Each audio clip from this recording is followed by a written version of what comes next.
core evolution. Zoe staggered into the remains of an intact building, collapsing into a corner with a relieved groan. Your nascent fiend core has reached 103% development. Your core evolution is now in progress. Do you wish to proceed?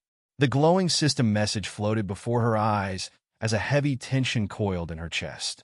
Right where her core rested, a knot of pressure pushed and pulled at her, intensifying with each passing second. It wasn't pain, yet but the strain was growing unbearable. Lilith, the spectral figure who accompanied her, sat nearby, hugging her knees with an inscrutable expression. Zoe forced herself upright, her voice strained. Anything I should know before I start? Lilith shrugged, then shook her head. Not really. Just don't try to be clever. Go with what feels obvious. Oh, and lie down? Zoe didn't need convincing. She reclined on the cold floor, staring up into the shadowy ceiling. Don't try to be clever. Do what feels obvious. The advice seemed too simple, almost irritatingly vague, but something about it resonated. This wasn't the time for overthinking. The message still hovered in her vision. Do you wish to proceed? She wasn't interested in finding out what happened if she delayed. The system rarely issued warnings lightly. Yes, evolution begins. Proceeding with core evolution. Zoe braced herself for the familiar explosion of energy she associated with level-ups, but the process was more gradual, agonizingly so. The knot in her core slowly unraveled, releasing waves of energy that spread through her body like molten liquid. Every fiber of her being seemed to resonate with a building, rhythmic hum. System notifications began to flash. Your skill, Mana Resistance, rank D, has become a new trait. Mana Resistance, rank D. Your skill, Mental Resistance, rank C, has become a new trait. Mental Resistance, rank C. You have gained the rank E trait, Cold Resistance. The process wasn't painful, but the urgency behind each notification gnawed at her, pushing her to act. This felt familiar, like the system was nudging her just as it had during her second-class selection. She could only hope this time wouldn't involve an outside force trying to hijack her choices. The following traits can be merged to form a new trait at a higher tier. Light Resistance, rank E. Wind Resistance, rank E. Cold Resistance, rank E. Do you wish to form the rank D trait? Elemental Resistance? Cold Resistance? That made sense, given her recent ordeals, but it would have been far more useful yesterday. As for merging, there didn't seem to be a downside. A rank up and broader coverage sounded like a win. Before she could decide, another notification appeared. The following trait can be transformed by the tierless skill. Hallowed Touch to form a new trait at a higher tier. Light Resistance, rank E. Do you wish to form the rank C trait? Hallow Resistance? Zoe's mind raced. If she chose Hallow Resistance, would it block the chance to form Elemental Resistance? But Hallow Resistance was 2 tiers higher, and as a demon, resisting Hallow energy felt crucial. She reasoned that merging 3 elements could happen again, but there was no guarantee she'd regain Light Resistance. Her body tensed further, demanding action. Hallow Resistance. I choose Hallow Resistance. You have gained the rank C trait. Hallow Resistance. Relief washed over her, but only slightly. The system wasn't done with her yet. Next steps. The following trait can be transformed by consuming the rank F skill. Unarmed Combat to form a new trait at a higher tier. Demonite Claws, rank F. Do you wish to form the rank E trait? Natural Weapons? It wasn't a difficult choice. While it would consume a skill, the name alone suggested it would be far more useful. Yes, you have gained the rank E trait, Natural Weapons. The tension in her core eased briefly, giving Zoe a moment to breathe. She felt herself adjusting to the rhythm of these decisions. Deciding quickly and intuitively seemed to help. The following traits can be merged to form a new trait at a higher tier. Wind Resistance, rank E. Cold Resistance, rank E. Hallow Resistance, rank C. Do you wish to form the rank C trait? Greater Elemental Resistance? Her eyes widened. Greater Elemental Resistance? It sounded like an upgrade beyond her earlier choice. Yes, you have gained the rank C trait, Greater Elemental Resistance. For a brief moment, Zoe felt triumphant. But the system wasn't finished. The following traits can be merged to form an alternative trait. Greater elemental resistance, rank C. Mana resistance, rank D. Do you wish to form the rank C trait? Magic resistance? This wasn't a vertical upgrade. It was a lateral transformation. In exchange, Zoe hesitated, unsure which was better. But her instincts nudged her forward. Magic resistance. I choose magic resistance. You have gained the rank C trait. Magic resistance. Her earlier hesitations tugged at her. She'd given up 2 valuable traits for one. But she forced herself to trust in her gut and Lilith's advice. The final choice. The following traits and skills can be merged and consumed to form a new trait at a higher tier. Blood magic, rank E. Regeneration, rank E. Infernal constitution, rank E. Lesser vampirism, rank F. Bloodlust, rank E. Do you wish to form the rank C trait? Bloodshaper? The name was vague, but the implications were powerful. Still, merging so many critical abilities into an unknown trait felt risky. Zoe's hesitation cost her. The urgency transformed into genuine pain, her body trembling under the pressure. This wasn't just about power anymore. This was survival. Yes, you have gained the rank C trait. Bloodshaper. Full core evolution is now in progress. Zoe's vision blurred as her body pulsed with energy. Her core no longer felt like a part of her. It felt like all of her, a radiating beacon of power reshaping her from the inside out. As the transformation took hold, Zoe could only hope she'd made the right choices. Zoe leaned against the cold wall of the decrepit building, catching her breath as her senses returned to her surroundings. Dark, damp, and eerily quiet. The kind of setting that made you grateful for every moment you weren't ambushed by something with more teeth than brain cells. Well, that's pretty cool, she muttered to herself, her voice laced with exhaustion. The evolution had been an ordeal, a mixture of strain, heat, and relentless choices that left her feeling like a scrambled egg served with a side of existential dread. The fact that no ghouls had wandered by during her moment of vulnerability? Sheer luck. Zoe's glare turned toward where Lilith would have been, had the demon's projection been present. That irritation melted into surprise as she noticed she wasn't drenched in sweat. It felt like her body had been set on fire during the final stages of evolution. So why did she feel so refreshed?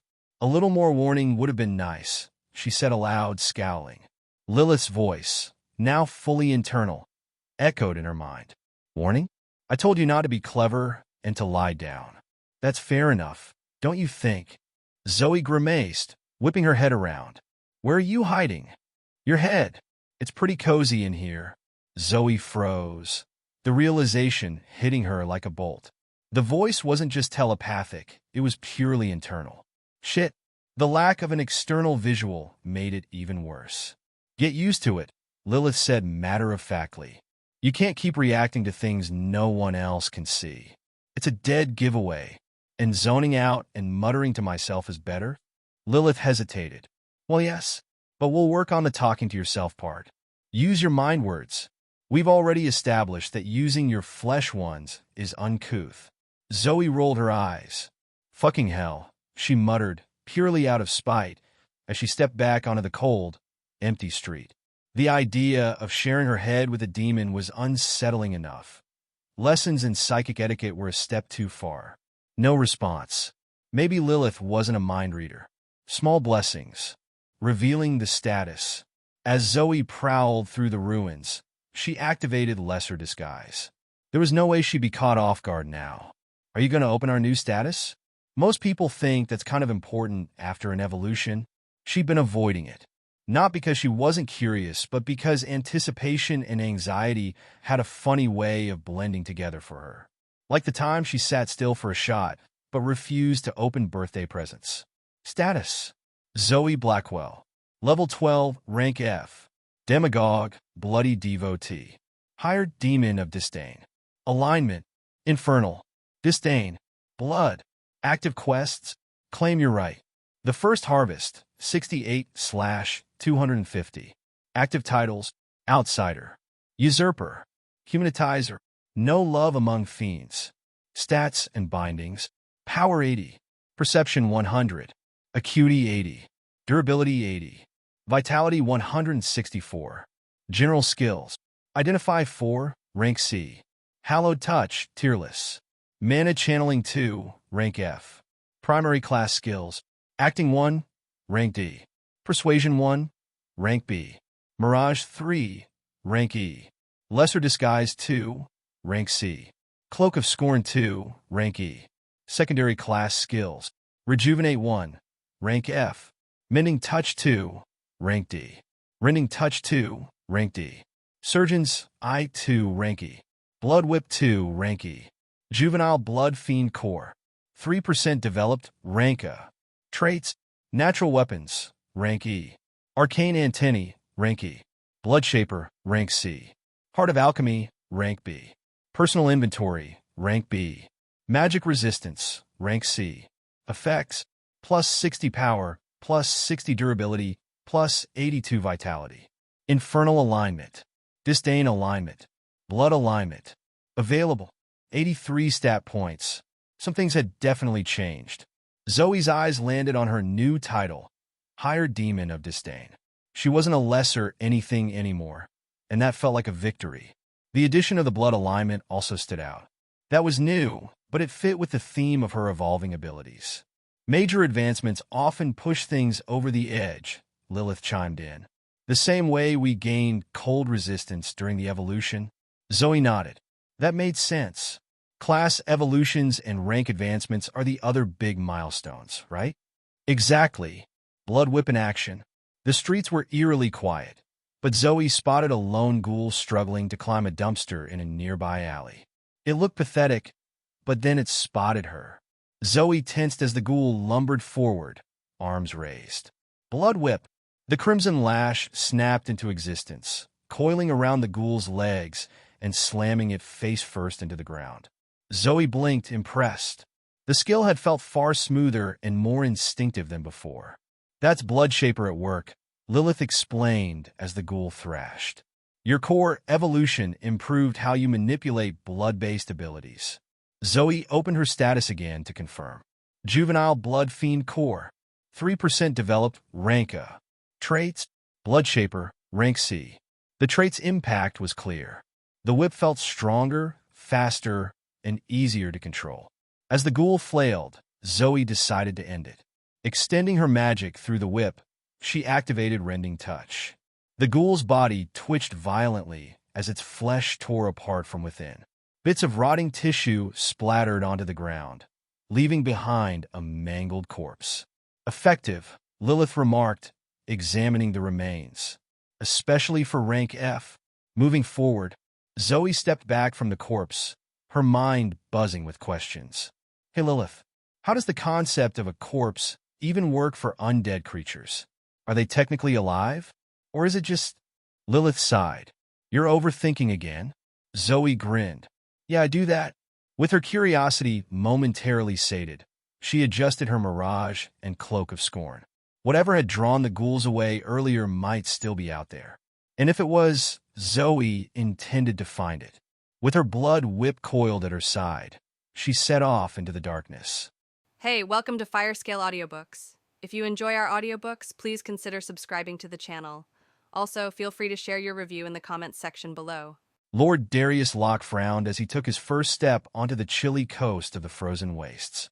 It looked like he had beat the ferry, and the former soldier didn't know quite how to feel about that. On one hand, it was a bit annoying that he'd still arrived first despite spending over an hour haggling other merchants for a short-notice replacement. As usual, other merchants were quick to raise their demands as soon as they suspected he was in a hurry. On the other hand, there was no small sense of satisfaction from beating the ferry anyway. Thus, Darius decided he would go ahead and choose both. Pride in his own victory and dissatisfaction with the ferry service for not doing better. Oh, and there was another minor reason for him to frown. It looked like only 3 of his students were accounted for. Had the other 2 died? The Rank A alchemist's frown deepened. That would be a bit inconvenient. Either way, it wouldn't stop him from enjoying a leisurely stroll across the rock-strewn beach and up towards the town square. If they weren't dead, they were fine, and if they were dead, there was nothing he could do about it. So there was little point in worrying, at least now that he was already here. __________. There was most definitely something actively drawing the ghouls' attention. This made Zoe rather pleased, as it made the ghouls rather easy to kill with impunity. She'd racked up quite the kill streak on her way towards wherever it was they were all converging.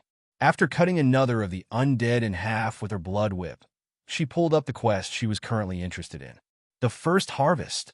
As a newly minted higher demon, you now have the power to accelerate your own advancement with the blood of others. Ordinary humans can actually do that too, but having thrown away your mortal shell first makes it feel significantly more dramatic. A humble suggestion: slaughtering 250 monsters of the same core type might be a good start. Rewards: 1 Elemental Awakening Core, Rank E. Progress: 68/250. Damn, that was disappointing. Zoe was hoping to make progress on completing the quest and getting another Elemental Awakening Core. Having more options would definitely be useful for when she eventually decided to bind her stats, which was part of how she would advance to the next tier. Unfortunately, the wording of the quest pretty obviously meant that she couldn't just kill 250 monsters. She had to kill 250 monsters of the same core type. It was obvious because the quest said 250 monsters of the same core type. The result was that she had killed less than 68 ghouls so far. That number was still from the bunny slaughter just over a day ago. Zoe did make sure to store all of the cores just in case, and she was pretty excited for when the number would finally tick up to 69.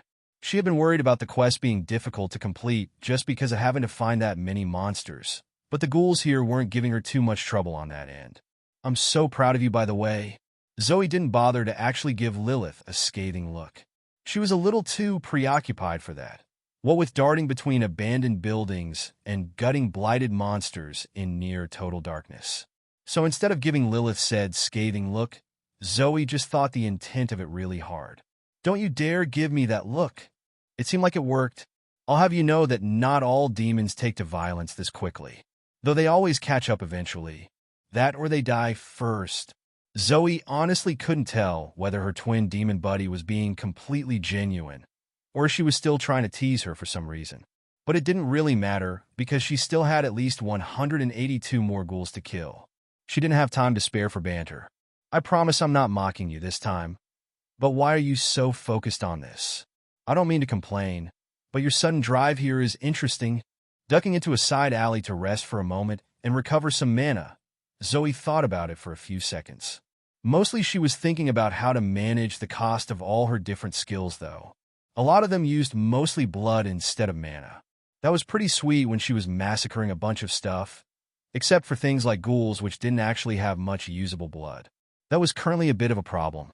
Also, it could be a problem for when she wasn't in the middle of killing things. She'd already experienced one form of that earlier that day. She felt like she'd almost passed out from using so much of her own blood to keep healing everyone else. Then there was also the difficulty of recovering mana. She had plenty of other skills that only used mana, and that ran the risk of soul strain. Zoe was unfortunately well acquainted with that, not even mentioning the incident of self-inflicted soul damage. Ironically, though, managing her mana had become less of an issue since escaping the ancient temple turned cultist lair place. She just had to devour a few monster cores from her personal inventory every now and then.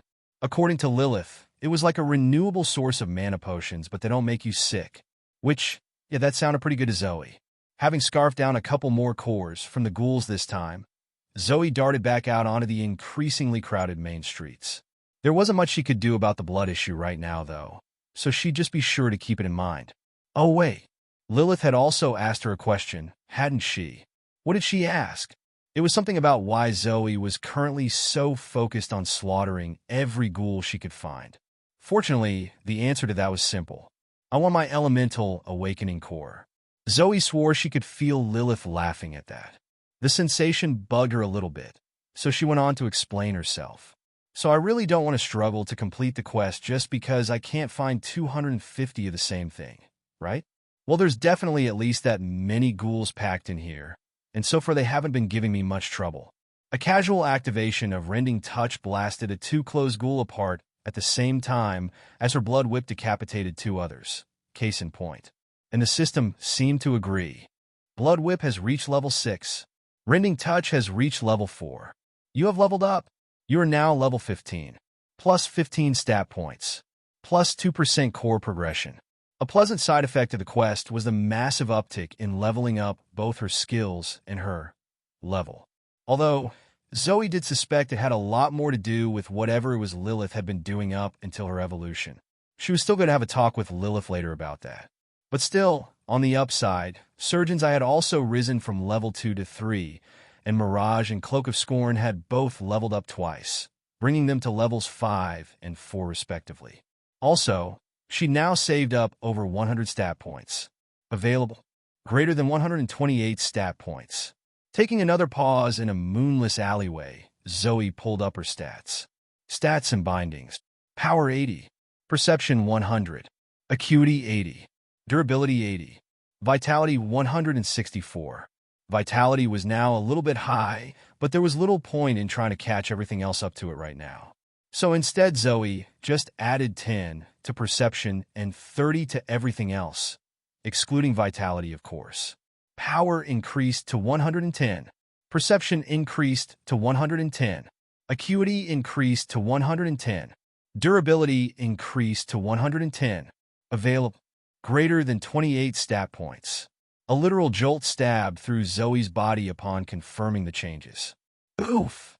It felt good and bad at the same time, but mostly bad, but in a way that would probably end up feeling mostly good in a few moments. Does that make any sense? Yes, it does, Lilith confirmed rather helpfully. And that is exactly why you don't apply several different large stat increases all at the same time. At least, not when you can avoid it. I'm pretty sure we could have avoided it in this instance. Shut up. It took Zoe longer than she'd like to admit to get her bearings. It would have been very easy for a ghoul to get the jump on her in the meantime, so it was a good thing none of them actually did that. Probably because they're all so focused on getting closer to wherever it is that they're going. Zoe frowned. At first, she thought something was just drawing their attention somehow. But this, the way they were all converging with single-minded focus, was unnerving. Unnatural even. Popping into existence in her tiny doll form, right in front of Zoe's face, Lilith looked around as well. I have to agree. Something is calling to them. Something infernal. Something we can feel too. Wait, what? Creeping forward, Zoe thought about it. Could she feel anything? Well, that was way too vague of a question. Could she feel anything from the direction they were headed? Something other than the icy wind? Cloak of Scorn alleviated a lot of that particular sensation, but the way it brushed around her horns still made them tingle in an annoying way. Holy fuck, that's not the wind, dumbass. Zoe wanted to protest and ask what it could be then, but Lilith didn't give her a chance to get a single word in. That's literally us feeling the magic that's calling the ghouls. For the last time, they're antennae, not horns. Like holy hell. Why did I have to awaken as such an incompetent, foolish, blighted moron? Zoe didn't know what to say to that. The only thing she could think of as she increased her use of Mirage and picked up her speed again was wow. It was a good reminder that Lilith wasn't her friend and didn't always have her best interests in mind. Zoe thought back to the confusing and terrifying experience she went through right after stealing the core and first becoming a demon. How the thing she'd come to call Lilith had tried to reshape her body and take over her mind. The only thing that had prevented it from being successful was Zoe's outsider title. If Zoe hadn't gotten that frankly overpowered title from the system right away, I am you and you are me, and all you did was separate us from ourselves. Lilith tried to settle onto Zoe's shoulder, only for Zoe to snatch the scheming plushie and toss her back into the air. No, we're not. Zoe stopped again. She was stopping in alleyways far too often for her liking these past few minutes. But this was important. We are not the same. I am a human from Earth. I don't care that the system calls me a demon. I don't care if I have stupid antennae horns. And you are some sort of demonic spirit haunting me. The thing floating in front of her vision tried to interrupt her. Zoe didn't let it. Outsider.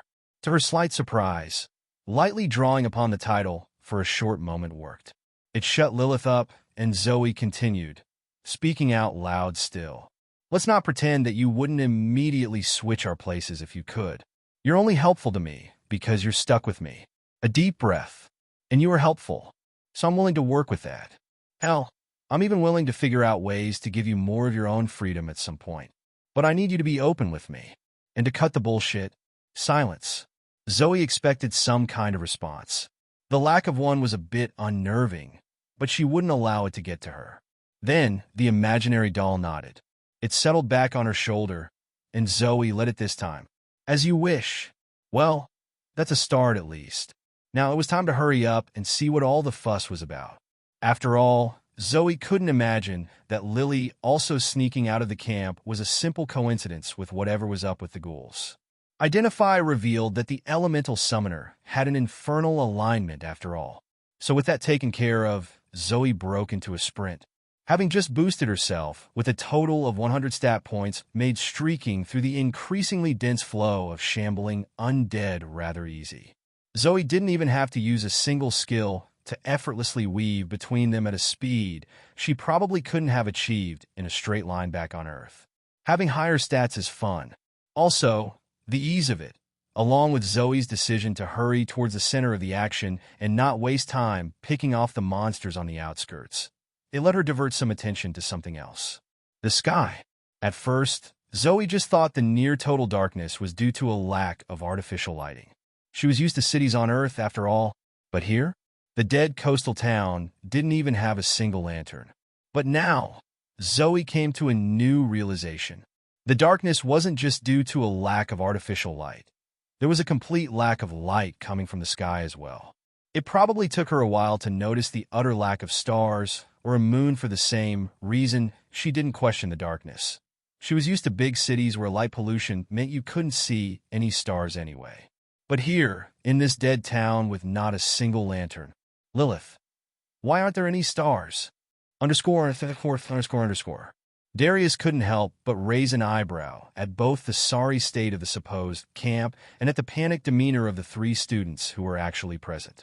Well, technically speaking, he very much could help it. He just decided to let some measure of his disappointment slip through on purpose. Mostly because the reaction from the 3 before him was a bit funny. The first one he focused on, because the boy was quite large and thus easily noticeable. Well, that would be none other than Brother Sean. The designated group leader's name wasn't actually Brother. That was just the typical term of address used within the church. In this instance, the church was shorthand for the living church of the Sixfold Hallows. But no one ever said that because people in Norvask only ever meant one thing when they referred to the church. That thing being the living church of the Sixfold Hallows. Also, using every possible opportunity to address church people as brother and sister was one of those things you could use to annoy them without being called out on it. Brother Sean, what's going on? The paladin recruit coughed into his fist as he stepped up. Liliana ran away not too long ago, sir. Likely to go running around killing things. Ah, that would certainly explain 2 of the absences. Darius was not surprised that the troublesome young heiress of the Bloodmains had deserted the camp too, as Brother Sean so eloquently framed it, go running around killing things. Naturally, this would explain the absence of her minder Andric as well. The heiress's minder cared for little other than guaranteeing the protection and advancement of his charge. He was also the only one among them who operated at above a baseline standard of competence. That being said, and what of the healer you encountered? The former soldier had not forgotten that particular piece of the original message. Encountering a strange healer alone in the middle of the frozen wastes was one thing. Encountering said healer at the same time as infernal cult activity was definitely a second thing. And said healer disappearing at the same time as 2 Bloodmains of all things pushed it well past a third. They did not find a random healer who escaped from a cult ritual. They found a demon that escaped from a cult ritual. It might still be a healer, but a powerful blood affinity was more likely. Either way, Darius did hope the demon wouldn't run away before he could find it. Or worse, die. He knew of at least one rank, a lord who was interested in inspecting it while it was still alive. Brother Sean was still speaking, of course, and Darius spared at least a little attention to following along. All it really amounted to was that Liliana and the demon had disappeared at around the same time. Unexpected, but not unsurprising. So after the hulking Templar recruit Darius had selected as the squad leader wrapped up, the aging alchemist clapped his hands together and nodded at all three of the students present. Right then, let's go see what our local von Gershenfeld is up to, and whether it also involves that missing demon you all picked up from the supply cache. Three mouths dropped open. Darius carefully schooled his expression into a serious neutrality. So, are we going to get moving or what? Arthur hurried to keep up with the others. Well, he hurried to keep up with Millie and Sean.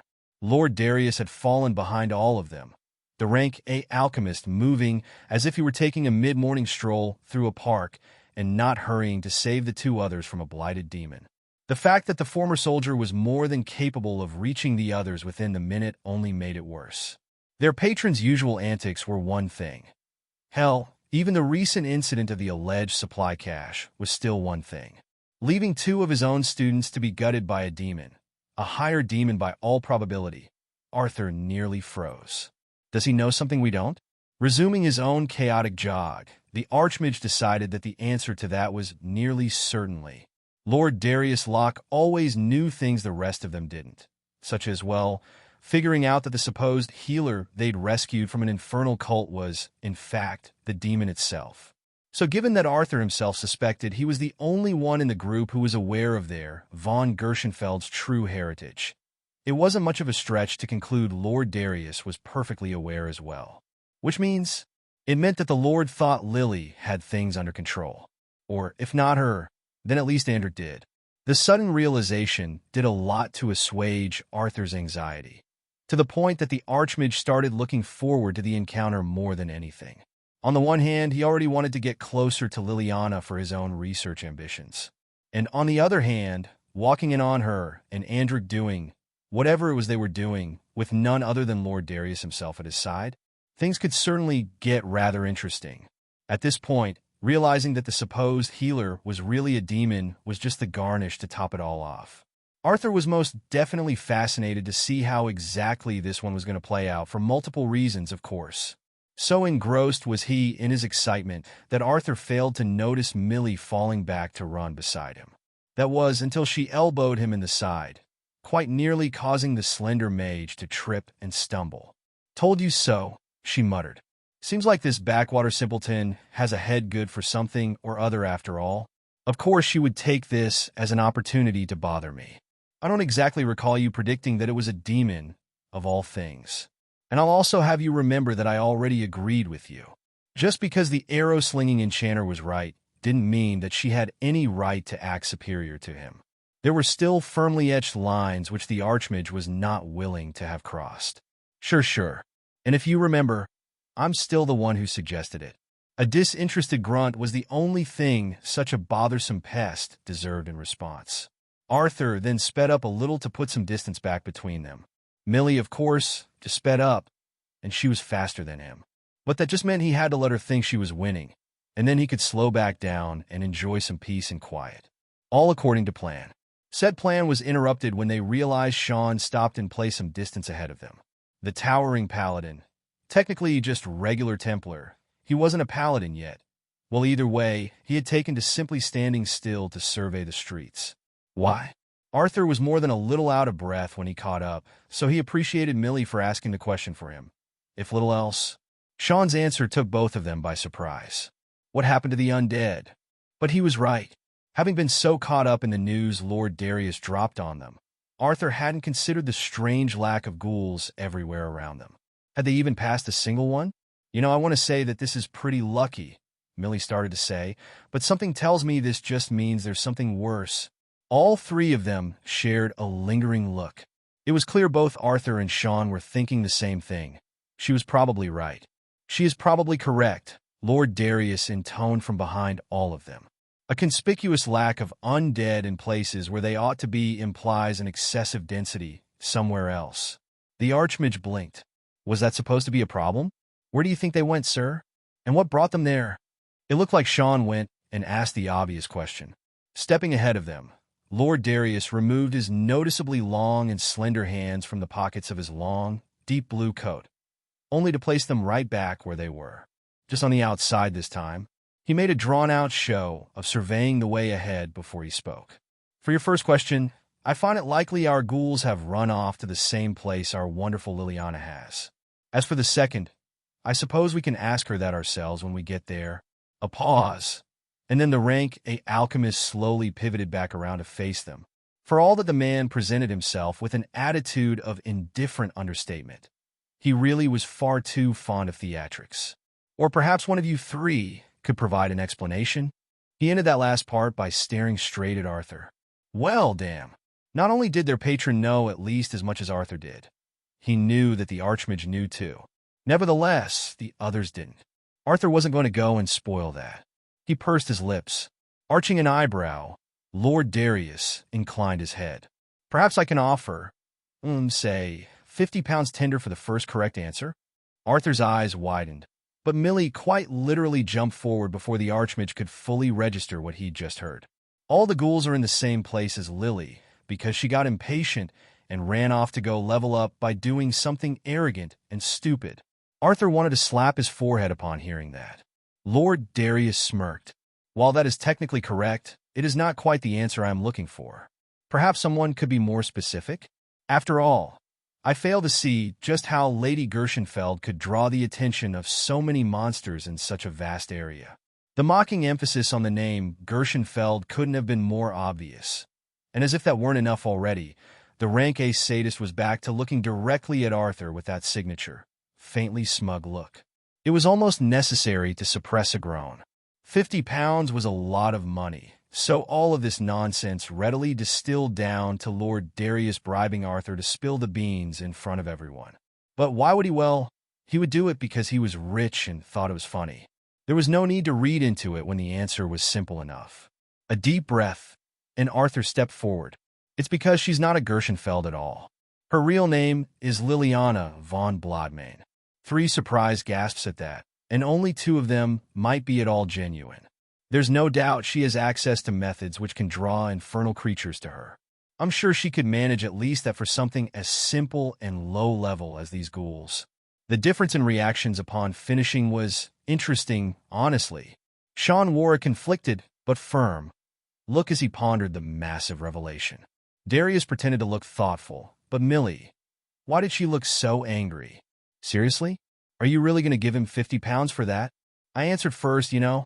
You said I was right. You said, underscore. It came as quite a surprise to Zoe that the question, why aren't there any stars, turned out to be really, really important. Like, this information is pivotal to the politics, culture, and history of this entire world. Oh, and it also related especially closely to Zoe's particular circumstances, of course. The answer also turned out to be fairly simple. Oh, that's easy. There used to be stars and stuff, but then the elder gods did something bad, and now there aren't any stars anymore. Lilith said it like it was obvious, common knowledge that explained everything. And she probably would have been right if Zoe were literally anyone other than herself. As things were, however, I feel like there's a whole lot of context that we're glossing over here. Mind elaborating a little bit?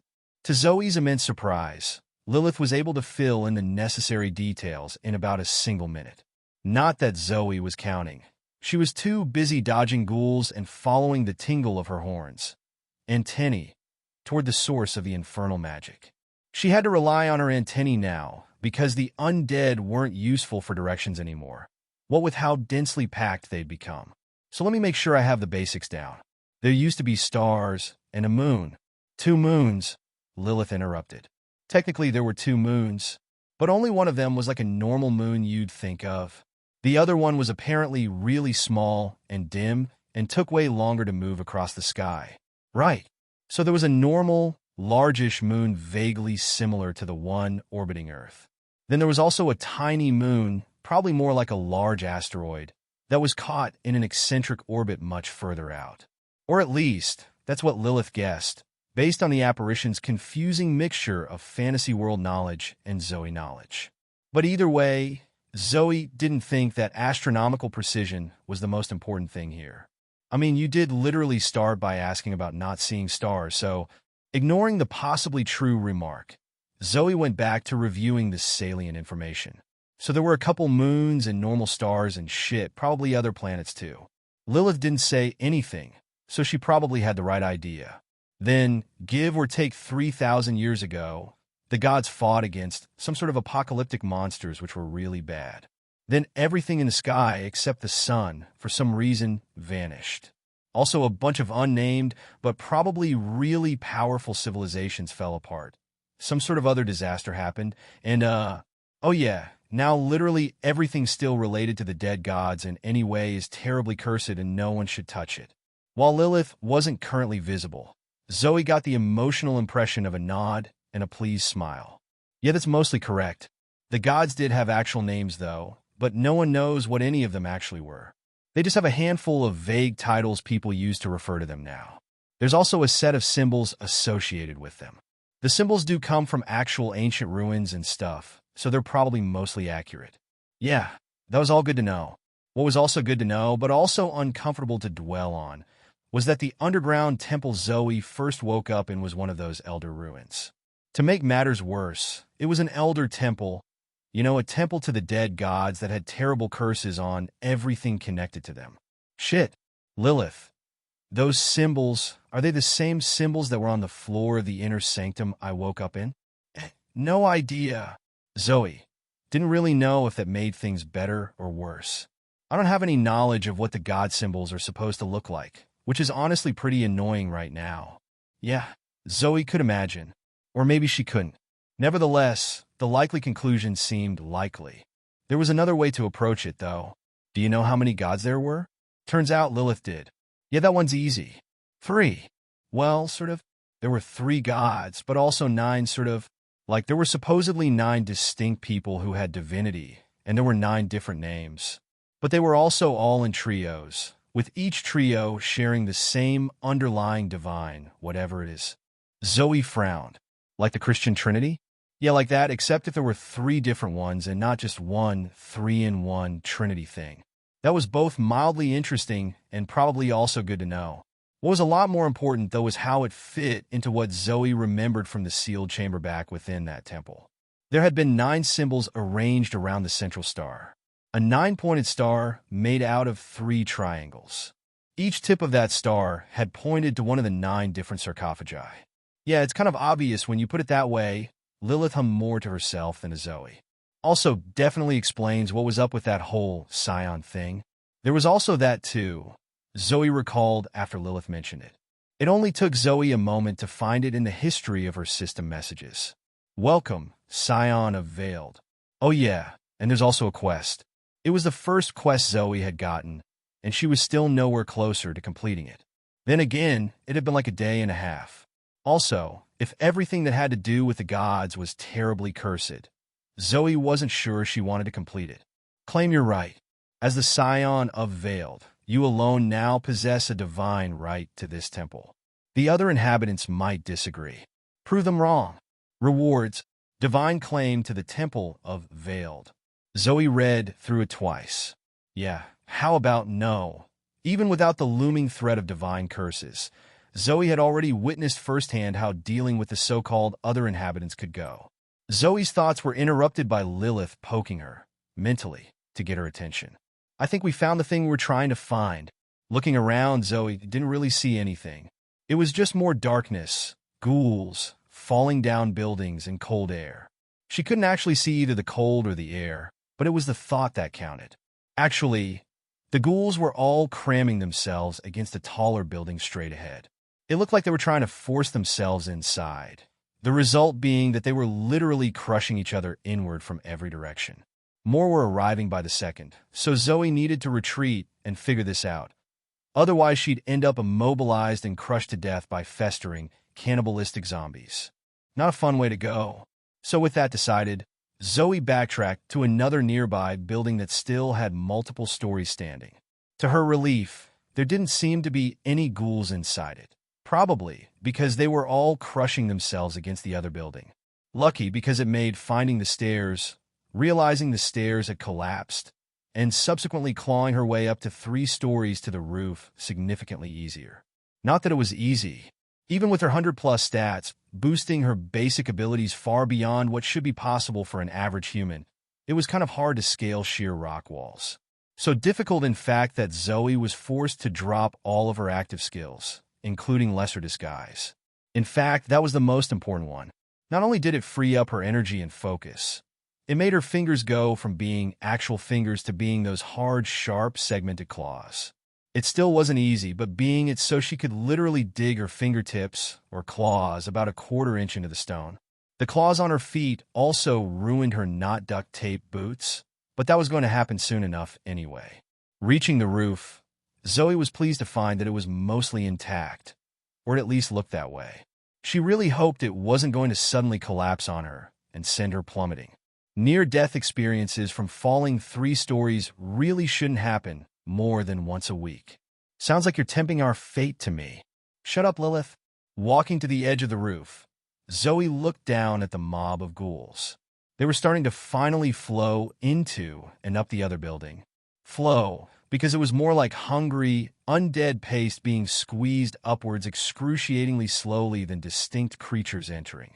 But what was it they were moving towards? Moving her gaze upwards, Zoe scanned the opposing roof. But she didn't see anything. Maybe it's inside on the top floor?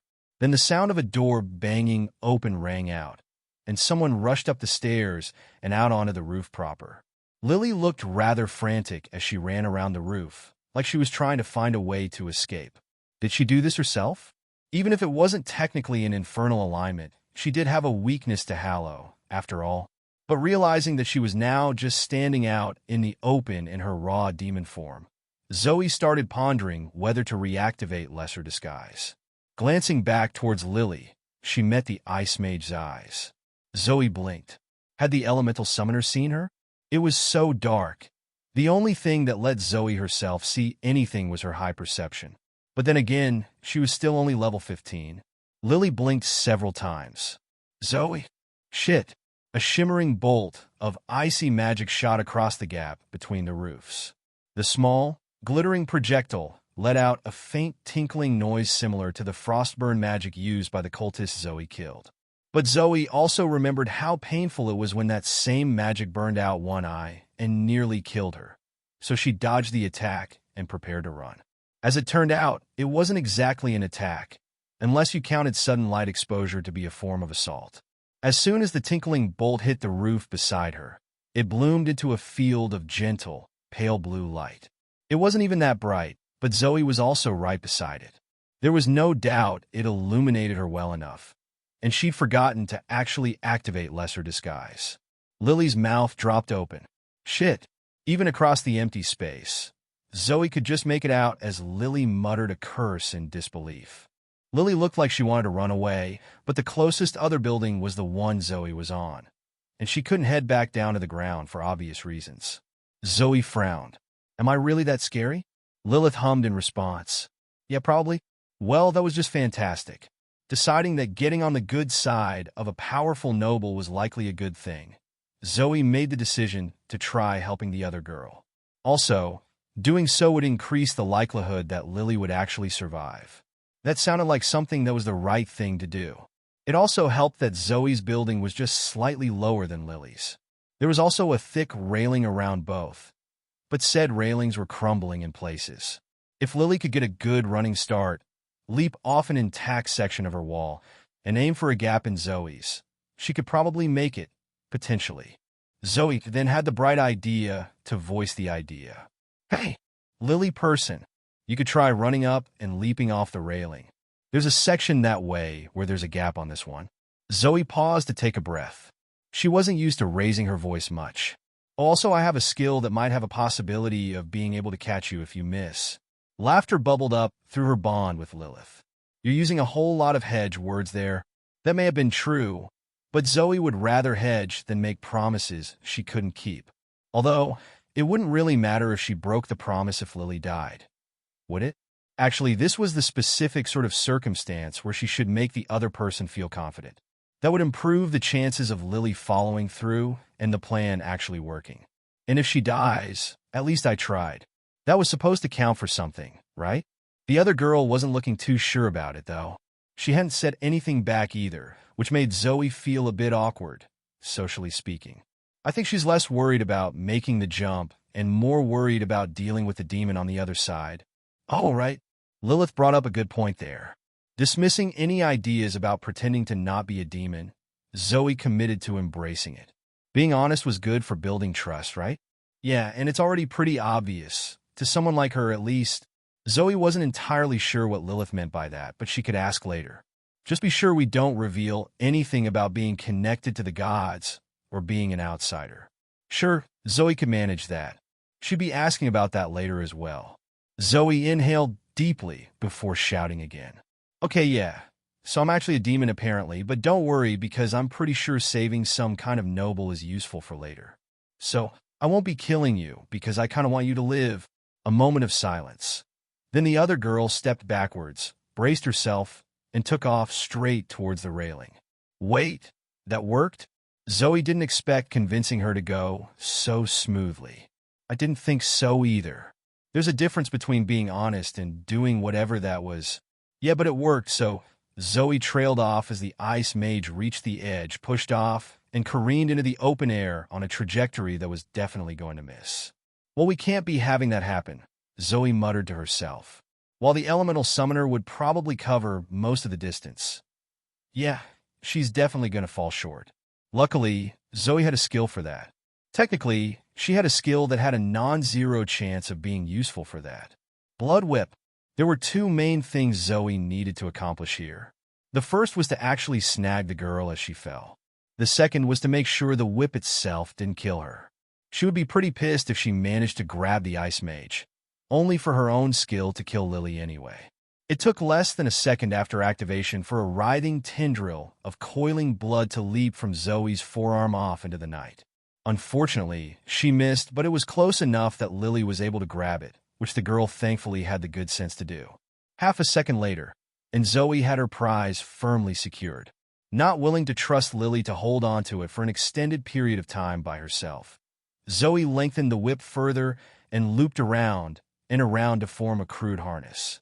All that remained was to haul said prize back up to the roof. Your prize? Lilith chuckled. I wonder how she'd react if you called her that to her face. Bah! Zoe didn't intend to do that, so it didn't really matter. What did matter was that she didn't actually want to haul over 100 pounds of woman, like 20 feet straight up with her own strength. Having 110 in her power stat didn't change her aversion to weightlifting. So instead of using her muscles, Zoe used her brain and started lowering Lily back down to the ground. ________. Lily did not know what to think of the recent developments. The strength of the rank F undead caught her terribly off guard once they'd reached sufficient numbers, so she hadn't prepared for such a hasty retreat. The alleged healer they'd picked up revealing herself to be a blighted demon was pretty surprising, even with the benefit of hindsight. Now, said demon was lowering her back to temporary safety after saving her from a pretty nasty fall. With all of this happening on top of the weirdness of the town square being unequipped and someone stealing a manaship battery from Lord Darius, Lily wasn't certain what to think of things anymore. Honestly, the only thing I'm certain of is that Andric is totally going to kill me. It didn't help that between the two, Lily would rather deal with this frighteningly stealthy demon than with her guardian when he was angry. The ground startled her when it finally touched her feet. Lily regained her focus quickly, however, and she slipped away the moment the demon's bloody vine released its grip on her. But what now? The ghouls weren't going to stop chasing her. Not for another hour at least. The mark she'd placed on herself wasn't going to just go away. She'd already tried. She also had a higher demon to contend with. A higher demon that could easily hide itself from both her and Andric's infernal skills and Sean's hallowed ones. And that's not to mention the shape-shifting and fully faked identify. Whatever this thing was, it had to be fairly powerful. But while that was bad, it was also kind of good too. It meant that the demon truly had no intention of harming them. Not yet. Either way, Lily hoped that Andric would be able to handle it. Yet a cold feeling filled her after that thought. Where is he? Lily had already been wondering what was taking her glorified watchdog so long to hunt her down. His absence alone was a bit concerning, but with this demon, Lily didn't doubt that the creature was rank C at least. _______. Zoe grumbled to herself as she chased after the runaway ice mage. She hadn't expected the woman to make a break for it the very moment she released her blood whip, but it made sense in retrospect. She just hoped she could keep up. Not fucking fair. How am I supposed to keep pace with a full rank D when I'm only rank F myself? The answer to that was quite simple, at least according to Lilith. Just run faster. Zoe didn't think that advice was at all helpful, but she followed it anyway. What else was she supposed to do? Yeah, exactly, which means it's good advice. Zoe actually snorted. No, it's still terrible advice. Being true doesn't make it useful. Either way, she was definitely not moving fast enough. Her perception was high enough that she could see the distance between them widening, but her power and acuity weren't high enough to change that. The other girl was probably going to get away. Is that such a bad thing? Zoe frowned. Yes? She didn't understand the question. No, she understood it, but she thought it was stupid. She was literally chasing Lily. Zoe was confident that someone getting away when you wanted to catch up to them was bad by definition. Like, that's literally the concept of chasing something. Lilith went silent for a moment. Okay, but do we actually need to catch her? We'd just be returning to the camp anyway. Although, that might be a bad idea now, since she knows what we are. Skidding around a corner and nearly slipping on a thin patch of ice. Zoe couldn't help but roll her eyes. Yes, which is why I want to catch up to her. If I could just talk to her alone first, there's a chance I can do something better than just show up in front of everyone or run away. Lilith didn't say anything in response, which Zoe took as a sign that she made a convincing point. The best option was definitely to talk things out first, given what she already knew about Lily and what it implied. There was a big problem with that plan, though. She needed to catch up to her first. _________. Andric was not having a good time. Granted, the rank C alchemist rarely had what most would consider to be a good time. That being said, on most days he found himself bored, frustrated, or perhaps marginally entertained. The rest of the time, he was too focused to experience any of the other three. However, most days did not lead to him locked in a life-or-death battle with a rank C demon, while his most important charge had run off to do something undoubtedly idiotic. How a rank C demon had found its way so close to the edge of the frozen wastes, he hadn't the faintest idea. The only reasonable assumption was that it had something to do with the newly discovered infernal cult activity in the area. Landing in a crouch a dozen or so paces away from the demon, Andric took a few moments to study the creature. It wasn't like anything he'd ever heard or read of, let alone seen. It looked as if someone had taken a monkey, turned it inside out, and then juiced it up with so many elixirs that it should have dissolved into a puddle of sizzling red goop. Granted, it was bleeding noxious, fuming blood from nearly every part of its body. That didn't have much to do with Andric, actually. It was already doing that when it first attacked him. Also, the horrid thing was clearly tainted with a pretty nasty strain of corruption. Every second, Tomara's pores continued to cough up more foul, oily black sludge to mix with the rest of the fluids, which is just lovely. Even ignoring how downright disgusting the demon was, the sight of the corruption more than convinced Andric that he did not want to touch it. The moment was broken when the abomination released a gurgling screech before leaping across the rubble straight towards him. Andric was fast enough to avoid it with relative ease. While the creature was quite fast on its own, its attacks largely amounted to charging straight at him and swinging its appendages wildly. This should have made things very easy for the alchemist, but instead, he found himself grinding his teeth together as he continued to run circles around the rampaging fiend. While it was a fair bit slower than him, it was still fast enough that it could follow him if he just ran. That would just end with him leading the demon straight towards Liliana. And while Andric was fast enough to dance circles around the monster, his ward most definitely wasn't. Talented as she may be, the heiress had not built herself for speed. Andric was not keen to see what would happen should one of the demon's wild strikes land on her. Gritting his teeth even harder, the alchemist rolled backwards down a slab of fallen brickwork while releasing a stream of condensed frostfire point-blank into what used to be the demon's face. The monster didn't scream, but the sounds of gurgling flesh and fracturing ice said plenty. Finally, something might actually work. As a battle-focused alchemist, Andric was best suited to close combat. Immense speed, strength, and resilience usually helped with that, but they were less useful when he was avoiding any chance of touching the opponent. It didn't take the demon long to recover. If it even needed to recover at all, it probably continued charging straight through the attack. Resigned to his fate, Andric drew deeply from the well of latent frostburn, suffusing his flesh like blood. While the alchemically distilled substance was an integral part of his magic, he tried his best to avoid throwing large amounts of it around. Doing so was essentially wasting power. Most of his magic consumed some, sure, but that was in small amounts that quickly regenerated. Taking it outside his body was a bit risky, so he usually restricted that for forming small blades or some of the more costly spell forms. Neither of those was going to work here.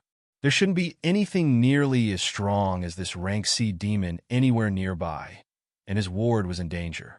After another hop back to avoid the abomination's flailing arms, Andric pulled his frostburn tight and released it straight towards the crazed demon. There was no need to activate a skill. It was an extension of his own body. The downside there was that the alchemist staggered beneath the weight of an immense wave of pain. The demon fared a bit worse, though. A jagged spike of glittering frostfire erupted from Andric's body, skewering the corrupted horror straight through the chest and shattering its core. The spike of magic was close to fully crystallizing by the time its glistening tip came to a stop a full 2 meters out the demon's backside. Granted, the creature was dead long before that. Its corrupted, blood-soaked flesh wasn't, though, so Andric patiently waited to make sure the corpse fully froze over. He only allowed himself to sink to one knee when he got the system notification. You have leveled up. You are now level 73. +1 power, +1 durability, +1 vitality, +5 stat points. Andric decided to save all 5 of his free points for now. It was always a good idea to have a small amount of buffer as needed, especially once he started reaching higher levels. Also, he had a tingling feeling that things were not going to proceed as expected. After allowing himself another few seconds to regain his energy, the alchemist stood, stretched, and darted off in Liliana's direction. Using up so much of his internal frostburn took a lot out of him. After all, it was now an integral part of his physical body just as much as his magic. He'd just have to hope there wouldn't be any more corrupted, rank C demons roaming around. Don't count on it, though. When one strange and highly inconvenient thing happened, others usually followed. And to make matters worse, that fiend was clearly artificial. Identify had listed it as a corrupted, blood-crafted simian of wrath. Andric had seen quite a few demons in his time, more than most warriors his age, and that even included the Templars. Thus, he felt confident in his assessment that the rank C simian was decidedly not a naturally occurring creature. And with suspected infernal cultists now operating in the area, that removed any doubt that might have been left over. No one within the Bloodmane estate had warned him of this either, and they would have, had they known. They probably wouldn't have allowed Liliana to come. This was needless to say bad, but as Andric's mind turned away from the broader implications, he found himself only growing more worried. It would be pretty bad if he allowed Liliana to die. The fact that she ran away by herself didn't make it better. It only increased the temptation for him to kill her himself. Zoe was not able to catch up to Lily with speed alone. The other girl was simply much faster than her. However, the girl might have had less stamina, or maybe she was less determined. The latter seemed a less likely explanation, though, considering she was probably running for her life. Not that Zoe was going to judge, but regardless of the reason, the result was that the ice mage slowed down at some point, clearly assuming Zoe had lost her. That was an incorrect assumption, because Zoe did have a perception high enough to handle the job. Catching up to the elemental summoner in the near-total darkness was surprisingly easy, especially once Zoe learned how to better rely on her antennae. Yeah, antennae. Lilith may have won that particular battle after all. Zoe still thought they looked like horns, though. She also thought they could end up being a bit of a nuisance anywhere that had low doorways. All in all, it only took about 3 minutes for her to catch up. Also, Zoe approached things a little more intelligently this time. Namely, she made sure to activate both Cloak of Scorn and Mirage. She still wasn't too sure about what all the former of those did, but she felt like it might have been vaguely helpful for stealth the time she'd used it before. Also, it made her feel less chill, which is a little odd because it literally makes everything around it cold. Not that Zoe was one to complain. The one thing she left out was lesser disguise. Even with her stupid humanitizer title, the skill still came with a significant strain on her magic.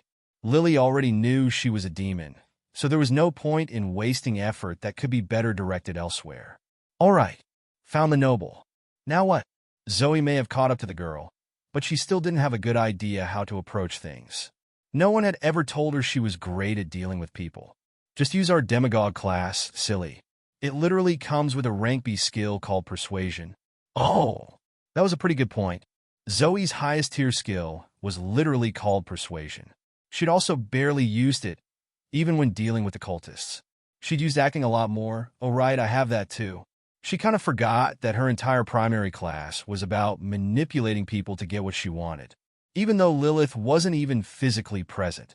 If you could call an imaginary phantom present, Zoe somehow got the distinct feeling of a facepalm.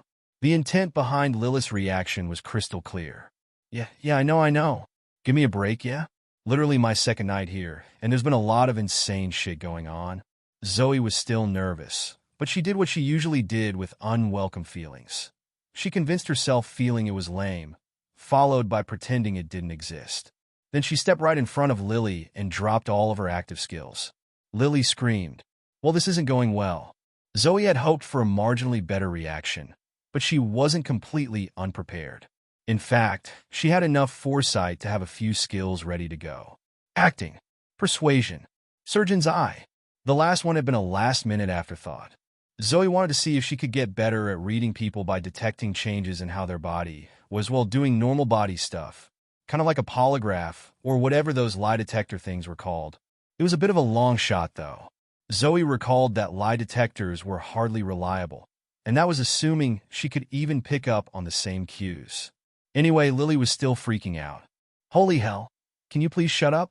Just calm the fuck down. Zoe's eyes widened a bit as she said that, and Lilith made a choking noise. Mentally, of course. Zoe didn't have any idea why she shouted at her, or why she shouted that specifically. Her intention had been to lean on the persuasion skill, and then just do whatever felt right. Actually, it looks like it worked. Lilith was right. Lily had stopped being so loud, and was now facing Zoe, eye to eye with a much calmer expression. Maybe not calmer. More collected was more accurate. The ice mage did take a few cautious steps back, though.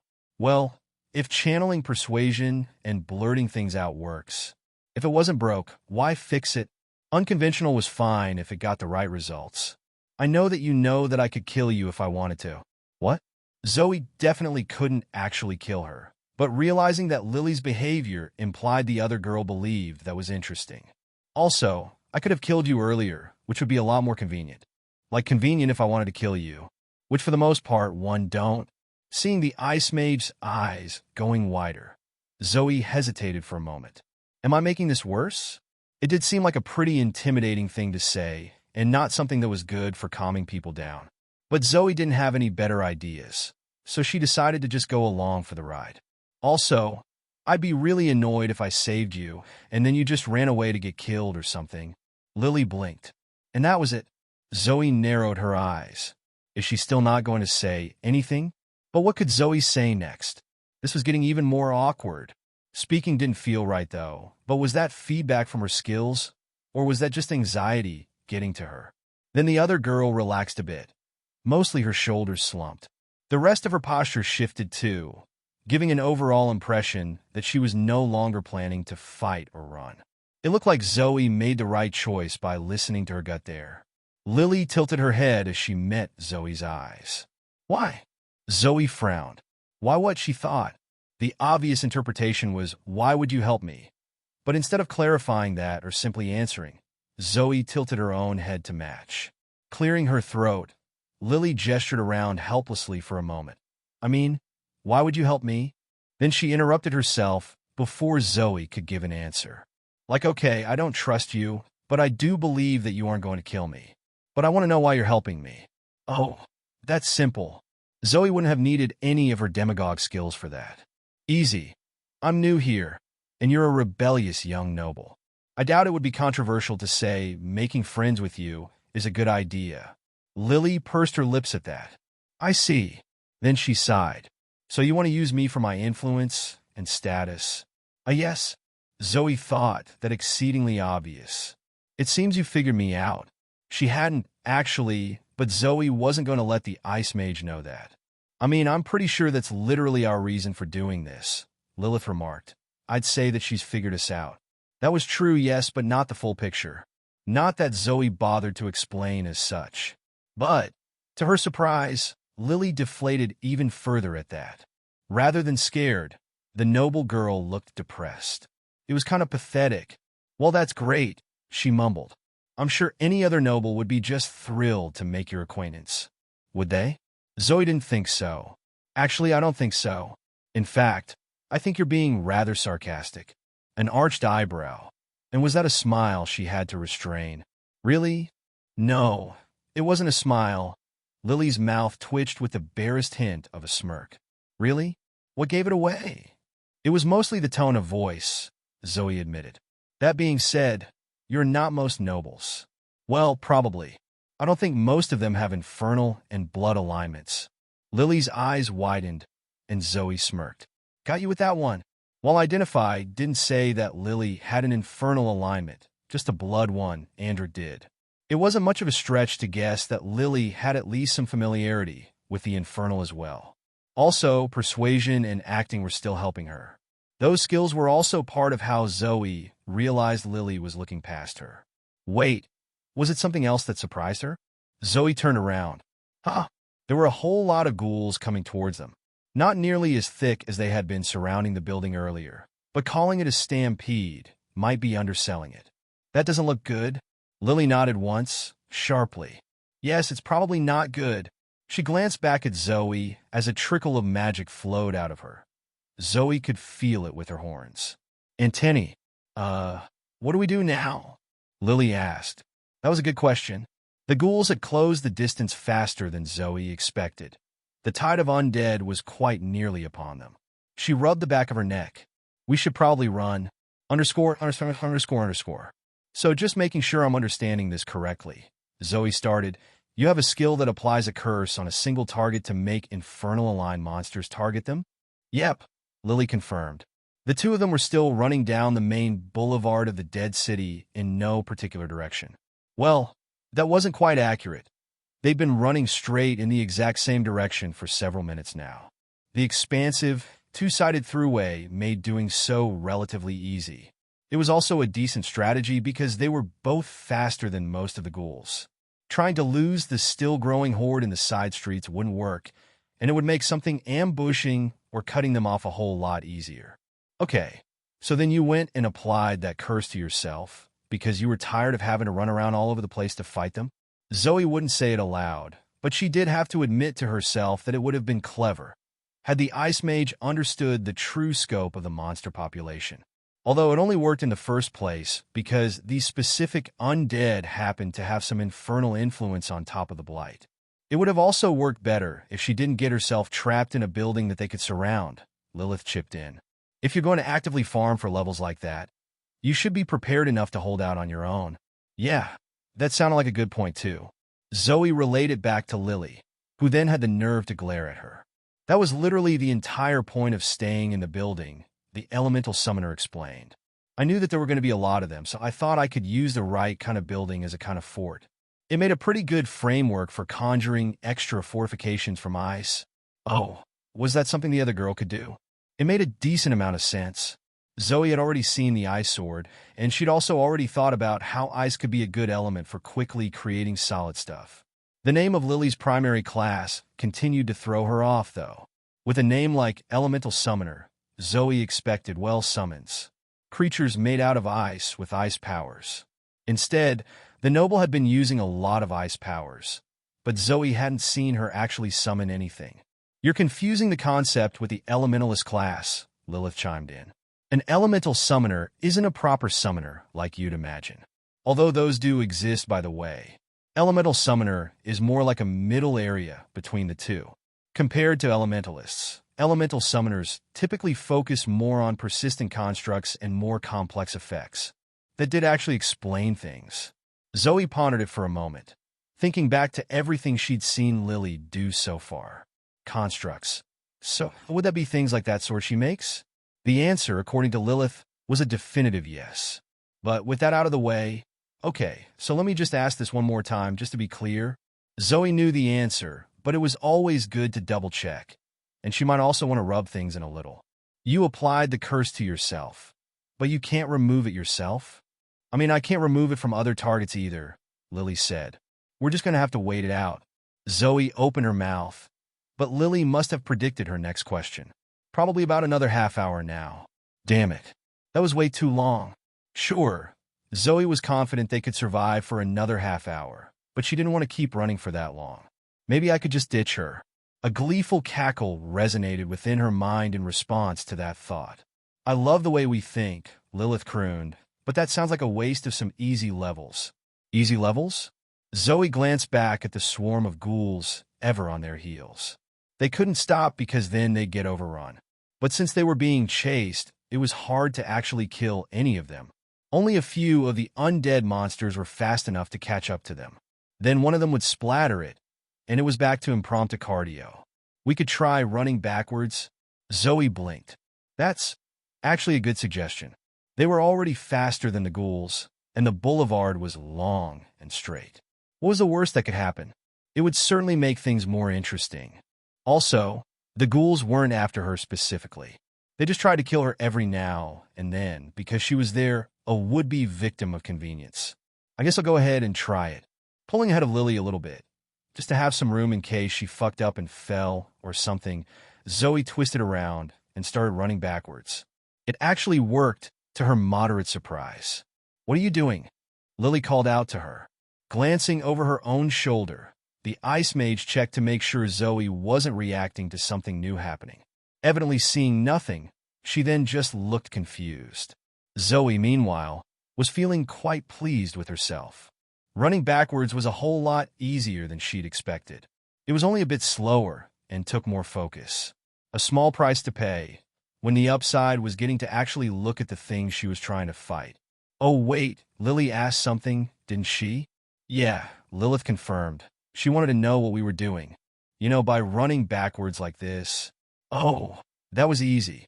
Zoe grinned. It's called kiting. That really was the best word for it.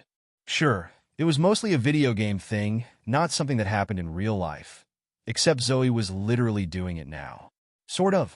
She had yet to find out if it would ultimately work out like she hoped. She needed to start using some of her more offensive skills for that. Kiting? Lily scrunched up her forehead in confusion. What are you talking about? Kiting. You know, you have a whole bunch of shit chasing you. But if you run normally, it's hard to attack anything. But if you stop, then you'll get overwhelmed. Lily did not look any less confused. Yes, that's literally what's happening right now. What do you propose we do about it? Grinning, Zoe called on a skill which was quickly becoming a trusty standby. Blood Whip. The sanguine coil materialized in her hand instantly, but she didn't unleash it just yet. She wanted to be just a bit more dramatic about this. After all, she was still trying to make a certain kind of impression on the other girl. With that in mind, she also activated acting again. Acting.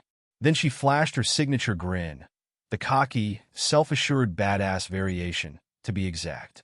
Yep, we cannot run, but that also makes it hard to fight. So I'm going to try kiting. It looked like Lily was trying to do a cold, skeptical, raised eyebrow thing, but running for her life while sweaty and out of breath mostly ruined it. Which is? Zoe smirked. You run backwards. Lily just stared. She was probably going to say something, but that wasn't what came next in Zoe's script. No, that would be obliterating ghouls. Zoe unleashed the whip. So far, Lily had only seen her use the whip on its own, and only ever on one ghoul at a time. But that wouldn't do here. Zoe needed to make a statement. She might still only be rank F, but she also had the perfect skill for that. Rending touch. Acting entirely on impulse, she also attempted to overload the skill combination with the help of her Bloodshaper trait. It might have worked because she suddenly stumbled. It felt like the combination of skills had taken nearly half her blood for that single activation. Regaining her footing was easy, but she feared it made her look a whole lot less cool in the process. That fear turned out to be ill-founded. Upon connecting with the first rank of ghouls, the whip didn't exactly stop. Stretching out dozens of meters more, the lashing, sanguine magic continued carving deeper into the horde. It was less like a whip at that point and more like a bloody scythe. By the time the attack reached its limit and snapped back to Zoe's waiting hands, Zoe had reaped a full 5 or so ranks of undead. Those that weren't immediately bisected found themselves irrecoverably lacerated inside and out.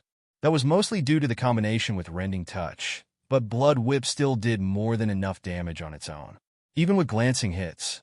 Then the notifications came. Blood Whip has reached level 7. Blood Whip has reached level 8. Blood Whip has reached level 9. Rending Touch has reached level 5. Rending Touch has reached level 6. You have leveled up. You are now level 16. Plus 15 stat points. Plus 10% core progression. New quest. Let's go fly a kite. You know what kiting is, but knowing isn't the same as doing. And they say you know something if you can teach it. Let's see if you can teach Lily to fly a kite. Rewards. 1 magic kite. Rank E. Upgradable. Progress. Successfully kite. Completed. Convince Lily to try kiting. Completed. Successfully kite the ghouls with Lily. Incomplete. Quest update. The first harvest. As a newly minted higher demon, you now have the power to accelerate your own advancement with the blood of others. Ordinary humans can actually do that too, but having thrown away your mortal shell first makes it feel significantly more dramatic.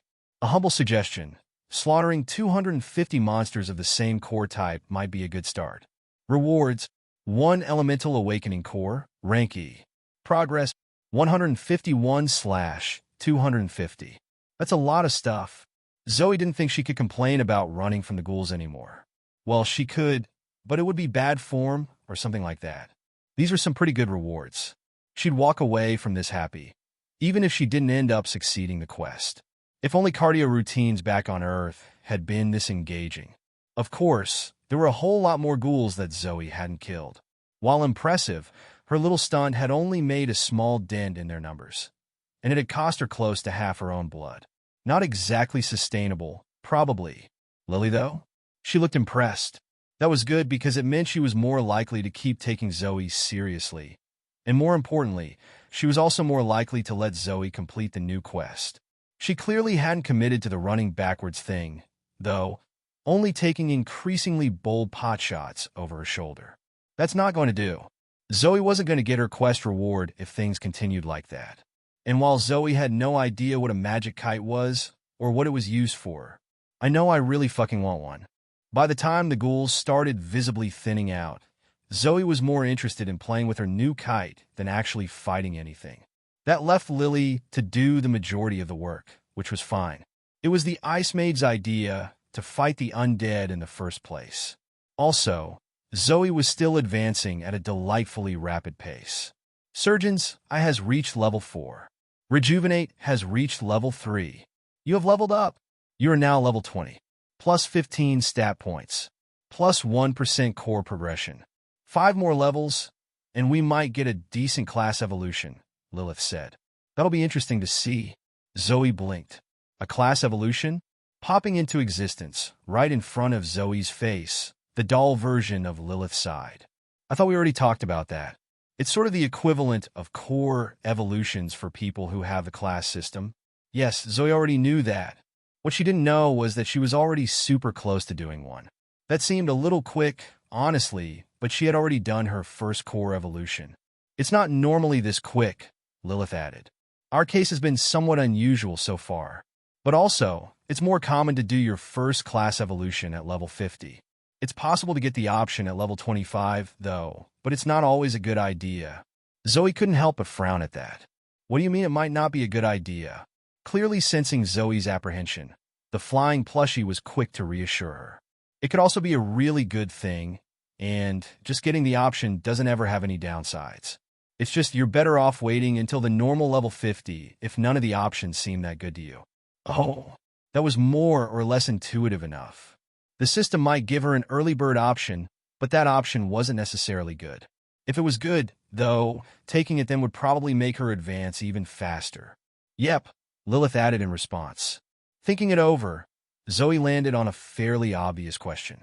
What if I don't get any good-looking upgrades at level 50? Do I keep waiting then? A shake of the doll's head. No, you don't. At that point, you just have to accept whatever you think you can work with. It would kind of suck, but you should always have one choice that's at least a marginal improvement. You won't be getting anything new if you don't make a choice at level 50. That meant wait. So, assuming I get a choice at level 25, will I still have those choices available if I wait until level 50? Lilith's answer was yes. With an asterisk, it seemed. You should, yes. There might be some weird edge cases that cause some obscure issue, but the chances of that happening are probably astronomical. The cartoon-like doll held up a finger to shush Zoe. And yes, even for someone like us, well, that just meant that taking a class upgrade at level 25 was a true gamble. If you would have all the same options later, plus some, then doing it early was purely for trying to advance faster by getting stronger earlier. That sounded like the kind of risk for people who were either overly confident or desperate. Perhaps was all Lilith said to that. Zoe couldn't get a read on the apparition this time. She genuinely could not tell whether the plushie approved, disapproved, or was just plain uninterested. Either way, it literally doesn't matter. Zoe was happy to squeeze information out of the thing, but she had little desire to stick to its advice. So instead of figuring that one out, she felt like now was a good point to check the condition of her full status. Zoe Blackwell, level 20, rank F. Demagogue, bloody devotee. Hired demon of disdain. Alignment, infernal. Disdain, blood. Active quests, claim your right. The first harvest, 229/250. Active titles, outsider. Usurper, humanitizer. No love among fiends. Stats and bindings, power 120. Perception 120. Acuity 120. Durability 120. Vitality 164. General skills, identify 4, rank C. Hallowed touch, tierless. Mana channeling 2, rank F. Primary class skills, acting 3, rank D. Persuasion 3, rank B. Mirage 5, rank E. Lesser disguise 2, rank C. Cloak of Scorn 5, rank E. System display privileges, Cis tier. Secondary class skills, rejuvenate 3, rank F. Mending touch 2, rank D. Rending touch 6, rank D. Surgeon's eye 4, rank E. Blood whip 9, rank E. Juvenile blood fiend core, 26% developed, rank A. Traits, natural weapons, rank E. Arcane antennae, rank E. Blood shaper, rank C. Heart of alchemy, rank B. Personal inventory, rank B. Magic resistance, rank C. Effects, plus 60 power, plus 60 durability, plus 82 vitality. Infernal alignment, disdain alignment, blood alignment. Available, greater than 63 stat points. It was looking pretty impressive, Zoe couldn't help but think.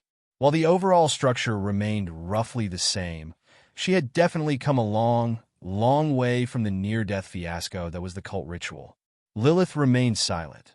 Zoe took that as an implicit sign that her demonic headmate agreed. Aside from completing the kite quest and getting a kite, Zoe had gained 5 levels and quite a few stat points. 40 of those points went to actually boosting her stats. With the exception of the still ridiculous, she'd bumped them all to exactly 120. That left 63. She didn't have any intention of spending those because she had been gaining them fast enough that anything under 100 felt like a reasonable buffer to have. Also, she gained quite a few levels in her skills.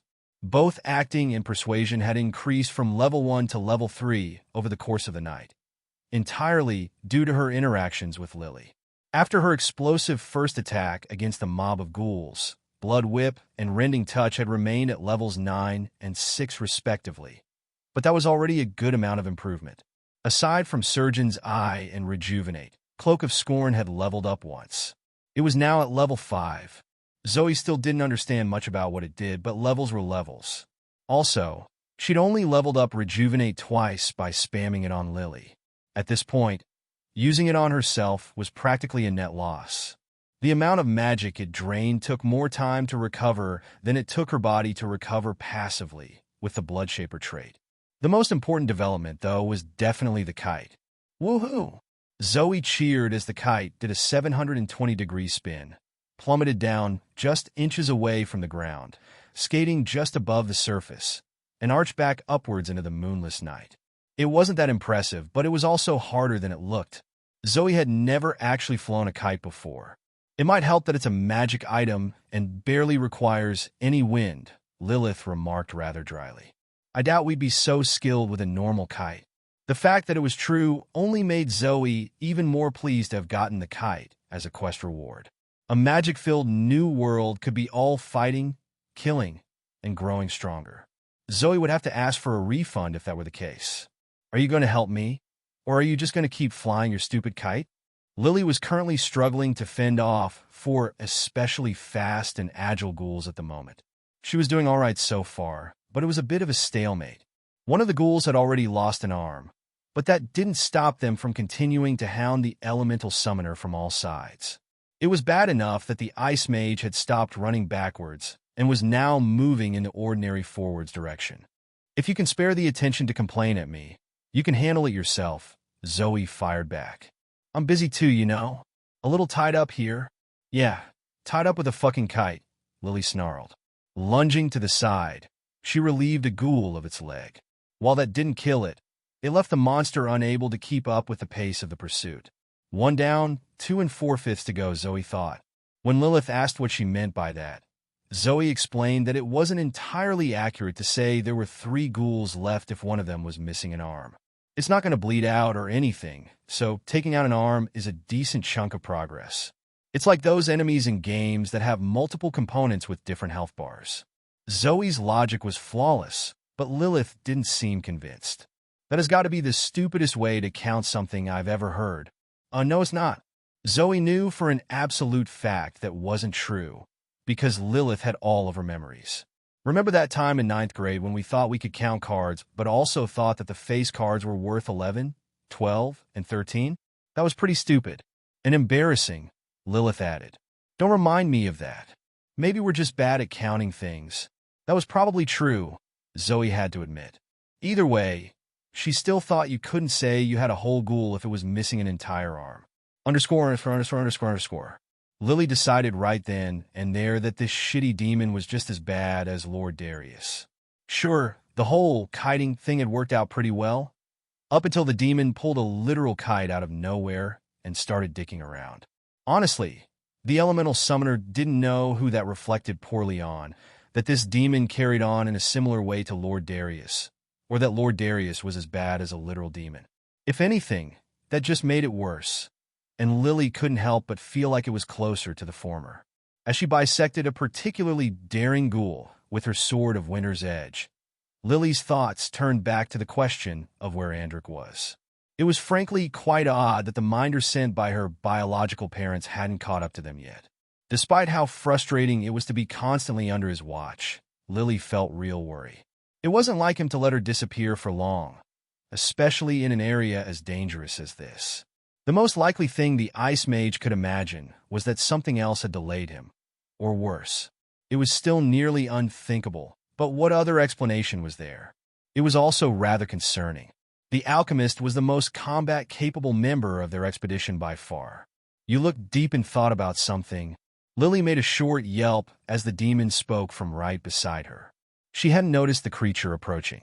Frowning, the humanoid demoness moved away slightly. Didn't mean to spook you. Skewering 3 ghouls with a single spike of ice. Lily shook her head. It's fine. The demon, it called itself Zoe, was really quite human-seeming. The mostly human appearance it had chosen, combined with its bizarre attitude towards everything, made it somehow more unsettling. Lily had encountered a few higher demons before, and more than a few lower, and none of them had been anything like this. Then again, the elemental summoner thought as she ran forwards again to regain some ground. All of the higher demons were pretty different from each other. This one could simply be following the pattern of being predictably unusual. You seem worried about something, it said again, and I get the feeling it's not me this time. Well, you're only mostly correct about that, Lily thought. But what should she say? Screw it. I'll just tell it the truth. Ironically, that was often the best approach when dealing with the more intelligent demons. It was actually a major part of the Bloodmane approach to dealing with infernal monsters. Avoid lying, but you should never be fully open with them either. I'm just wondering what's taking Andric so long. The alchemist who was with us. I expected him to show up a while ago. Are you worried something happened to him? Lily shook her head. Technically, she was just a little bit, but she was mainly worried that something had simply delayed him considerably. Either way, it definitely wasn't good. He's always annoyed when I slip away, but if something serious ended up holding him up for this long, she trailed off. You're worried he's going to kill you. The demon said it more like a statement than a question. And the demon is probably correct, Lily thought, her eyes narrowing and her gaze darkening. The demon is correct. Both of them froze upon hearing the terrifyingly familiar voice. Spinning around, Lily came face to face with a pissed-off alchemist. No, he should have been pissed off. Instead, his face was a cold, flat mask. Lily audibly gulped. That's bad. Pissing him off enough that his cool demeanor slipped was already bad enough. Pissing him off so much that he circled back around to stoicism was even worse. Underscore. Zoe looked back and forth between the two, her eyes moving like the pendulum of an old grandfather clock. They'd moved to a nearby rooftop to have their little chat. She and Lily had thinned out the ghouls enough by this point that the idea of a defensible fortification actually worked as intended. Also, the curse Lily put on herself was supposedly about to wear off. I would be considerably more irate with you had this demon decided to kill you upon making your acquaintance. As it is, I suppose I'll have to thank you for accidentally getting Zoe here to reveal itself. Andric's eyes roamed up and down Zoe's body much in the way the chief cultist had. She couldn't help but shiver a little. Why were all the guys here looking at her like that? She didn't know if the clinical, power-hungry appraisal was better or worse than the lust she was much more familiar with. Also, can everyone please stop calling me in it? That was getting annoying. It was insulting, actually. Just because I'm a demon doesn't mean I'm a thing. I'm a very nice and respectable formerly human woman. Thank you. And you? Andric addressed Zoe directly. Me? Thank you for your assistance. Oh, that was unexpected. Then again, a lot of things were unexpected recently. That's why Zoe wasn't surprised, even though she didn't expect it. Thank you for thanking me. That wasn't how you normally said that, but it was probably fine. Honestly, Zoe wanted to just ditch these two and go play with her kite. That wasn't much of an option, though. Not that anyone said she couldn't, but Zoe got the idea that she shouldn't run off right now. That's probably for the best, Lilith said. It would be a shame to do all that work getting Lily on your side, only to run away with nothing but a magic kite. Yes, that was exactly what Zoe was thinking. The kite was a definite bonus, but ingratiating herself into the group was still the main point. She didn't think Andric would chase her down or anything. It would just be counterproductive. It was just another one of those awkward interpersonal moments you had to suffer through, just in the context of a lot more high-stakes violence than usual. Zoe's attention snapped back into focus as the alchemist clapped his hands together. Good. Now that the explanations are finished, I suggest we move on. He looked at Lily first. You? Lily gulped again. Zoe could hear it. We're going back to the buddy system at least until we return to Verdunport. No, not that. Until we return to the Gershenfeld estate in Verdunport, and after everyone who needs to discuss this incident is satisfied. Buddy system? Zoe raised an eyebrow. What's that supposed to mean? The only thing she could think of was that thing for children where they had to each hold the end of a short rope when you sent them off in pairs. It was like a scouting thing. If that's what Andric meant here, yeah, that sounds pretty humiliating. Judging by how the already pale woman paled several impossible shades further, Zoe suspected her assumption was close enough. And you, demon? Zoe's gaze flicked over to meet the alchemist's eyes far too quickly. She couldn't help but curse herself for reacting to that particular form of address so automatically. Lilith laughed, but Zoe ignored the vile fiend. I suggest you resume whatever you were doing to conceal yourself. Most people aren't going to take the revelation as well as we have. Zoe started to nod. While that is certainly true, I'm afraid that by now they are all well aware. All three of them spun around to face an unfamiliar voice. Unfamiliar to Zoe, because her current two companions clearly recognized the aged gentleman who had just emerged onto the rooftop. A complex mixture of emotions crawled across both their faces. Good evening, Lord Darius. Andric greeted him after a moment. During that time, Zoe took the opportunity to study the man. Despite his elderly appearance, he was quite handsome, tall, sharp-jawed, and still possessing a full head of thick, if snow-white hair. He wore a long, deep blue coat over some sort of old-fashioned suit and a matching pair of slacks. Well, it looked old to Zoe. That could just be the current style here. She did also notice he was completely clean-shaven. He definitely could have pulled off a fantastic gentlemanly beard. Not that he needed it. As she continued to examine the man, he pulled out a silver pocket watch from within his vest. I believe it should be good morning. Oh, well, good morning, Andric. And good morning to you, Lady Gershenfeld. And to the unnamed demon standing next to you. Based on the reactions around her, fragments she remembered from conversations earlier. But most of all, from the way Lord Darius carried himself and spoke. Zoe knew instinctively that he was powerful. I would advise treating him in the same category as the cultist chieftain or that paladin, Lilith cautioned her. If not higher. Still, he kind of pissed her off. Being called unnamed on top of being repeatedly referred to, as in it was crossing a line. It did help that Lord Darius had said that last bit in a cheeky tone, though, as in, it helped Zoe feel confident lashing out, not making it less irritating.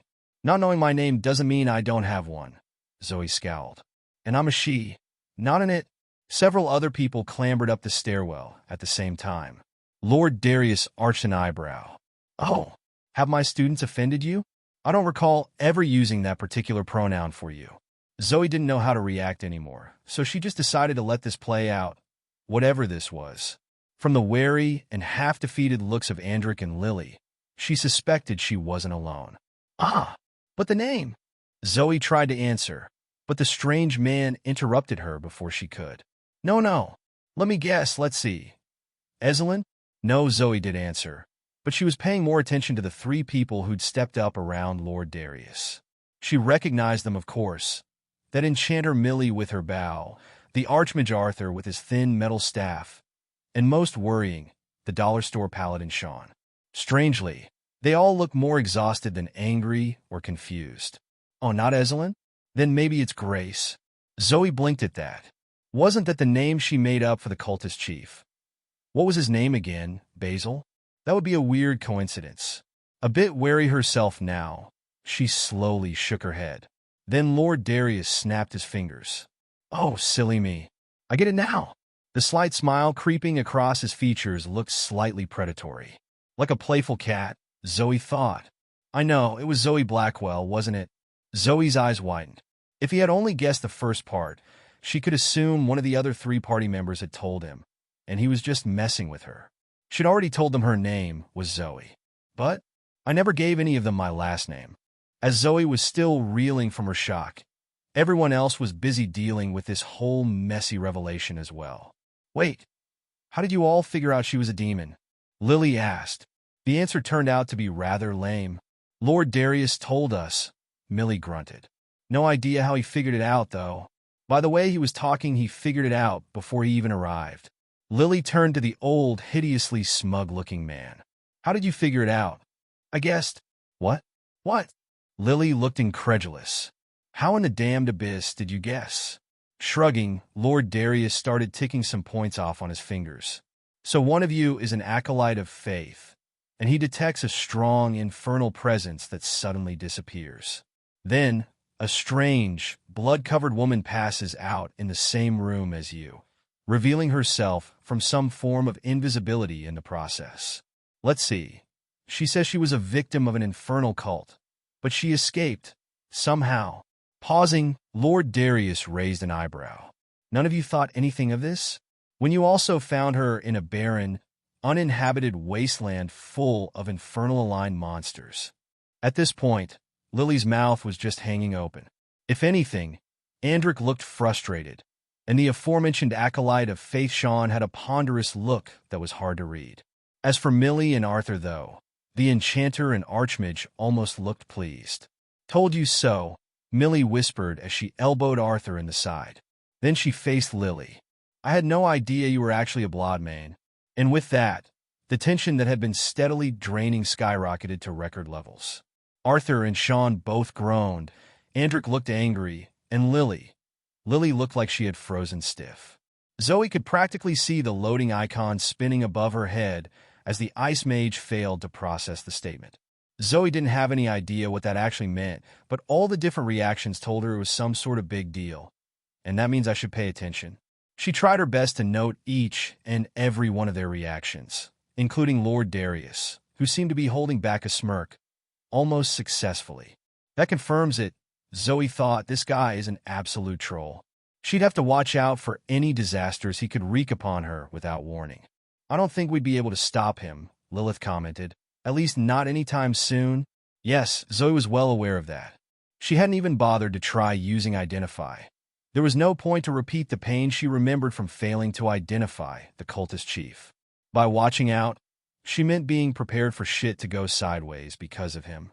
Inevitability did not preclude the ability to handle things with grace. Arthur was the first one to try to speak, and Lord Darius leapt in the very instant he tried. Zoe's eyes widened a bit. He was literally waiting for when he would try to explain something.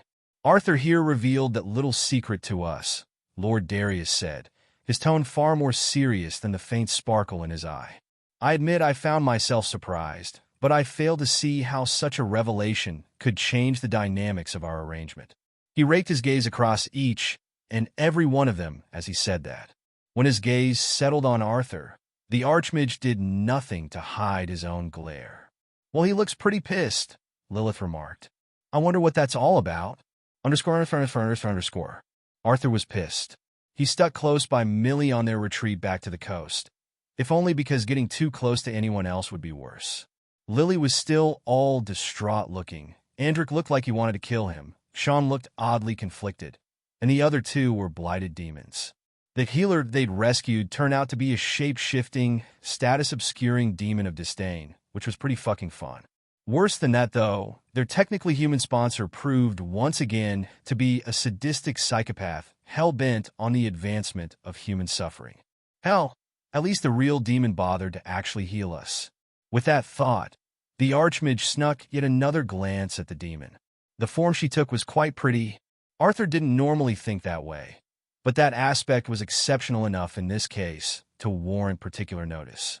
It was to the point where he would have worried about it had she been a demon of joy. Disdain, though? Arthur could work with disdain. The Archmage smiled to himself. If Lord Darius is going to ruin my plans for Liliana, maybe I should get closer to this demon after all.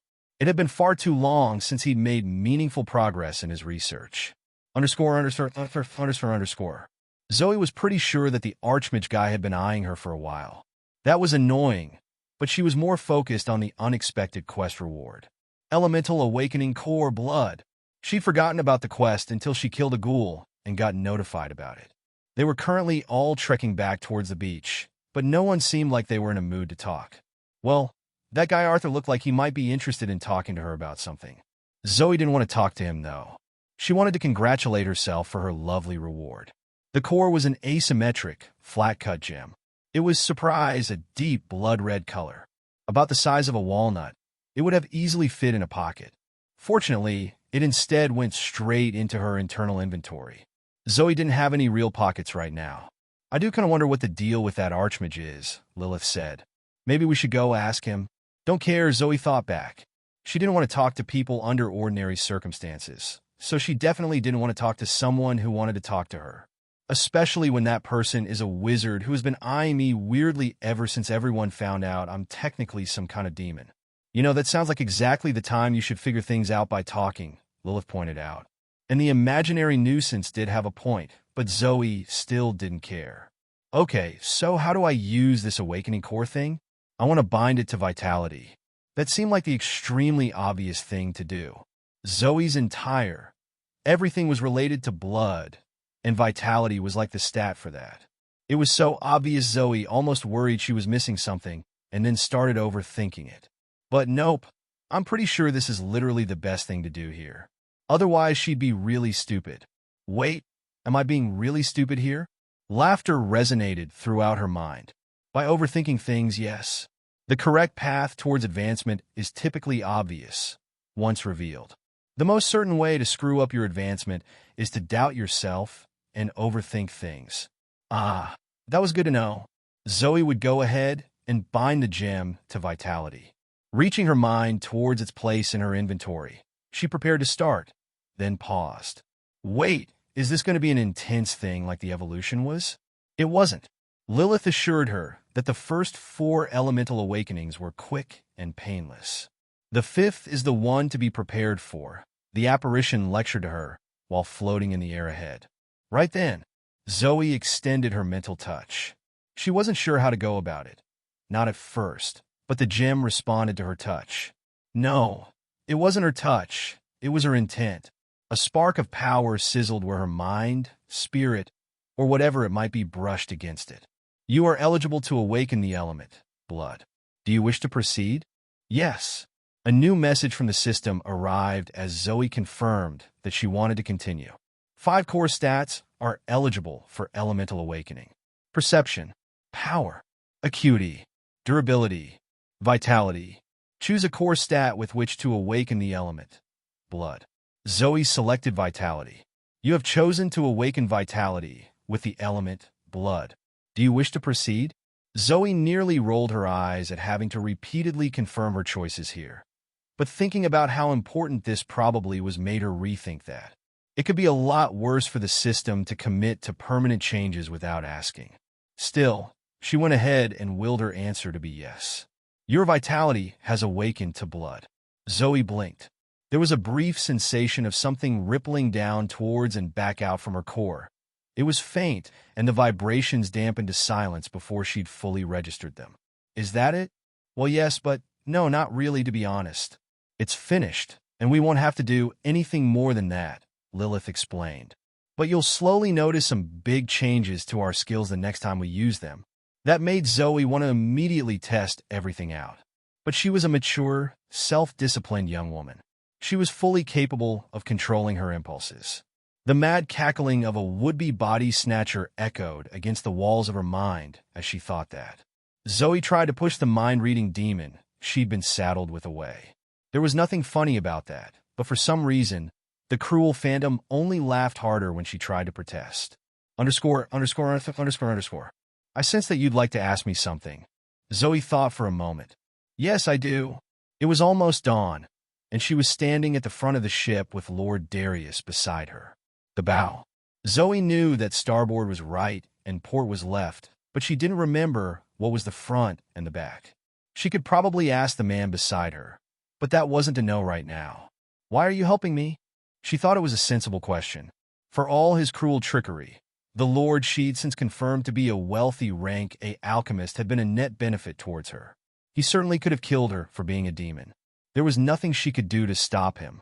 Lilith was of the opinion that it was a combination of a power play with a larger ambition they had yet to understand. Casually helping us at the same time, he blatantly reveals our nature is a message, the apparition claimed. To him, we're a piece on the board of a game far bigger than us. And he's telling us to play along. Just what that game might be. Well, neither of them had any idea. There was another possibility, though. Maybe he just thinks dragging a demon around is going to be funny. Lilith didn't think that was very likely, but Zoe did. He seems like the type to do that, especially with how untouchable he seemed. Now, though, as the small yacht skipped southward over the black waves and away from the frozen wastes. Well, this might be just the time to find out. Glancing down at Zoe, the elderly alchemist let loose an undisguised smirk. Because it's probably going to be really funny. Zoe blinked. Then she grinned. Ha! I told you so. She still didn't trust this guy, but screwing around under the protection of a strong, wealthy, and influential sponsor sounded like a sweet deal. He could literally just be lying to us, you know? Lilith, ever the voice of negativity, did not sound too convinced. Zoe thought that was a bit silly, though. Either he killed her or he didn't. There wasn't much point in worrying about his long-term ambitions right now. That being said, she should still fish for a little more information here. But how to ask? Screw it. Care to elaborate? She asked. It would be my pleasure. Removing both hands from the pockets of his royal blue coat, Lord Darius leaned forward on the deck railing. I'm a well-known rank A. You can count the number of us in Norvask on 2 hands. Most of them are weaker. It's been a long time since I reached that rank, and I've done, seen, and been a lot of things since then. It sounded like he was having a deep, emotionally vulnerable moment here. Zoe was particularly interested in what he said about the number of rank A people, though. Less than 10 in this Norvask place they were going. That wasn't many. She didn't know how big of a place it was, but either way that was still exceedingly rare. Yes, not many people hit rank A. Those who do are almost always well known by name in a region, Lilith supplied. And before you ask, I have no idea what Norvask is. From what we've heard, though, and factoring in the direction we're going and all that, I'm pretty sure it's going to be a small, rich, coastal kingdom. That sounded like a weirdly specific thing to be able to guess. Zoe supposed they would see if Lilith was right soon enough. It was nearly dawn, and Darius's mana-powered yacht was clipping along far faster than Zoe thought it had any right to. There was something deeply insulting about high-speed ships in the same world as sword-wielding assholes in full plate. Underscore. Sure enough, the first visible buildings of Verdunport crept over the horizon just a half hour after the sun had properly risen. Zoe didn't end up sleeping at all. She physiologically couldn't, since becoming a demon. Sure, she could meditate or something stupid like that, but she was a bit wound up from the events prior. Everyone else, aside from Lord Darius, had allegedly slept for at least a couple hours. They'd apparently entered Norvask almost exactly at sunrise, and it looked quite different than where they'd come from. While the air wasn't exactly warm, it wasn't exactly chilly either. Trees along the coast looked lively and green. It looked pretty much like a northern, temperate coastal region back on Earth. Did we really travel that far? As for the city itself, Verdunport looked big. It was hard to grasp the true size, even though they were now approaching straight towards a dock area. The main port was situated within a medium-sized bay. Well, Zoe thought it looked like a rather large bay, but Lord Darius called it medium while briefly pointing out some of the landmarks. One of those landmarks was a spindly tower spearing high above everything else nearby. While the tower looked quite thin, it probably wasn't. The impression came from the combination of it being comparable to modern Earth high-rises and everything else in the area being blocked off by the first row of buildings on the shore, none of which rose higher than 4 main stories. When Zoe asked what the ridiculous tower was, Arthur jumped in to inform her it was the tower. Zoe thought he was being deliberately obtuse until everyone else confirmed everyone called it that. Well, Lord Darius explained it was formerly the Bronze Eyrie, and more formally the Bronze Area of the Blossom Circle. But even he admitted the former name was only used in official contexts and the latter name was just pretentious.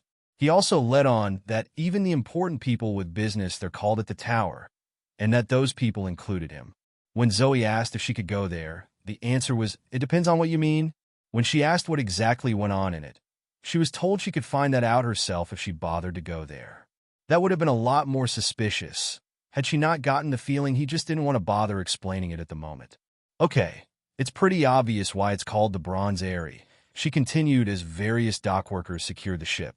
But what's the Blossom Circle? All 7 of them had formed a cluster on the port side of the ship at this point, and it looked like Lily was barely restrained herself from hopping across the gap even as the last ropes went down.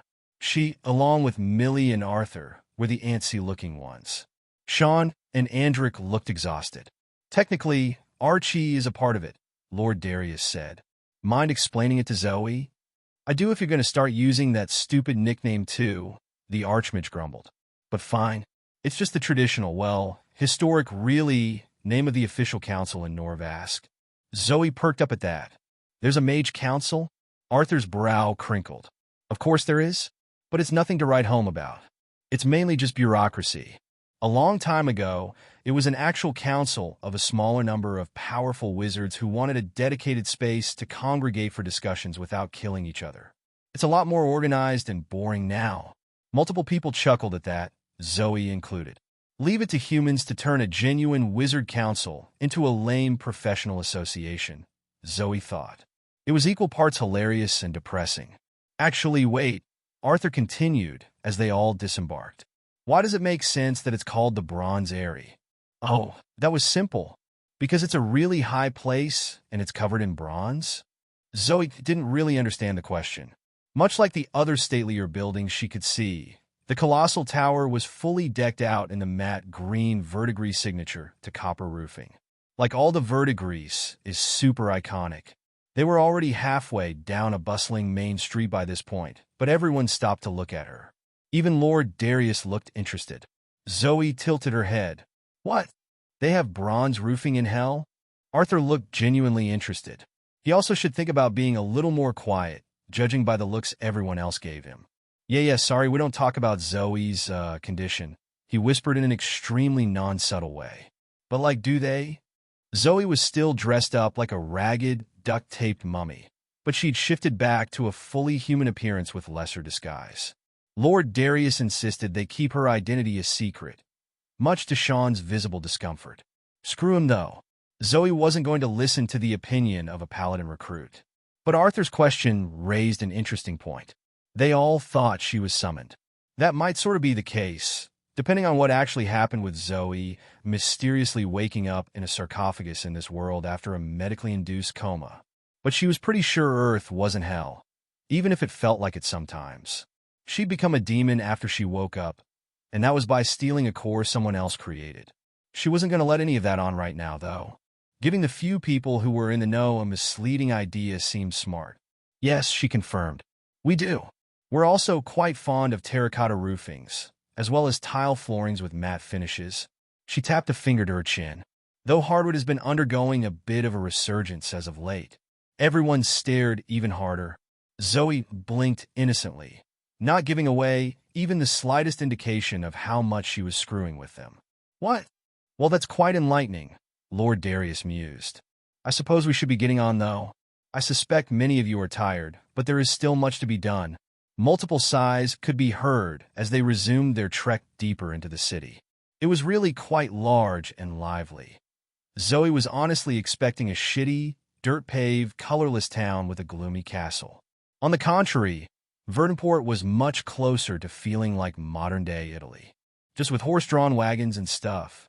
One of those wagons screeched to a stop right in front of them, quite nearly bowling Lily over before Andric yanked the noble heiress out of the way. Darius! The round-faced driver exclaimed, heedless of the injury he quite nearly caused. I meant to catch your arrival. You nearly did, their rank a leader drawled, and nearly flattened one of my students as well, he noted a second later. Sorry. Everything's just been so hectic, you see. Well, with the whole city in an uproar after High Templar Alexander left and someone in the temple leaked the news. Wait, what? High Templar? Could that be the paladin who interrupted the cult ritual? Zoe couldn't remember if she'd ever heard his name. He certainly seemed strong enough to have a title like High Templar, and the timing was fairly conspicuous. For his part, Lord Darius only frowned. No, I can't say I have. When was this? I departed post-haste this prior evening. Oh, so you haven't heard? Bending down, the round, balding man. Zoe still had no idea who he was, leaned in as if to whisper. Rumor is, when Brother Alexander returned from some solo mission, he went straight to the council and revealed that a large infernal cult had taken root in the frozen wastes, and that he'd failed to stop them from summoning a higher demon. The man's already pasty complexion went ever whiter as an excited tremor ran through his reedy voice. And get this, it turns out Prelate Kasha had been detecting ripples of elder magic building up in the north for the past 2 weeks. So when Alexander comes in and reports about the cult and the higher demon, the council went and mobilized the entire Inquisition. Leaning back on the wagon, the man rubbed his neck. Well, at least that's what I heard. They even sent Alexander flying way off overseas to that big, desert cathedral to report to the Pope there. The Pope! Zoe was getting increasingly distressed as he continued speaking. Looking around, she saw she wasn't alone. Everyone aside from Lord Darius had a grave expression of some kind, and they were all clearly trying not to keep glancing directly at her. So yeah, whole church and now the whole city is all stirred up. What with the Inquisitors starting to move out in full force and all. A chuckle, and the man shook his head. Can't say I suspect we'll have much of a problem, though. I happen to know they finished activating the last wardstone about an hour and a half ago. So none of you young-ins need to worry. If any demon tries to enter Verdunport now, someone in the Inquisition will know. They'll just have to find it. Laughing, he gave them all a friendly wink. Then you just have to make sure it doesn't get to you before they find it. Is this the part where I run for my life? Zoe was doing her damnedest not to show any reaction. She was failing pretty badly, though. I'm not the sort of person who's supposed to get rounded up and executed by an inquisition. That was reserved for films and news stories. Unfortunately, she wasn't the only one showing an uneasy reaction to the balding man's words. Hell, the only person who wasn't was Lord Darius. And that wasn't even to say he didn't react. He just vacillated between looking genuinely serious and like he was trying not to giggle. "Do it, fucker, I dare you," Zoe projected at him telepathically. It was a damn shame that the only person who could respond to her thoughts was Lilith. "I take objection to that," the annoying demon said, doing little to disprove the point. "Ah, well," rubbing his hands in a nervous gesture, the man leaned back. Zoe still didn't know who or even what he was, which was annoying. "I suppose I shouldn't have ruined your return with that particular bit of gossip. Everyone's already astir enough as is." Everyone else looked at Zoe. "Fucking hell, you idiots. Stop doing that." Zoe glared back. How much more obvious could you get? That was close to the worst thing you could do, unless you were trying to discreetly spill the beans. Wait, what if that's exactly what they're doing? Lily and Andric might have been sort of on her side previously, but Zoe had no idea about the other three. They're probably only putting up with this because Lord Darius told them to. It was Lord Darius who then came to the rescue. Now, there's no need to worry about any of that. After all, these five were supposed to be stuck dealing with waist-deep snow for another week at least. They've already gotten off easy, giving a very convincing but definitely fake chuckle. The aged alchemist rested his arm against the carriage. "Have we no faith? Even if this alleged demon were to enter the city, certainly our beloved Templars and Inquisitors would put a swift end to the loathsome creature." Zoe took note of how he flashed a brilliant smile to Sean there. She narrowed her eyes. It might have sounded like reassurances and looked like a silent compliment, but Zoe was naturally fluent in the language of petty social games. The statement had been crystal clear. Sean certainly picked up on it as well, as the acolyte of faith shuffled his feet in evident discomfort. But, Zoe noted with admiration, Lord Darius didn't overplay it. The moment was passingly brief, and he'd already moved on. Now then, who'd like to claim a seat on Mr. Donovan's lovely carriage? Zoe eyed the dirty cart. It didn't look very lovely. He might not admit it, Lord Darius winked, but I know he's just itching for an excuse to take the lot of you back to your respective lodgings. Mighty kind of him, as I myself have additional business to attend to. Donovan opened his mouth, then paused. He glanced at the five students and closed it. "Actually," he began to say, "no, I don't have time to listen to you deny it. Go on, all of you. It would be rude to decline the ride Mr. Donovan offered you on his carriage." Zoe arched an eyebrow. Despite the looming threat of capture and execution, she couldn't help but be amused. Or maybe it was because of it. There was a non-zero chance she was starting to cope by simply ignoring the problem and thinking about other things. Mr. Donovan was not able to sufficiently protest, as Sean and Millie both immediately hopped up. Arthur took a moment longer, but the Archmage did carefully hoist himself onto a rear bench, if semi-reluctantly. In stark contrast, Lily crossed her arms and quite visibly curled her lip. "I don't want to go on the cart." Donovan's irritated expression morphed into a scowl. "It's not a cart, girl. It's a carriage." Zoe blinked. "There's a difference?" "Yes," Donovan insisted. "Carriage denotes a certain aspect of dignity and stateliness, which Mr. Donovan's cart most certainly does not possess," Lily finished. They glared at each other. "Well then," Lord Darius announced with the air of someone who was about to leave, "I shall be going now. As I said, I have additional business to attend to." Zoe flinched as the tall, self-assured man took her arm and very much pulled her away from the rest of them. She barely saved herself from releasing a surprised yelp. "Oh, and Andric? A word with you for but a moment." Zoe couldn't do much to resist as they swept away into the shade at the edge of an uncrowded alley. That was the one upside of being dragged around. They'd been blocking a large amount of foot traffic while speaking with Donovan. Speaking of whom, Zoe took the opportunity to fire off a quick identify. "Oiled fence. Level 75 plus, rank C. familiar with his well-lubricated sword and a necessarily slippery trade. Let no one accuse this human of sticky fingers. Alignment, oil, shadow, strengths, stealth, speed, weaknesses, cold, blondes. That was, you know what, I'm going to do my best not to think too deeply about any of that. The system could be oddly silly at times, but so far nothing had actually been a joke when it came down to it. If anything, that just made this more concerning. So Zoe wasn't going to think any more about it. So, Andric's voice spooked Zoe a little. The rank C alchemist had snuck up on her and Lord Darius. Well, the rank A alchemist probably hadn't been startled. Zoe's perception might be high, but she couldn't imagine any of her stats would be even close as just a rank F. You would be correct, Lilith stated, sounding rather bored. I will be taking our lovely little Zoe here to your estate, the rank A in question answered. I will personally negotiate the matter with Victor, so feel free to continue escorting Liliana. Wait, what? Had Zoe understood that correctly? She was lacking a little context, but it really wasn't very hard to understand. Why am I going to their estate and not like wherever everyone else is going? Well, Lilith mused, I presume this means we will be going to the same place as two of them, in the end. And I also suppose it only makes sense to lodge the demon with the rich people who have experience working with demons. Well, when you put it like that, it really did sound obvious, didn't it? Zoe still didn't know much about these bloodmains, or anything about nobility and politics in general. But she gathered that they were an influential noble family, most notable for their focus on evil sorcery. No one else used that phrase. That was how Zoe might put it.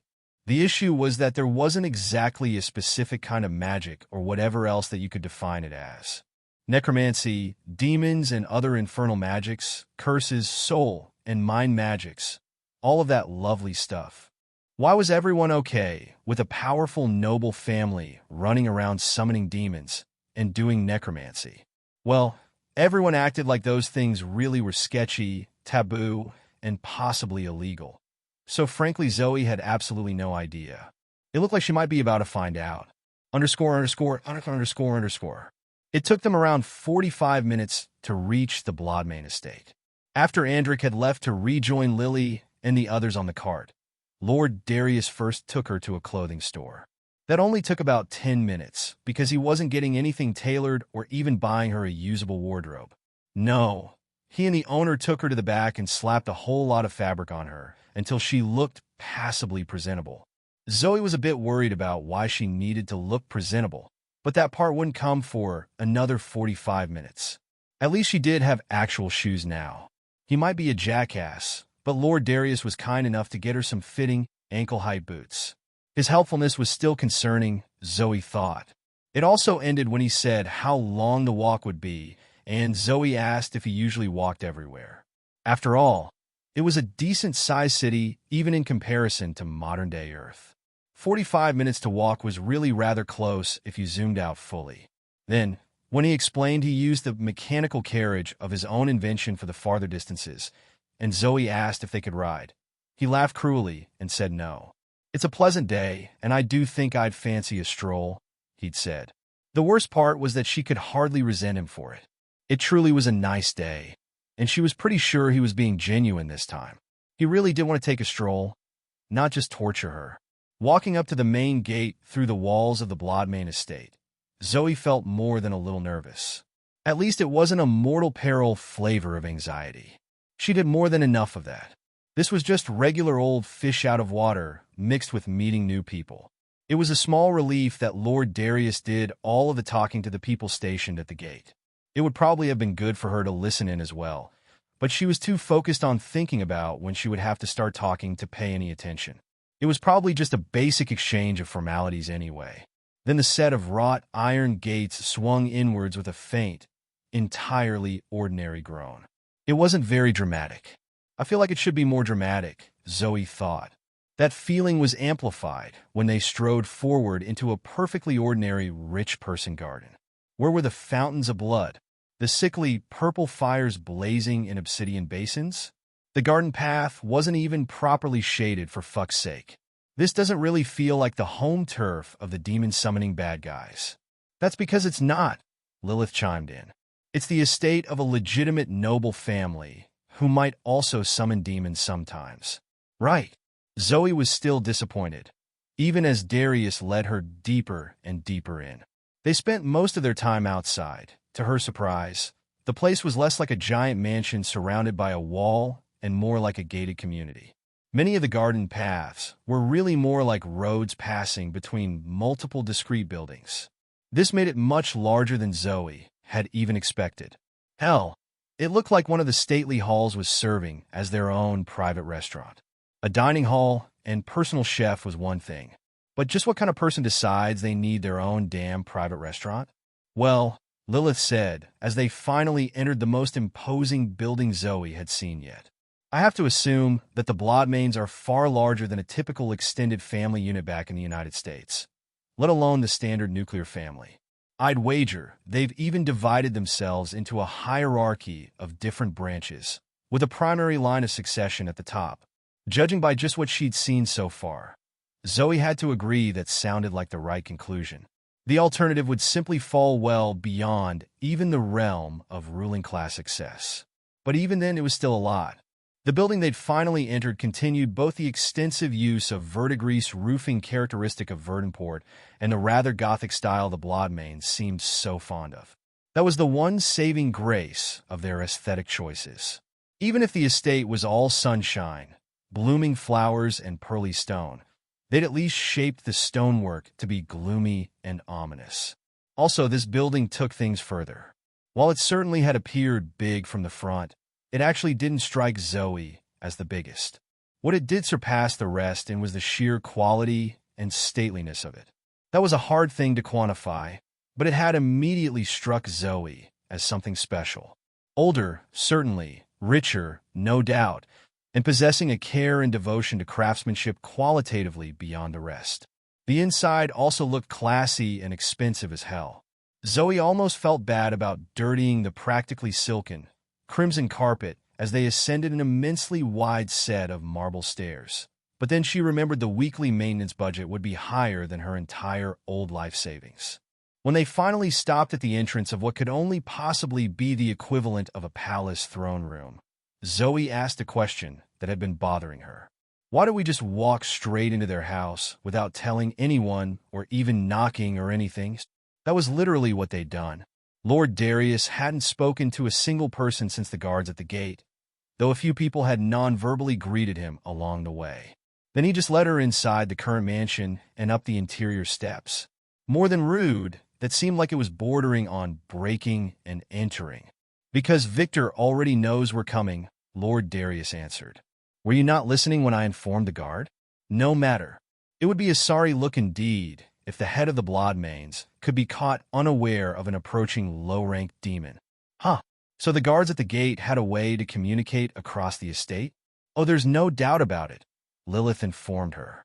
Those kinds of enchantments aren't cheap, but a noble house can certainly afford the luxury. And certainly for a link between the head of the house and the main entrance.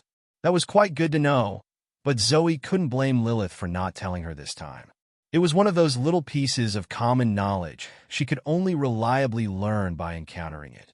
I feel like there are going to be a lot of those in the coming weeks. Returning her attention to Lord Darius, Zoe saw that he was still just standing around in front of the gold-adorned and surprisingly small doors. He didn't look like he was waiting for her, though. So what are we waiting for now? For Victor to let us in, he replied, expecting us or not. Even a man with far less courtesy than I possess would not dare to see himself into another's chambers. Courtesy? Zoe found it hard to believe the man beside her possessed much courtesy. The outward appearance of it, maybe. So, if I tell the guards I'm going to see the house head and they let me in, I can just walk all the way into their house. Jerking his head back a little, the alchemist looked down at Zoe with confusion scrawled across his aging features. What? No, of course not. Why ever would you think such a thing? What? Is that not literally what you just said? Zoe was confused now, too. But that's exactly what we just did. Oh. Chuckling, her rank, a companion, stuck his hands back in his coat pockets. Well, your name isn't Lord Darius Alistair von Locke, is it now? That's... Zoe grasped for anything she could say in response, and that's when the doors opened. Despite a bit of nervousness, Zoe was curious to get her first look at Victor Bloodmane. There was a certain fascination in first glimpsing the head of a wealthy, politically powerful noble estate in the flesh, especially one known for pursuits in the dark arts. The man behind the doors was dressed more simply than she'd expected. Oh, his dark, silken jacket, silver-white gloves, and similarly silver sash were all more than fine. She'd just expected something more flashy and possibly colorful. Unlike Lord Darius, Victor Bloodmane had very little hair. Precisely, he had none at all, not even eyebrows. It was a bit creepy, but Zoe would do her best not to let it show in the way she acted around him. "It is a pleasure as always to receive you, Darius," Lord Victor began. Lord Victor, right? Zoe assumed that was how to address him, going by how most people address Lord Darius. "And may it be a pleasure to receive you as well, young miss," he said to Zoe. "How polite," she smiled to herself. "I just hope he's not a cheeky asshole like the other old noble guy here." "The pleasure is mine, Lord Victor," Zoe responded, dropping into a horrific attempt at a curtsy. That was a good response, right? She honestly had no idea, but she thought she had done well enough so far. Only for the cheeky asshole beside her to erupt in laughter. Eyes widening, Zoe whipped her gaze around to face him. Fuck, what did I do? It didn't take a genius like herself to understand she'd clearly done something horrifically wrong here. But what could it possibly be? It was perhaps a small consolation that Lord Victor had a slight smile of his own as well. At least he doesn't look offended, Zoe decided. Your intention is much appreciated, he hastily reassured her. But I fear I must confess myself to be estate butler Rudy. Oh! Zoe's face was quick to heat up. Well, that's only mortally embarrassing. Well, look on the bright side, Lilith piped up. A laugh goes a long way towards getting others to remember you. Zoe wasn't so sure this was how she wanted to be remembered, but that was beside the point right now. Will Victor be receiving me in the domain as I requested? Yes, Rudy confirmed. House Bloodmane shall receive you now. Well, that sounded oddly ceremonial, Zoe thought. Stepping aside, the butler revealed a curtain. It was a dark and crimson, almost black, and it really just looked like an ordinary curtain. That sure is a curtain, Zoe thought. Do we walk through the curtain or something? That feels uncharacteristically sketchy for this place. The curtain seemed to shimmer. That got Zoe's attention. And sure enough, the curtain now shimmered like a portal into the void of space, or like a dimly lit pool of blood, she realized. That's extra sketchy. It was also far more in line with what she'd expected of the Bloodmane estate. Victor has created a sophisticated blood domain, Lord Darius explained as they approached, as if that explained everything. Feel free to use some of the blood if you like, but don't mess with the plants. And with that, the alchemist melted through the rippling blood. It was really quite disturbing, actually. It wasn't like he walked through. It was like the man was also made of liquid, and the puddle of disconcertingly dark blood had slurped him up. We'll be fine, Lilith assured her. The boundaries of domains are often strange. They seldom have much bearing on what you'll find once you're actually inside. Well, if that were the case, Zoe took a breath. Well, I think it's fairly safe to assume there will be more blood, she mused, but I have no idea what he meant about the plants. Closing her eyes, Zoe stepped inside. The blood domain was full of plants. Wow, Zoe thought. That is a real shocker. I'm really surprised by that. Who would have thought it? Technically, the answer would have been not her, had Darius not made that last offhand comment. Aside from the sheer novelty of entering a room inside a building and emerging in a massive underground jungle, the place was still absolutely bizarre, beautiful, and hands down the most fantastical thing Zoe had experienced yet. The jungle was dark and thick. Had it not been for the way forward being excessively obvious, Zoe wouldn't have known which way to go. As it were, the plants contorted themselves into an insultingly perfect circular tunnel winding deeper in. It was also lit by a trail of drifting golden motes. Everything else was pretty much an impenetrable leaf wall, and there was a big slab of rock right behind the spot where she'd appeared. I sure do wonder which way Lord Victor wants me to go. That might be a bit unfair on Zoe's part. It was certainly better to be handed a path that she was physically incapable of screwing up than to try finding her own way through the place. As she walked, she couldn't help but try to catch one of the drifting golden lights. But they avoided her touch, lazily floating along unseen currents, up until her fingers drew close. Wait a minute. Those weren't fingers, those were claws. The fuck? Zoe knew 100% that she'd had lesser disguise on, and she hadn't activated the skill again to cancel it. It's the domain. At rank A, this Lord Victor is comparable to a god within his own domain boundaries. Zoe stopped. A god? Relative to us, yes.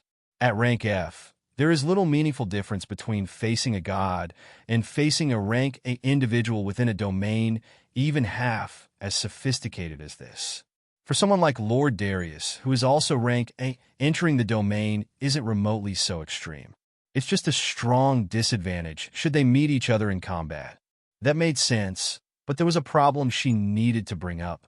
I thought the gods were all gone. She thought back while resuming walking, and it looked like she was getting close to her destination. The jungle might be smaller than it had first appeared, as she could see a larger clearing up ahead. Yes, that's correct. The lack of knowledge of the elder gods does not preclude us from recalling the general scope of their power. But more importantly, it was a comparison I thought we would both understand. That was fair enough, Zoe decided. It also didn't do much to make her feel more comfortable about being there. Also, why hadn't she appeared in the same place as Lord Darius? Little things like that heightened her sense of unease. Less than a minute later, Zoe stepped into a lovely little garden. It was a bit weird to describe a part of what was already a jungle as an open garden, but that's how it was. While the roughly circular area wasn't nearly so dense as the rest of the place, it was still full of plants. A ring of thick, twisting oaks delineated where the precise boundaries were, with several other of the circular tunnels opening up between them. Zoe was pretty sure you didn't usually find old oaks in a jungle. Within the ring, it was less like a full clearing and more of a looping knot of different paths, each close enough that you could see through to the others. The vegetation between the trees was also much more varied, with different flower beds, vines with suspiciously glowing fruits, and even parts that were actually little rock gardens. Zoe knew when she'd stepped into the very center. Lord Darius was waiting for her, as was a youthful woman who Zoe guessed was the gardener. She could tell because of the work gloves and that pickaxe-like hoe-thing gardeners sometimes used. Hi, she said as she stepped fully into the true clearing. This place is pretty cool. Lord Darius cocked his head and adjusted his long blue coat. I find it quite balmy. Be careful with how you use slang, Zoe noted.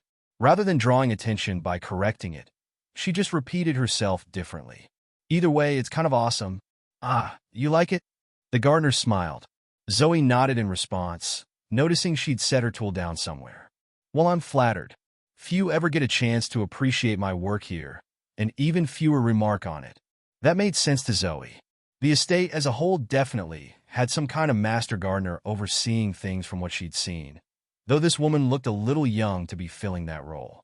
Regardless, it would be a bit annoying to pay extra special attention to the boss's private area without anyone else getting to come see it.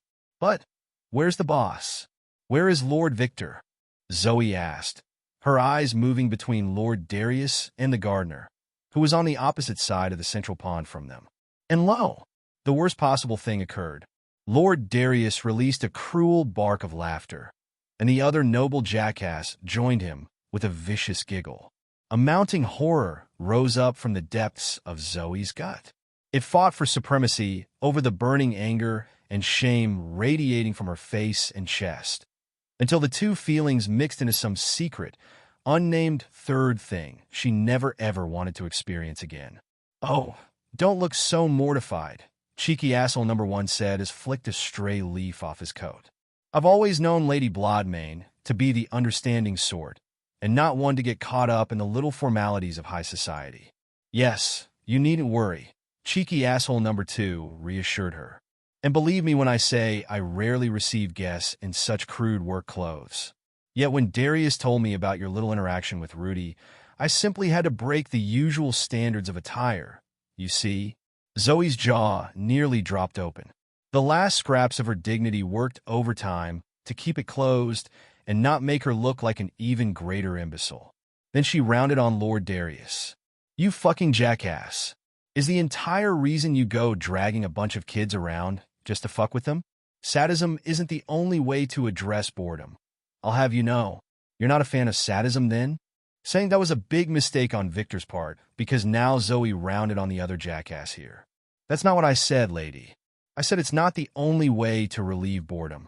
And before you ask, no, I wouldn't say I'm always against it. But I am if you're talking about doing it to me.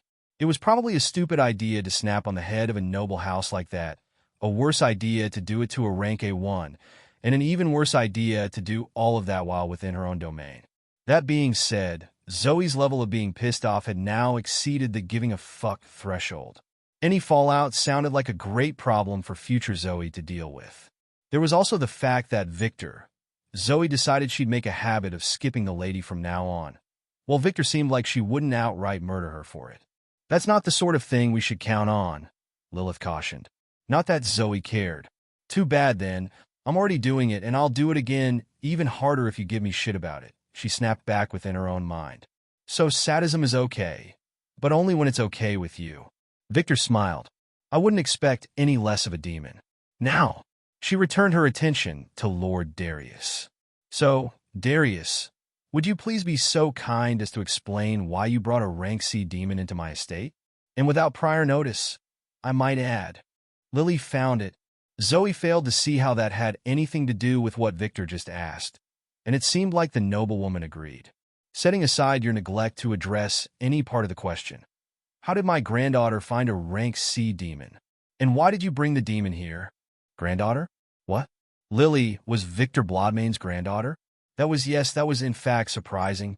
She hadn't known precisely how important the elemental summoner was within House Blodmain. But that wasn't the main thing. The main thing was that they looked basically the same age. The conversation carried on with little regard to Zoe's internal pondering. Well, I didn't think I'd have to explain that second part, Lord Darius enunciated slowly. I want you to keep it for me. Wait, what? Keep? Zoe didn't like that word. No, she didn't like it at all. And why would I do that? Lord Darius paused and scratched his chin. Because I asked you to? Zoe noticed Victor's eye twitched. She was a bit astounded herself. Incomprehensible noble politicking aside, that was just rude. But while Victor clearly agreed, the lady of House Blodmain ultimately relented. Fine. You still haven't told me how my granddaughter met her. Just ask her yourself. That one came close to making Zoe choke. But all Victor did was raise a judgmental eyebrow in response to the sheer, disrespectful boldness. Which one? My granddaughter or the demon? And finally, something she said took the asshole alchemist by surprise. Only for a moment, and Zoe's eyes narrowed as he collected himself. Well, I was going to say your granddaughter, but it could be either one, I suppose. I see how it is then, Zoe thought to herself. Didn't even think anyone would want to ask little old Zoe anything, did you?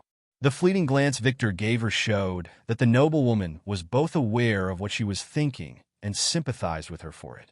Now, Zoe wasn't going to forget what Lady Victor did with the gardening tools, but she did note how the woman was the only person so far to not launch into calling her an it, though it's a bit sad that ended up being an issue in the first place. All right, she finally said, tell me why you want me to house a rank C demon. Because I don't want to. And if neither of us does it, then the Inquisition will find and execute her within hours at best. Holy shit. First, that was an absolutely terrifying thing to know. Zoe didn't expect evading Inquisitors to be easy, but that was downright frightening. They could find her that quickly? That was insane. The implication that they'd kill her on the spot didn't help either. Also, Lord Darius was just going to drop her on someone else and then go fuck off.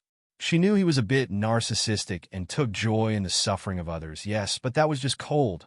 Victor turned out to be a bit upset too. For a different reason, it seemed. I know that she's the demon they're looking for, jackass. Why do you want her alive? Yes, I'm not going to ask why you won't do it yourself. Save your breath. Yeah, things were getting a little tense, and Zoe didn't like it. And then the arrogant and stubborn look washed from Lord Darius's face. It was sudden, and he now spoke in a way which was deeply, totally and unambiguously serious. Talk to me privately after this, and you'll know exactly why I want her alive. And you'll know why you will want her alive too. Wait, what? Now Zoe was interested. Okay, I was already interested, but like more. She really wanted to hear what was going to come next. But what was that about privacy? Surely Lady Victor's personal domain was privacy enough. What? Victor glanced between them. Okay, then spill it. She waved her hand, and then Zoe's entire vision was blocked by a thicket of brambles. The bloody, thorn-covered cocoon blocked out both sight and hearing. Superhuman perception was useless. Fuck, that was not what Zoe wanted to happen. Were they seriously going to share all the super special secrets without her? That's cold. The secrets were literally about her. For heaven's sake. Zoe was poised to start beating her own way through the prickly bushes. A second later, and it was gone.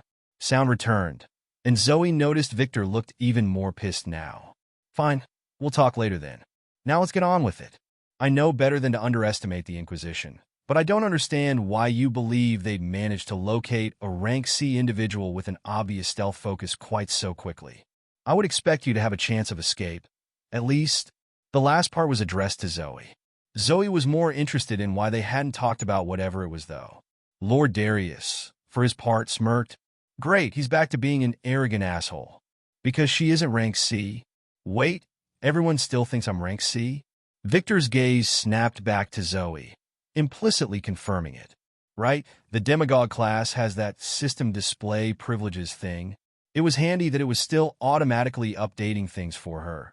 But Zoe decided she should play around with that sooner rather than later. It was kind of important for her to understand, but Victor didn't look surprised. Rather, it was a hint of consideration and a smaller amount of irritation that flicked across her eyes. So I see. Yes, that does change things. She looked back to Lord Darius. And I understand better now why you are interested in handing Miss Blackwell here to me. No, I don't think you do, the alchemist mused. But we'll discuss that soon enough. First, I'd like to give our lovely little demon the chance to ask any questions of her own she might have. Victor was clearly irritated by that. The control she forced upon herself as she faced Zoe was impressive, and did little to make Zoe less uncomfortable. Well then, I'm sure you do have questions, though many of them can likely be answered later or by people other than myself. Yeah, she's definitely irritated. Unlike how she felt before, Zoe decided it would be best to appease the woman a bit here. It might have helped that Lady Victor had never called her an it. I do, but it's fine. You can go ahead and continue your discussion with Lord Darius first. Would it be okay to talk to Rudy? Yes, I suppose you may. And with that, she waved her hand, and Zoe appeared back outside the curtain. Zoe blinked. That was sudden. She'd expected more warning would come before being ejected from the domain. Not that I'm complaining. She was more than ready to get out of there, despite how fascinating the forthcoming discussion might be. Now that her surprise was wearing off, she studied her new surroundings. The curtain was still there. What would happen if she stepped back through? Well, Lady Victor would probably be pretty angry, she decided. We can't step back in, Lilith clarified. You can't just walk into someone's domain if they don't want you to. Looking at the curtain, Zoe realized it looked like an ordinary curtain again, not a dark wall of rippling blood. Guess I can't go back, huh?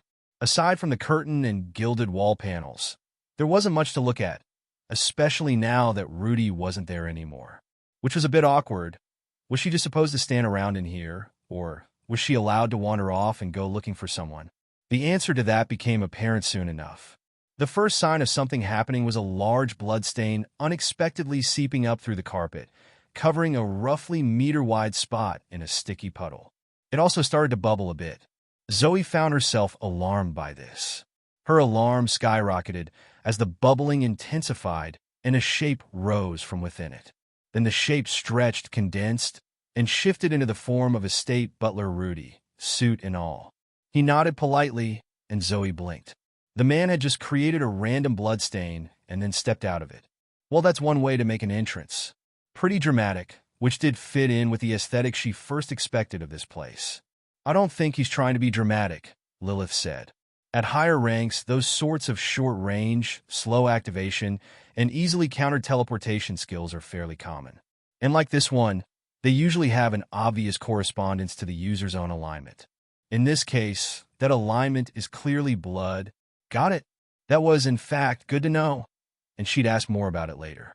Right now, she had more important questions to ask. Lady Blobmane said you might have some questions I could help you with, Rudy said. Oh yeah, I sure do. That was a bit of an understatement, really.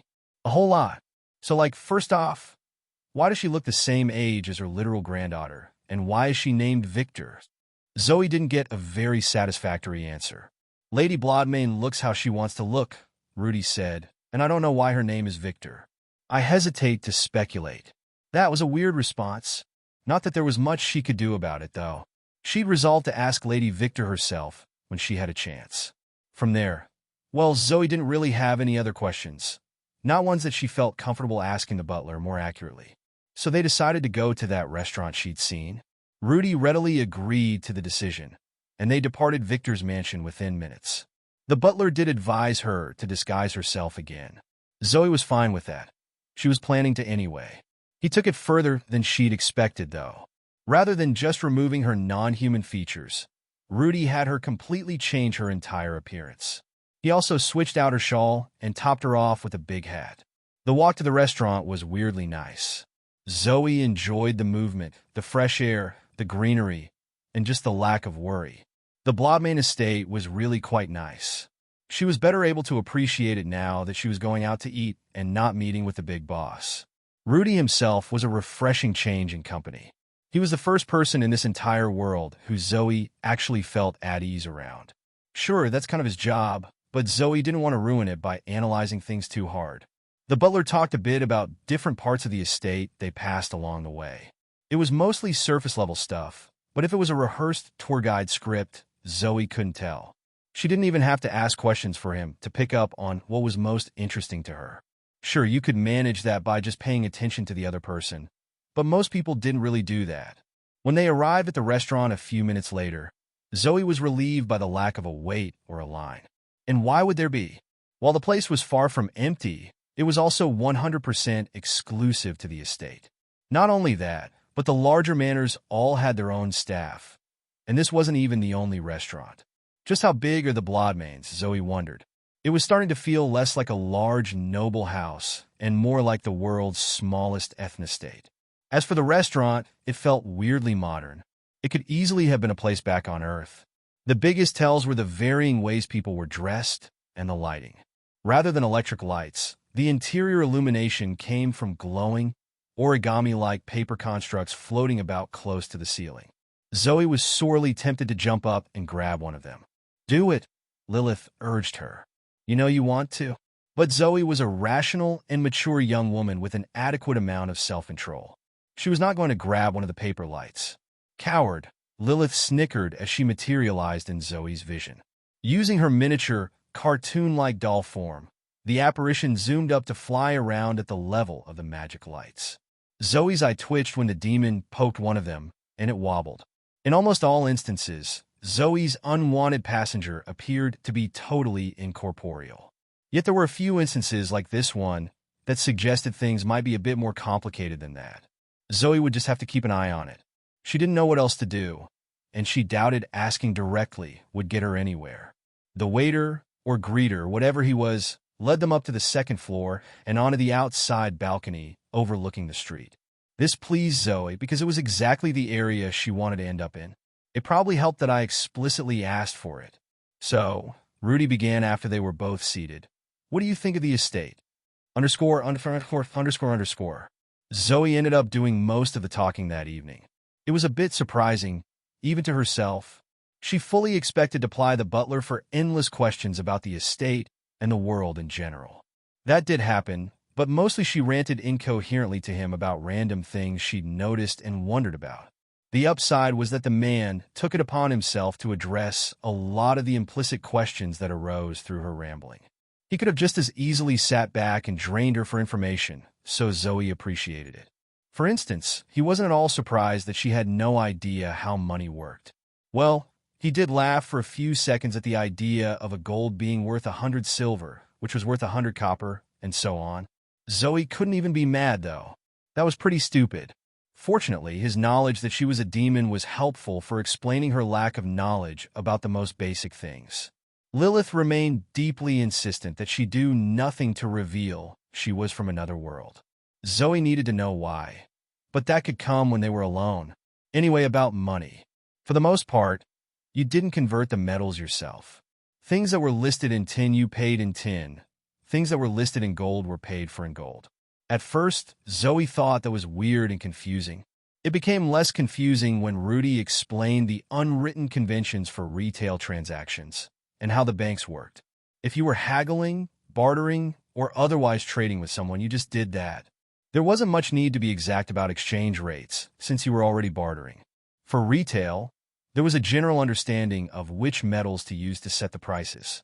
Small, everyday purchases were mostly dealt in tin, with some copper for the bigger ones. For more expensive items, they mostly used silver. Once you got bigger than that, either in value or just sheer scale, well, that's the point where you already made contracts and more formal agreements. And if you were haggling at that level, then you probably had the time or the people to do the math for the current market exchanges accurately. There was also the way the banks played into all of this. According to Rudy, the banks measured most things against gold. If you wanted to exchange your carrying money for another metal, you went to a bank and they did it for you. And you could trust they wouldn't cheat you because it wasn't actually that hard to publicly audit those exchanges. Trying to screw over the average commoner wasn't remotely worth the scandal. By this point, Zoe was starting to wonder if there was even something like a credit or debit card.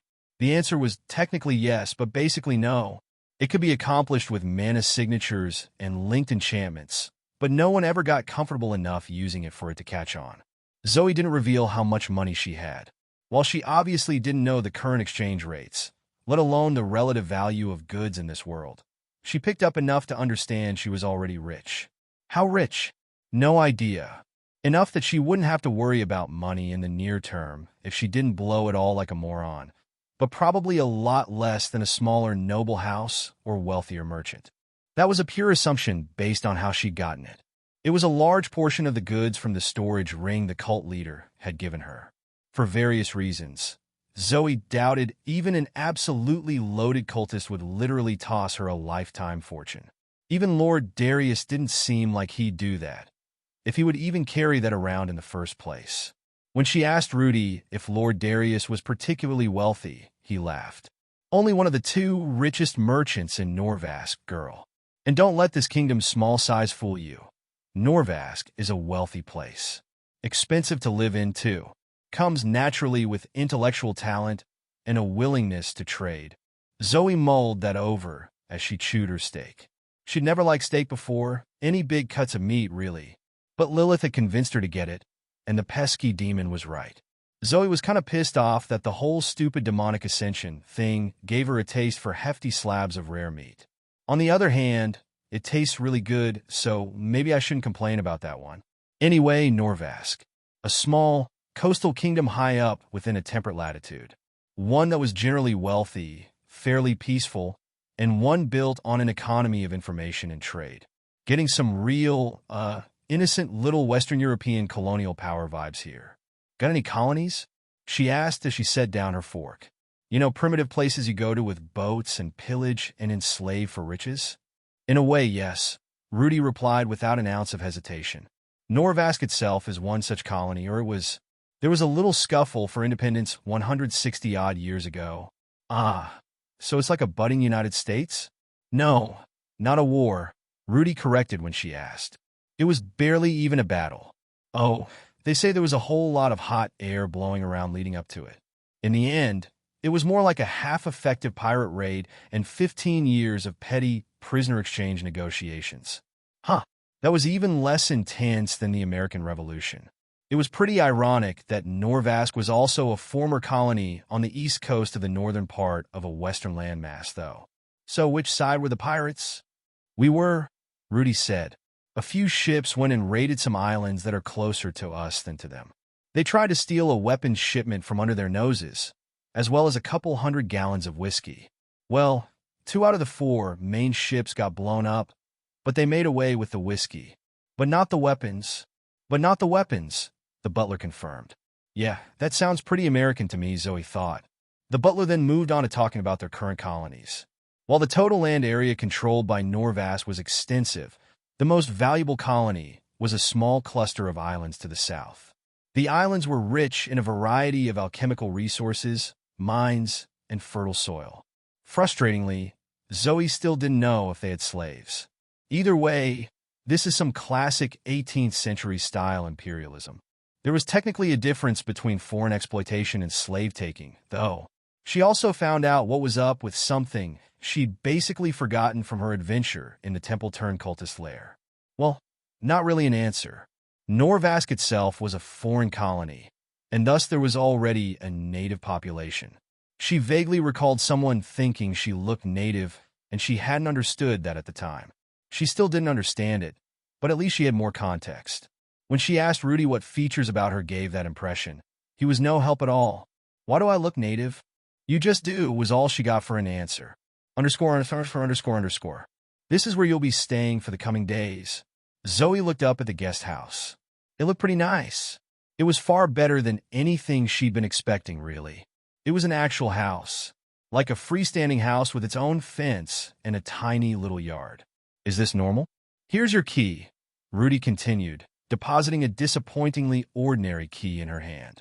"The guest house is already stocked with some basic amenities, but should you find yourself out of anything, don't hesitate to contact someone. You'll also find a note from Lady Victor in the office. I don't know what it covers, I haven't read it. I'm only to inform you that it is there." Huh. Zoe didn't expect that. The note could only have been written after her meeting with the head of the Bloodmains. But the butler had been with her the entire time. How did he know about the note, then? She decided to ask him. "I wouldn't be much of a head butler if I didn't have means of such communication. Now would I?" He gave her a wry smile. "Now, I have no desire to treat a guest poorly. Oh, but I would advise you to remain inside from now until someone comes for you in the morning. Not everyone in the estate knows who you are, and I'm sure you understand why they shouldn't." "Yeah, that might be a good idea." Zoe nodded. She had no right to complain about it anyway. These accommodations already seemed excessive. "Thank you." The estate butler walked off, and Zoe unlocked the guest house and made her way inside. The inside was about as nice as she expected, which meant far nicer than she felt she deserved. It was also a bit hard to see since all the rooms were completely dark. Being a demon might do a little to improve her night vision, but it was still inconvenient. After stumbling through the entire first floor, vainly searching for a light switch, Zoe gave up and reached into her inventory. A magical, floating paper lantern materialized above her palm, casting a pale glow across her immediate surroundings. If anyone else saw it, they would say it looked remarkably similar to the lanterns from the restaurant. If they questioned Zoe about it, though, they'd learn it was just a coincidence. She would probably have trouble recalling precisely where she did get it. Maybe it was just from the cultist chief like most of her current possessions. One thing was certain, though. She most definitely did not snag it from the restaurant on her way out when no one was looking. Zoe was a responsible young woman who respected private property. Snagging the lantern before it could rise out of reach, Zoe made another circuit of the first floor before climbing the stairs. She didn't find anything that looked like an office, so the note from Lady Victor was probably upstairs. The office was upstairs. There were also 2 bedrooms, a second bathroom, and a casual lounge area. Pretty comfy, Zoe decided. The first room she checked was the bathroom, of course. It had a shower and a bathtub. Hell yeah. There was also something that looked basically like a toilet, just different. Either way, an immense burden eased off Zoe's shoulders at the confirmation of sophisticated indoor plumbing. If it had turned out she was supposed to just go out and shit in the woods, she would have had to learn to man up and hold it. Hold it for the rest of our immortal life? Yes. Lilith didn't look convinced, but Zoe was deadly serious. After that, she went to the office. The note wasn't very hard to find, seeing as it was the only thing on the plain wooden desk. She hoped it was something important and not pointless formalities that any regular guest would get. Picking up the note and holding it beside the enchanted lantern, Zoe's brow furrowed, and her heart stopped. God fucking damn it. Scanning back over the fairly short paragraph of text, Zoe failed to fully suppress a groan.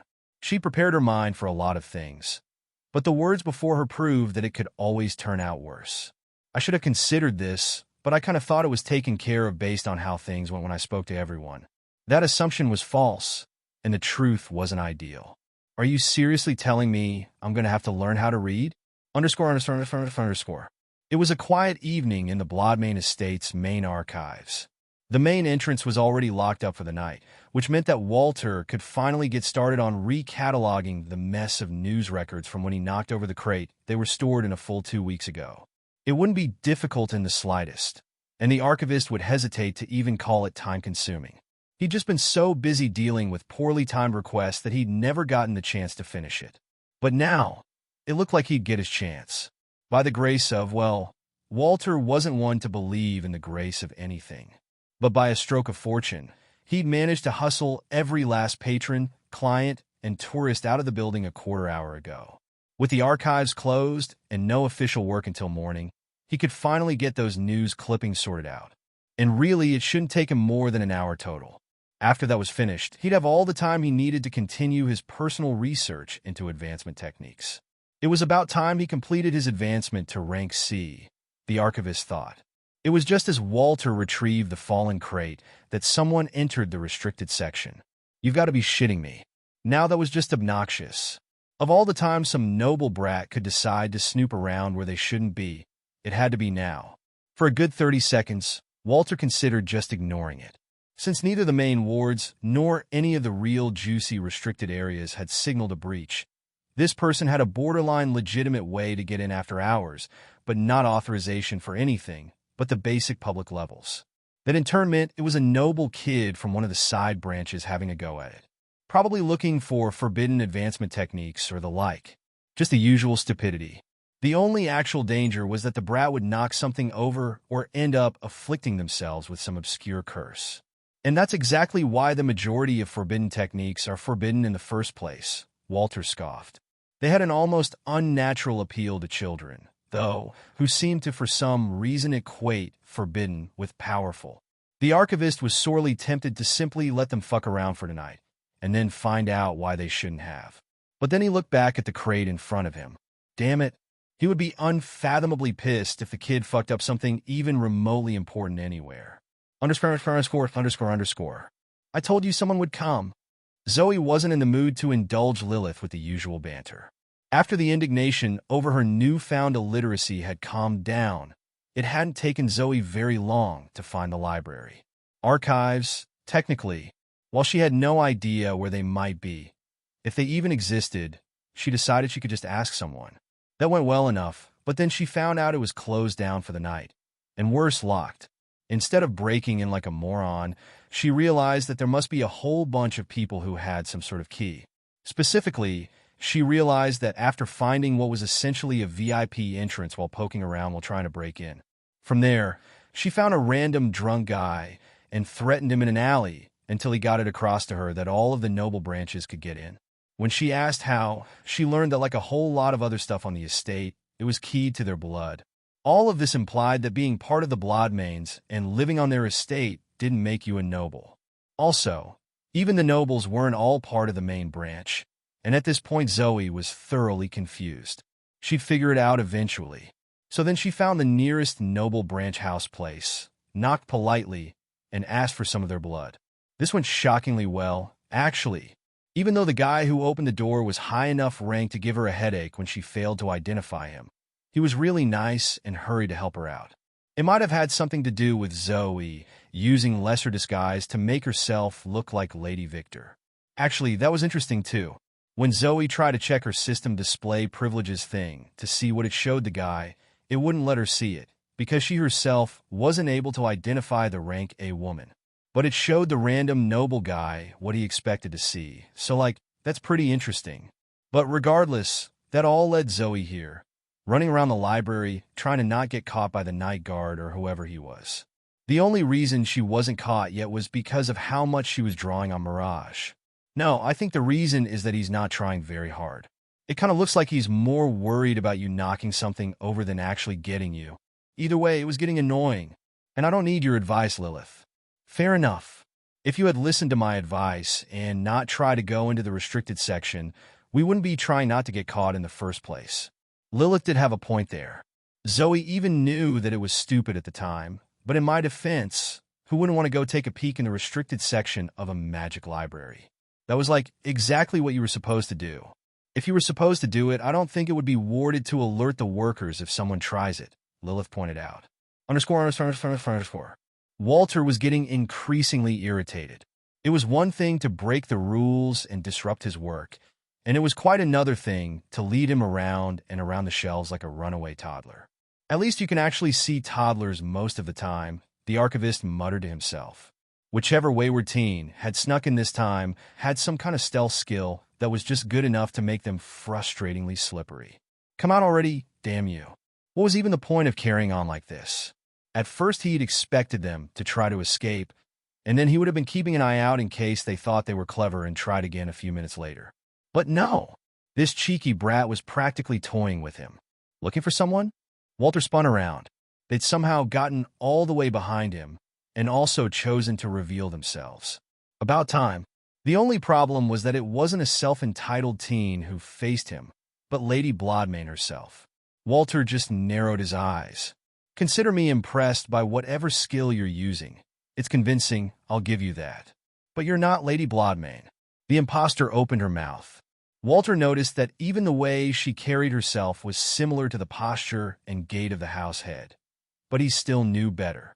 And if you think you're going to convince me with some kind of fake status, I can't identify Lady Blodmane anyway. The mouth closed.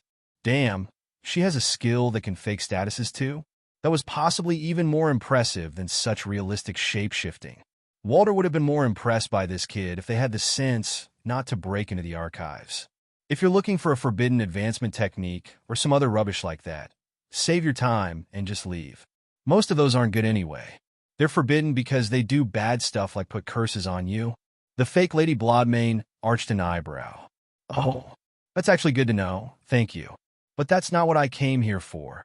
Yeah, right? Walter's eyes could hardly get any narrower. Then what are you here for? Well, a flush of shame crept through her pale cheeks, something that wasn't there before. I was trying to avoid meeting anyone, but now that you're here, can you teach me how to read? Lady Blodmane's morning began with a concerning series of disparate reports of strange goings-on across the estate in the night prior. She would have been far more concerned had the likely connection between the seemingly unrelated occurrences not been already known to her. By far the most concerning were the rumors concerning Victor herself. Namely, that she called upon Damien's branch at some unholy error to demand the branch leader's blood. Victor had done no such thing. Yet the rank a mage had no doubt that someone looking very much like her had. Still, this was troublesome. It was troublesome that the Blackwell demon was brazen enough to attempt such a thing, let alone that she succeeded. But what was more troubling was that now she'd have to reassure Damien and put a stop to any rumors. Rumors that are already spreading, given how she herself found out in the first place. Less concerning by far was the drunken report of another drunkard being shaken down for information in an alley nearby in the residential areas. That sort of thing wasn't exactly normal, but it wasn't uncommon. The only thing noteworthy was how close in both time and place it occurred to the impersonation and blood request. Aside from that, there were the numerous reports of suspicious activity, followed by an alarm going off from a tripped ward in the archives. As Lady Blodmane stepped out of her manor and into the open air of the estate, she decided that would be the first place to go.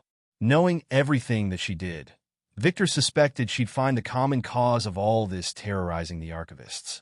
It only took the househead several minutes to reach the archives. She could have done so far faster, but she took the route that didn't use skills and did necessitate the use of her feet. Walking was, in some circumstances, more dignified, not to mention better suited for a healthy combination of planning and procrastination. I really don't want to deal with Damien right now. It was hard not to notice that the archives were still closed when she arrived. That was never supposed to happen, and it seldom did. I'll take that as another indication our guest has remained on the premises. The only thing that could make one of the master archivists tardy was if they were still tied down with wrangling the demon. And, as was often the case, Lady Blodmane's predictions proved correct. In the very center of the main common area, surrounded by heaps of assorted scrolls and books, Master of the Archives Walter sat, by no choice of his own, as the poor man was at the mercy of a higher demon. The tormented creature's head snapped up at their arrival, as did the demon Zoe's. Relief, then confusion, and lastly an uncertain cocktail of dread and hope flickered behind the archivist's haunted features. In contrast, the demon wore a facade of sheepishness, as well as Victor's own face. "Please tell me you're the real Lady Bloodmane, and you've come to save me." Victor quite nearly burst out in laughter at that. Just what did she do to him? He didn't look injured or sick. Less an exhaustion of body than of mind, and perhaps spirit. "I'm the real Lady Bloodmane, and I've come to save you." She paused. "Although, I do hope you won't mind me asking what I'm here to save you from." The archivist's joyous expression faded as he froze. Victor could almost see the thoughts churning. He wasn't sure what was going on, he didn't want to admit everything, and he thought she already knew, but he had little choice but to speak. "Of course, Lady Bloodmane. Last evening, I detected someone entering the restricted section not long after the archives were closed. At first I assumed it was one of the younger members of the current noble generation hunting for forbidden techniques or the like. But, he scratched his head. It was actually some kind of shape-shifting monster." Master Walter trailed off a bit, shifting a bit further away from Zoe and giving her a wary look. Victor had to make an explicit gesture to continue, and he cleared his throat.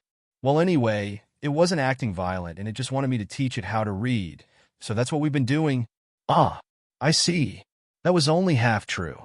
While the explanation was both clear and enough to explain most of the incidents during the night, it raised a few new questions.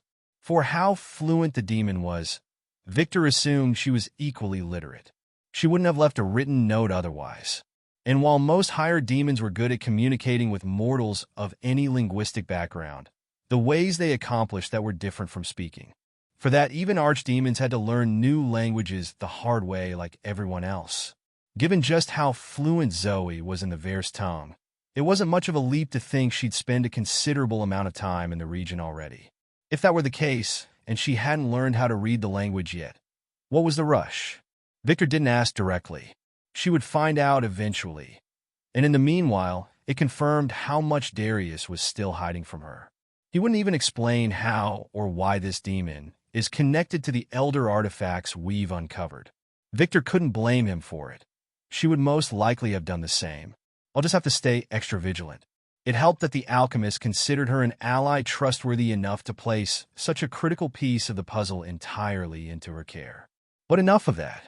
There's much to be done yet, and I'm sure poor Walter could use a rest. That was very good of you, Master Walter. I'll see to it from here, though. I have business of my own with Miss Blackwell here. May you take the next few minutes to finish up?" For the first time in their second meeting, Zoe Blackwell's face lost its amused confidence. The demon looked a little nervous.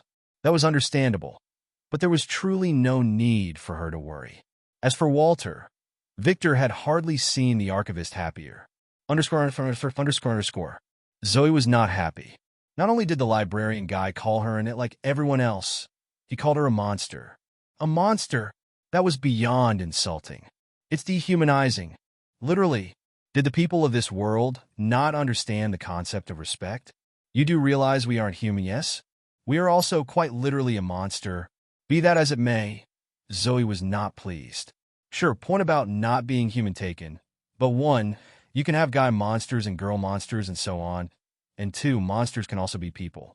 Lilith already explained how higher demons were the kind of being that the system classified as both. So really, I think I'm more than justified in being upset by this. Lilith didn't have anything to say to this. Not that Zoe would care either way. She had more important things to think about. For instance, what business did Lady Victor have with her? She hoped it didn't have anything to do with her activities during the night. I think that might be too optimistic. Lilith didn't sound nervous, which meant the pesky demon was just messing with her. Lady Victor led her back to the guest house. That wasn't a good sign, but it didn't have to be a bad one either. When they entered the main receiving area, though, the rank a noblewoman sent a pointed look towards the lantern still floating along the ceiling. Zoe replied to the look with her most innocent smile. "I suppose you're wondering why I brought you here." Zoe nodded. She was wondering that, yes. Why bother asking? That was the sort of thing villains said, not actual people. I'm going to tell you what I intended you to read in my note. Victor looked at the enchanted paper lantern again, as well as some other things now that they've come up. Oh! Zoe swallowed. I think I might be in trouble. First, before you steal things, please consider asking for them first. Even if you intend to get something by stealing if necessary, asking is more polite. It makes things easier when the answer would be yes. I could have gotten you a proper lantern. Zoe didn't know how to feel about that. Are you implying I can steal things? The look she got in response was devastating. You may not steal things that I do not allow you to steal. If you can steal something, I won't be stopping you by definition. It took Zoe an embarrassingly long time to parse what Lady Victor meant by that. It seemed simple when she figured it out, though it bordered on a tautology. She wasn't allowed to steal things, but if she was able to steal them, Lady Victor wanted her to ask normally first. Okay, understood. That's fair enough. Though I usually ask for forgiveness, not permission. Yes, you are a demon. Zoe didn't know if she should feel insulted. She already thought that way before the whole demon thing, before she'd arrived to this entire world. Perhaps to her surprise, that robbed the noblewoman's statement of its weight. And yet, was the lost weight not replaced by the implication her very personality was demon-like? Being a demon is hardly a bad thing. Zoe rolled her eyes at Lilith's interjection, much to Lady Victor's momentary confusion. It's quite good when you think about it.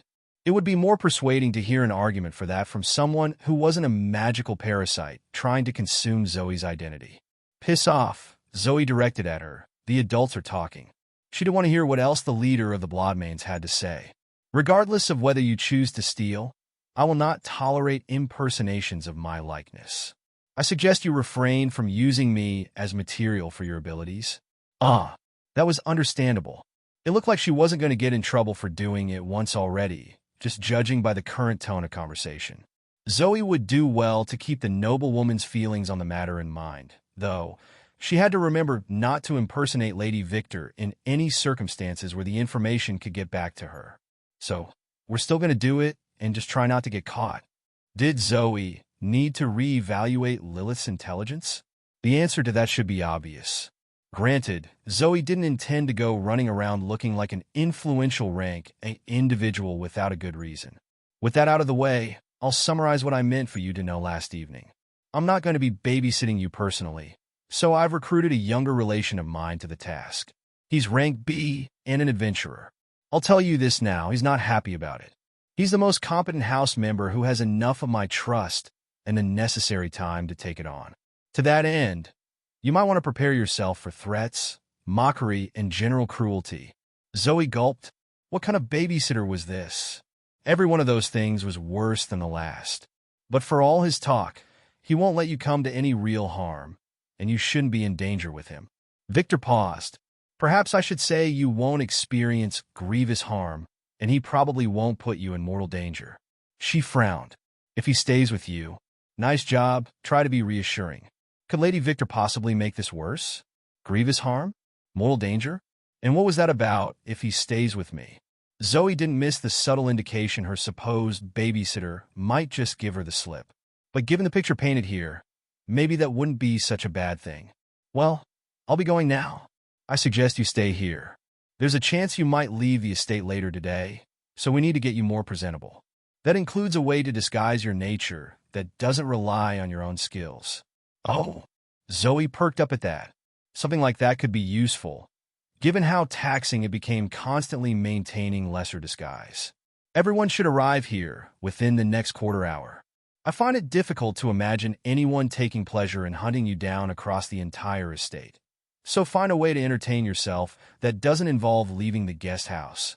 The noblewoman paused at the threshold of the door. And that doesn't involve excessive property damage. The door swung closed, leaving Zoe standing in the same spot she'd been all along. Excessive property damage? All she'd done was ask for directions, borrowed some blood, and made use of the public library. She had no idea why Lady Victor felt compelled to say such a thing. It's just because I'm a demon, isn't it? Lilith chuckled. Zoe got the feeling it was at her expense. But for what? _______.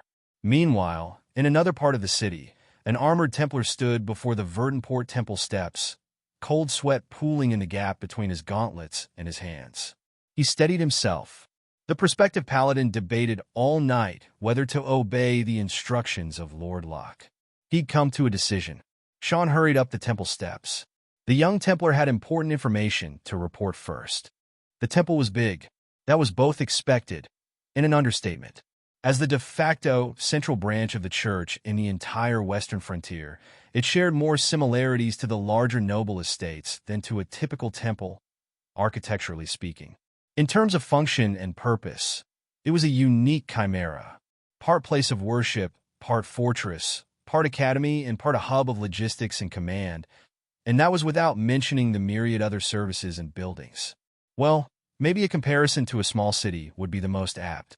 As the morning sun solidified its position in the day's sky, the activity within the great hallowed walls reached the summit of its mounting crescendo. Templars trained, priests attended to all manner of rites, and all the other subdivisions of the prelacy took to their innumerable tasks with dedication and efficiency. There were even those from the greater public who were not ordained in any of the three orders: the Order of the Templars, the Prelacy of the Hallows, and the Inquisition. The last group accounted for by far the fewest, even counting those of the general public. That we can see. Chances were that you didn't identify an inquisitor when you saw one. It wasn't a secret that most inquisitors held secondary positions within the other branches. Those that weren't could readily be identified by their gold and black dress, and by their curious blindfolds. But even then, Templar Sean glimpsed more than one gold and black uniform as he cut through the sea of faces. In fact, there were far fewer than was normal, a symptom of the same circumstances on which Sean was to report. Could they have found her so soon? It seemed more likely than not. Sean had a healthy level of faith in his brothers and sisters, and so it was tempting to remain silent. Surely the Inquisition was capable of locating a single demon within the heart of human territory. His fellows would prove their capability, and Sean could uphold his promise to his patron and mentor, Lord Locke. Surely, too, the renowned war hero and alchemist had his reasons. Sean allowed those feelings. He allowed them to run through him, to flow from his mind until they pooled throughout his body and spirit. He allowed them, he accepted them, and he denied them of their power. He acknowledged these thoughts as he solidified his resolve to not act on them. It was a technique his instructor and commander with the Templars had been emphasizing to him of late. It was a notable departure from the usual methods Templar Captain Hardy employed. Sean had been skeptical of cultivating an acceptance of malformity.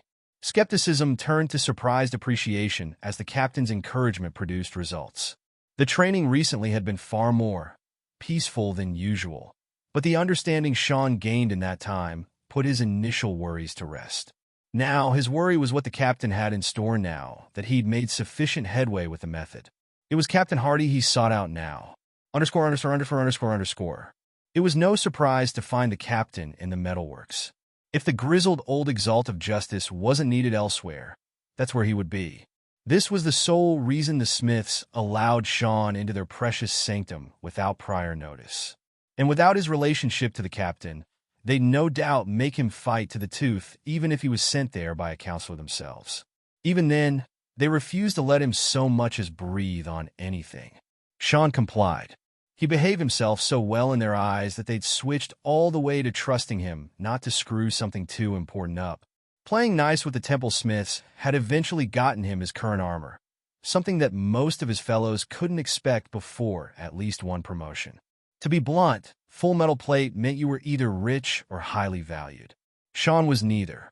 If any of the Smiths ever worried he might have the audacity to steal, and granted, their crudest raw material alone was exceedingly valuable, they simply gave it away to him in the end. As the captain always said, "It pays to be nice." Said captain looked up from the small wire spool he was tinkering with as Sean approached. Copper specifically, and enough that it was likely worth more than both of their monthly pay combined. Sean had no idea what the man was doing with it, so he decided to ask. Replicating some experiments, we might be onto a whole new field of magic. Sean hadn't really come to talk about his commanding officer's hobbies, but that raised his interest. It was enough for at least an eyebrow raise. Really? Yes, really. Do you think I'd lie about that? Sean shrugged as he moved closer. No, not really. It just sounds a little big. He gestured at the wire spool and the tube-like apparatus accompanying it. And it looks a little junky. The grizzled old metal mage grinned. I know what it looks like. And before you ask, what it's supposed to do won't look very impressive either. Despite what the captain just said, Sean watched on in interest as he put the whole thing together. While Captain Hardy was notable for achieving the evolution tier of Exalt with his Exalt of Justice class, his other class was perhaps equally notable, and it was the one the old warrior had swapped to his primary more often than not. Iron Soul Knight, a vanishingly rare, rank B class that even Sean barely understood. The only reason he knew the specific name of it was that Captain Hardy had grown fond enough to tell him. Virtually any class oriented around metal was valued, which gave the captain even more leverage to do what he wanted. Mostly, that was experimenting with metals. As Sean continued to watch, Captain Hardy retrieved a small, elemental mana crystal. Sean would have guessed it was lightning if asked, and it didn't look even half full. The affinity of lightning for metal was fairly well known. So what was the captain trying to demonstrate here? Not much happened, until he waved some kind of glass bulb in the air near a section of the coil. As it passed, the bulb lit up with a faint glow. A linked enchantment? No, the captain set down the bulb and grinned. There's no enchantment at all. This bulb here? Just metal and glass. Before, Sean had been curious. Now, the apparatus had his full attention. Then how? Another time, winking, the captain removed the mana crystal and scooted his chair back. None of it is useful right now. The enchantments with traditional methods are simple enough. And do it better. This is just one experiment reported by some mages back on the old continent. It gets a whole lot more exciting when you start considering the implications of what might be an entire new branch of magic. Yeah, Sean thought, I think I get what you meant now. But you didn't come just to check in on your poor old mentor, did you? You're off official duty for the next 2 weeks. Part of Sean wanted to deny the statement and join his mentor within the Templars in replicating these experiments. That same part whispered to just listen to his other mentor, Lord Locke, and to forget the whole thing about gaining an audience before the council. He allowed the feeling to pass. You're correct about that, sir. I needed a way to speak before the council. It was a rare thing for Captain Hardy to show surprise. Even now, it took the form of a mere head tilt and grunt before he got right to the point. Why? Sean swallowed. The sweat between his hands and gauntlets was coming back now. I just need to speak to someone on the council, sir. For a dreadful moment, the young Templar expected the older officer to press him on it. The captain's eyes were serious. Stern, perhaps, but also searching. Another grunt was his first response. I will trust you have your reasons, then. I can't promise you'll get an audience, but I'll see what I can do. He paused. What kind of deadline is there on this? Once again, Sean swallowed. I can't say I know, sir, but I think it would be best if I could see them now. Underscore. Sean didn't ask how Captain Hardy got the two of them through to see the council. What mattered was that he did.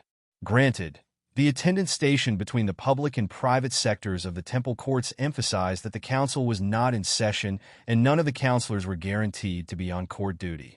And if they were, there was no guarantee anyone would see them. A quarter hour later, and it was looking like that was going to be the case. Most of the offices they'd been allowed near were empty, and those that weren't had given them a form and a promise for an appointment at an indeterminate time later. At least they're actually willing to see me. Sean had only met a counselor personally once, and that was during his formal initiation. He found it empowering to see all of them making an effort to hear out the little guys, even if they were otherwise engaged at the moment. The downside was that it did little for his stress. And so a quarter of an hour after that, the young Templar and the grizzled old Captain Hardy found themselves on a simple bench after filling out each form. Not that the captain was old. He was only 50. Sean thought of him as old only because the man had a full gray beard and had a penchant himself for playing it up. Kid, you're handling this well. I'm impressed. Though I've got to say, those forms weren't nearly half as bad as I expected. Sean laughed. A nervous laugh, though genuine. Captain Hardy was one of a few people from whom being addressed as kid didn't feel like an insult. From the Iron Soul Knight, it was encouraging and endearing, a far cry from the usual patronizing. Well, as you say, sir, those forms weren't all bad. They were all close to identical. A single page, if that, asking his name, rank, affiliation, and purpose. The last could have presented a serious challenge, had the creators lacked the foresight to include a box for anything marked sensitive.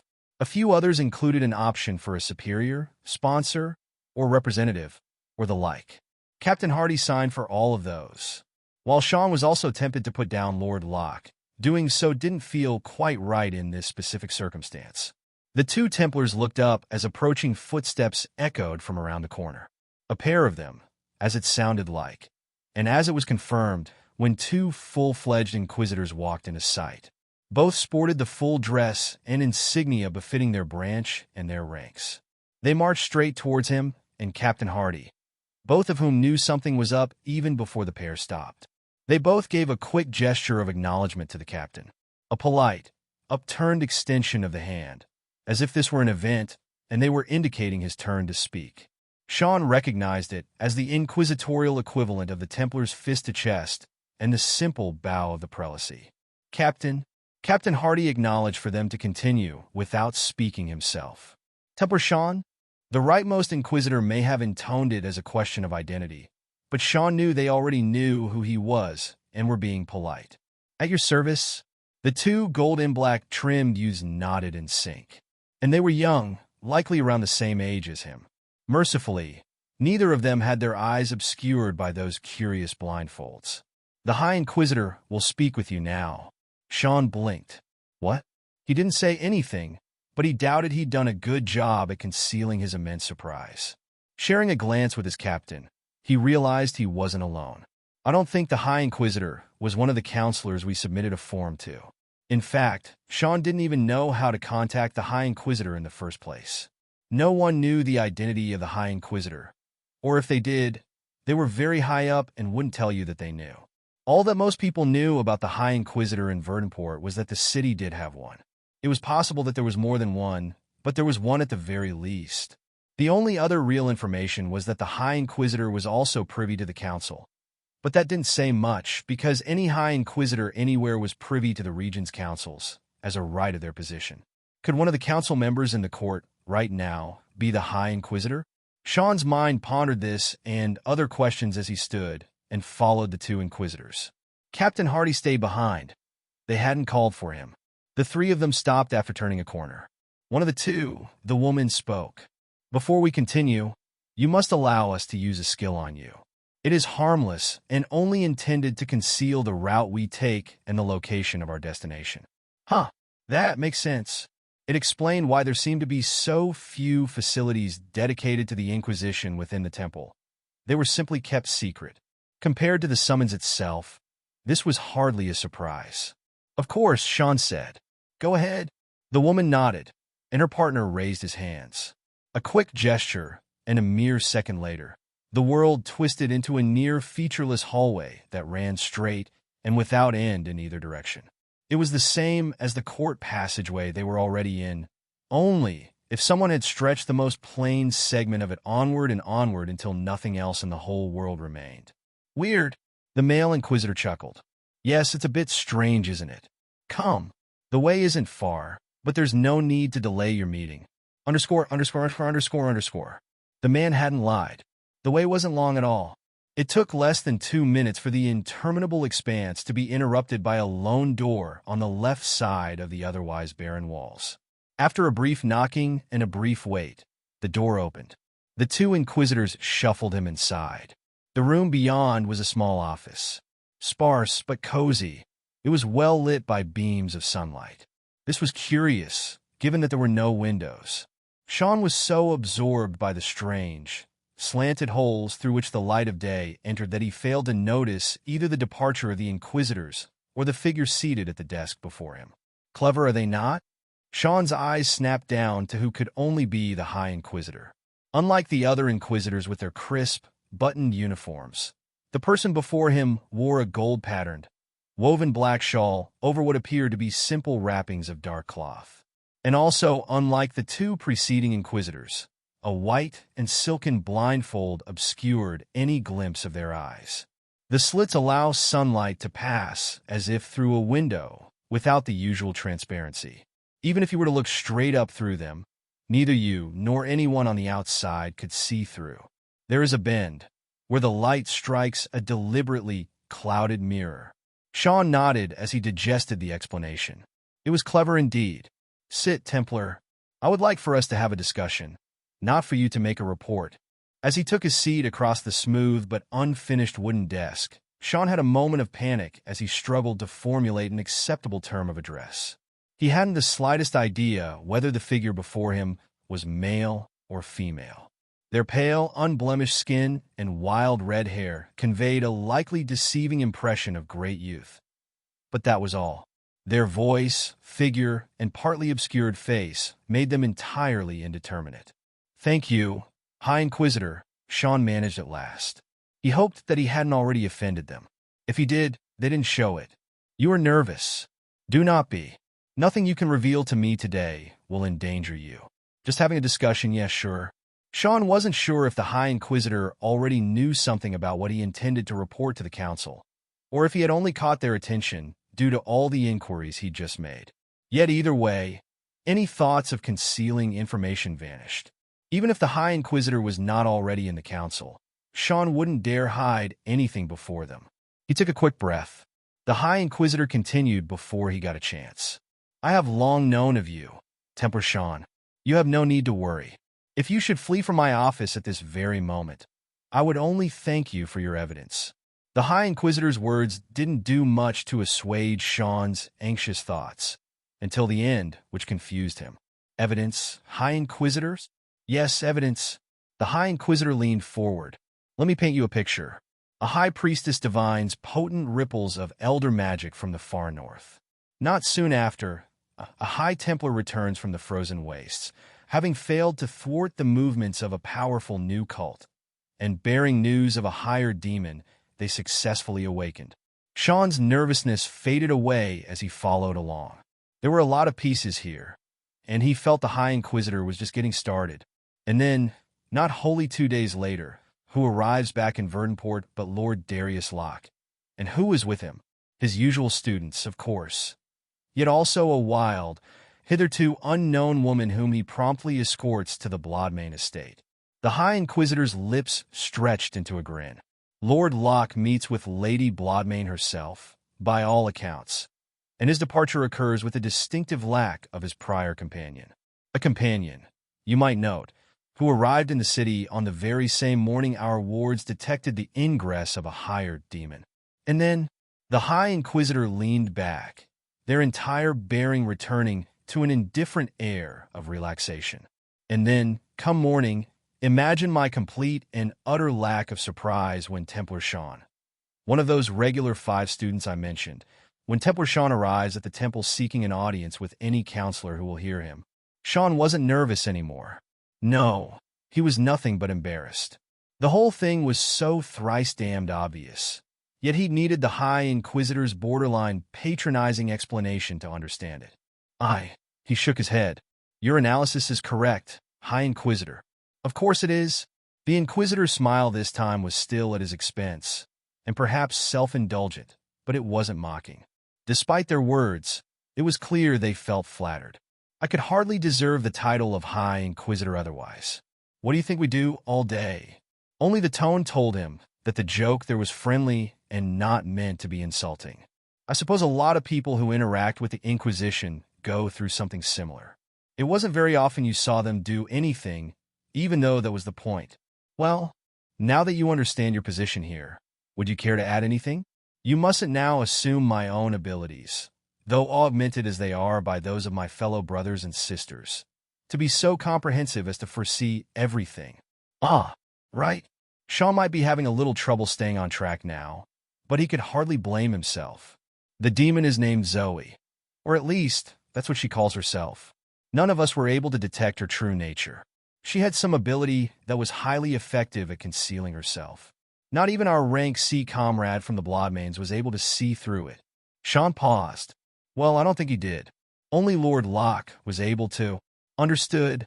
That was all the High Inquisitor said, but Sean got the feeling he was supposed to keep going, even if they were no longer looking in his direction. As if they were ever looking, The blindfold could be just ceremonial or even a trick, but I don't think it is. But, Lord Locke brought her back to Verdunport instead of killing her. He was also very clear that none of us were to reveal anything, even though I knew he must have some good reason. That's why you sought out the council, then? Sean nodded. The High Inquisitor made a quiet hum. Good. And you haven't revealed this to any others by intention? No. Good. You did well, Templar Sean. You are correct that Lord Locke has his reasons. You clearly possess an amount of wisdom. Henceforth, I suggest you maintain your silence. Then the High Inquisitor stood. Sean was left sitting, which was a bit awkward. Was he about to be dismissed? Said wisdom is noted. I will see to it that my favor towards you is known, despite the necessity of obscuring the circumstances. If you don't have anything left to add? Sean stood. No, High Inquisitor, that is all. Oh, and thank you. As he made his way to the door, which had opened to reveal the same two Inquisitors waiting in the strange corridor outside, a disturbing feeling washed through him. The colossal weight of an immense gaze pressed down. No, not a weight. Something vast, strange, and so horrifyingly distant beheld the entirety of his being. It didn't bear down on him. It just looked. An aspect of the hallow witnesses you. Through the presence of a hallowed chosen, you have been touched by an aspect of the hallow. The feeling shifted, mutating, and then it vanished. Sean blinked. He was still standing at the doorway. Is something wrong? Templar Sean? He shook his head. No. Everything's fine. As he stepped into the hall, Sean tried to dismiss whatever had just happened. Being witnessed was intense, but he would have assumed it was just the power of a High Inquisitor, if not for the second message that came after. Zoe had, thus far, survived murderous cultists, hazardous architecture, snow, aggressive wildlife, and lastly, the looming threat of a demon-hunting inquisition. None of it could compare to the terror that gripped Zoe in the face of her latest mortal enemy, the maids. Her first mistake was allowing them entrance to the guest house. Her second mistake was trying to run away upon realizing the full scope and nature of their intentions. That had resulted in her being chased, surrounded, and dragged away to the cruel dungeon in which she now found herself. If she had elected to remain in her own quarters, they would have had to make do with only the torturous instruments they could carry, and not the full array of their dreadful and extensive stock. Who knew that the fashion industry of this world had evolved far enough to rival the advanced cosmetics arms race, still unfolding back on modern-day Earth? This wouldn't take so long if you'd just hold still. Zoe twitched her head a little just to be spiteful. By itself, the movement was slight, but her horns were long, so the slight rotation translated into a significant displacement. It helped that her horns were what they were working on now. Eep! The little yelp of the girl busy working on them made it worth it. Quit moving. The faster she finishes up on your horns, the sooner this is over. Zoe leveled the head maid, or whoever the oldest woman with them was, with a cold glare. They're antennae, she spat, taking a page right out of Lilith's book. Yes, of course they are, dear.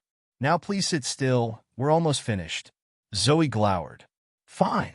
She would tolerate the next few minutes. If only so she had less time before she could get started on her revenge. A haunting fear suggested that she wouldn't be seeing the last of these wicked tormentors, but they wouldn't be seeing the last of her either. I think that's how it usually works, yes. Zoe's glare pivoted onto Lilith. The smug apparition was lounging in a chair across the room, completely free from the ministrations of villainous attendants or that deranged stylist. You know very well what I meant by that. It's about the spirit, not the literal meaning. If Zoe were honest, the last part, where they attended to her claw hands, scaly forearms, and antennae should have been welcome. It was all designed to let her walk around freely without relying on maintaining lesser disguise. Being a demon was no good, but demons were hardly the only kind of monsters. Lilith started explaining how normal humans could sometimes develop a monster core and start on all kinds of different evolutionary paths. Zoe was confused at first, until her demonic encyclopedia went on to point out how monsters were magically mutated plants or animals, and humans were just an especially smart kind of animal. That being said, based on what she'd picked up from both Lilith and the maids, human monsters weren't broadly liked or even treated equally. Forming a core was avoided. and it didn't make you more powerful, as it precluded your ability to gain skills and classes. As a higher demon, Zoe was now the one known kind of creature to get the benefits of both, which she'd therefore have to conceal while pretending to be any kind of monster other than a demon. And, to top it all off, the formation of a physical core and accompanying transformation into a monster was universally avoided in all civilized societies. Zoe had a suspicion that the real reason for this alleged statistic was that any societies which didn't adhere to that practice were excluded from the list of those deemed civilized. But either way, it did nothing to help her. The solution? Put this clay-like substance all over the more monstrous parts of her body, sculpt it a little, and then paint. The idea was to make it look like real horns and not the arcane antennae of a demon. They also stuck fur all on the back of her hands and forearms. Zoe would have said it was totally stupid. In fact, she did. Her opinion on the efficacy of the technique changed as things progressed. Before her eyes, the shitty smear of clay experienced a sudden transformation into a disguise so convincing it even looked real to Zoe herself.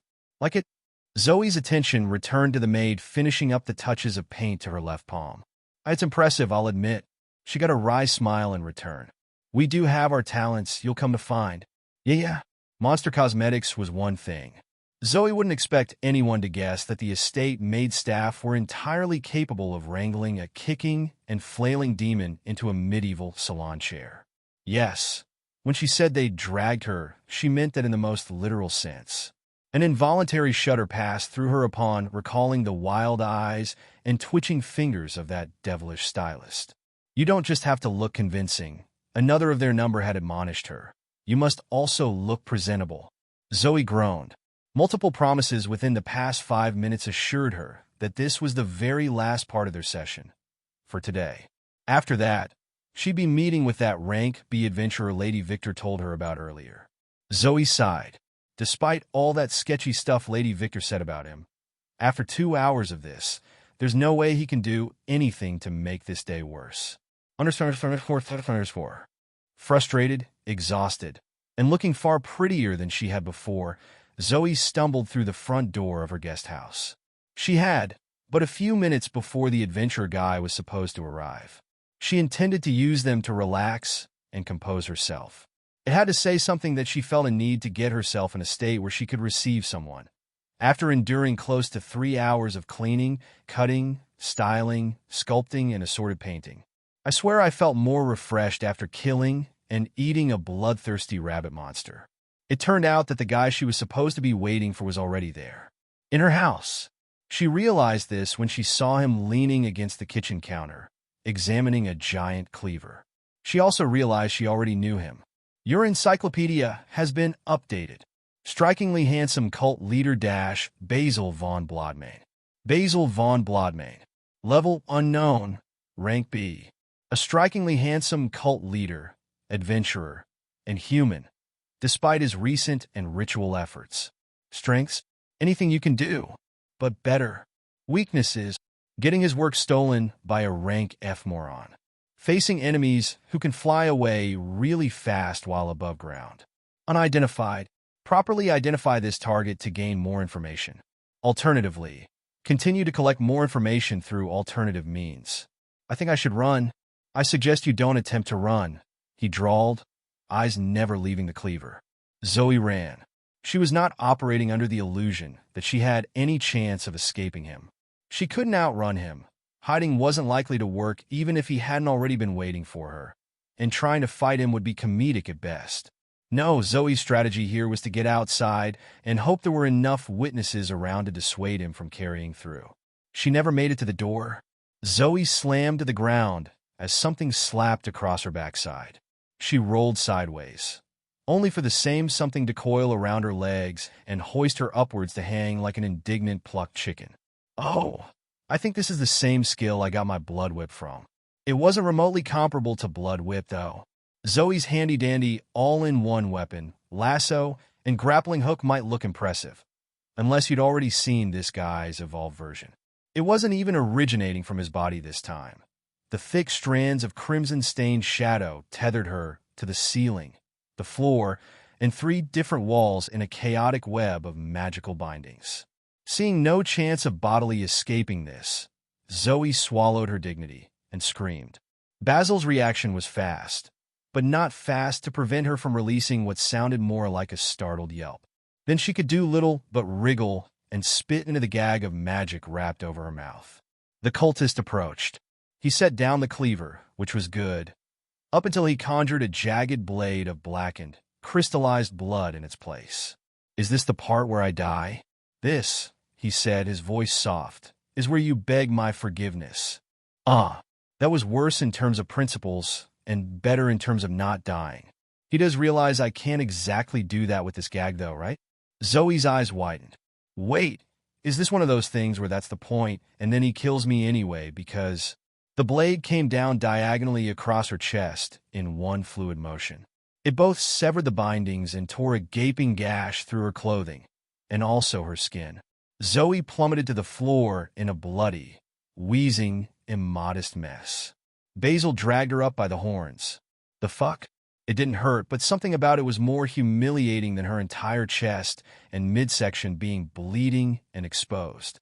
That being said, Zoe had a moment of horror where she thought he was reaching to touch her. And he did, but not in that way. He stuck his finger over her core, next to the bleeding gash, and the wound sealed up as a foreign magic pumped into her. "Are you going to behave yourself now?" Zoe glared. Okay, so he wasn't going to kill her, maybe for some reason, and he also wasn't a total creep, also maybe. Now what? He sighed. "You've already tried running once. Do you want to go through it again? You don't know if I'll bother to heal you next time." Zoe relaxed and shifted her feet in preparation for a sudden move. Basil's eyes narrowed, and she lunged for his throat. The cultist was so surprised he failed to stop her from slamming into him. And it turned out advancing to rank B didn't make you preternaturally heavy, as Zoe's momentum sent him tipping backward. She wasn't really going to attack him. Zoe wasn't that insane. The strategy was still to flee. The tactic had merely changed to an unexpected direction for purposes of surprise. It worked, up until he dragged her down with him, and they started rolling around on the floor. Zoe lost more of her already ripped clothing. Basil got a few claw and bite marks. And really, the whole thing was like a frustrated veterinarian fighting to contain an unruly and bloodthirsty kitten. A very large kitten. Zoe was the kitten here because she wasn't capable of breaking his rank B skin if she tried, which she very much did, and also she was the one trying to do the skin breaking. From Basil's perspective, the real challenge was to keep things under control without hurting her. "You're making me reconsider the wisdom of not just damn killing you." Zoe head-butted his chin in response. They'd somehow rolled all the way onto the rug when the front door opened. Basil was damn near choking her at the moment. And meanwhile, Zoe had gotten one leg hooked around him for leverage and the other was pushing against the ground with her knee up. Lady Victor cleared her throat from above. "I was operating under the assumption that you were a demon of disdain," she chuckled. "I'll catch you two later then." Basil was too shocked and mortified to muster a reply, and Zoe couldn't say anything due the gag meant to stop her from screaming for help. Basil leapt off of her the moment the door shut. The man nigh reached the ceiling in his frantic attempt to distance himself. Zoe sat up, her single-minded determination to escape his clutches now forgotten. "Thanks for the mortally awkward timing there, Victor." But what was with this reaction? Zoe couldn't fathom it. It's annoying and embarrassing, but are you going to tell me this guy is really so squicked out by the idea of... Her eyes widened. Then they rounded on the wary cultist eyeing her from all the way across the lounge. "You think I'm disgusting?" Basil blinked. His mouth opened and closed. "I what?" Zoe pouted and crossed her knees to her chest. She was still rather exposed at the moment. "So it's okay to try to mind control and enslave me, ambush me, trap me, possibly kill me, but the mere implication that you'd fuck me is too much for your conscience to bear?" "A what?" "Yes." Zoe's mouth dropped open. Her mind couldn't register this, let alone that the cult leader had retrieved his giant cleaver. Then she did notice it, and a small amount of mortal terror supplanted a sliver of the mounting indignant pride swirling within her. "Wait, what are you doing with that?" Basil frowned. "What do you think? And quit shaking like that. It will hardly kill you. I just need a little time, and you need to cool yourself. The time it takes to regrow should be enough for, don't look at me like that. It's not like the lack of a physical brain will diminish your current capability much anyway. Wait, is he insinuating something about my... Zoe had the distinct feeling of being in two places at once. They were close, but very much not how they should be. Then the smaller one vanished, and so did her sight and vision with it. The last thing her shrinking, thickening consciousness registered before being stuffed away and slowed down to a crawl was Lilith sighing. Well, at least we won't have to regrow the whole damn body. A lot easier if we just have to do the head. Zoe woke up pissed. Or it might be more accurate to say that she regained a human level of intelligence and self-awareness to find herself pissed.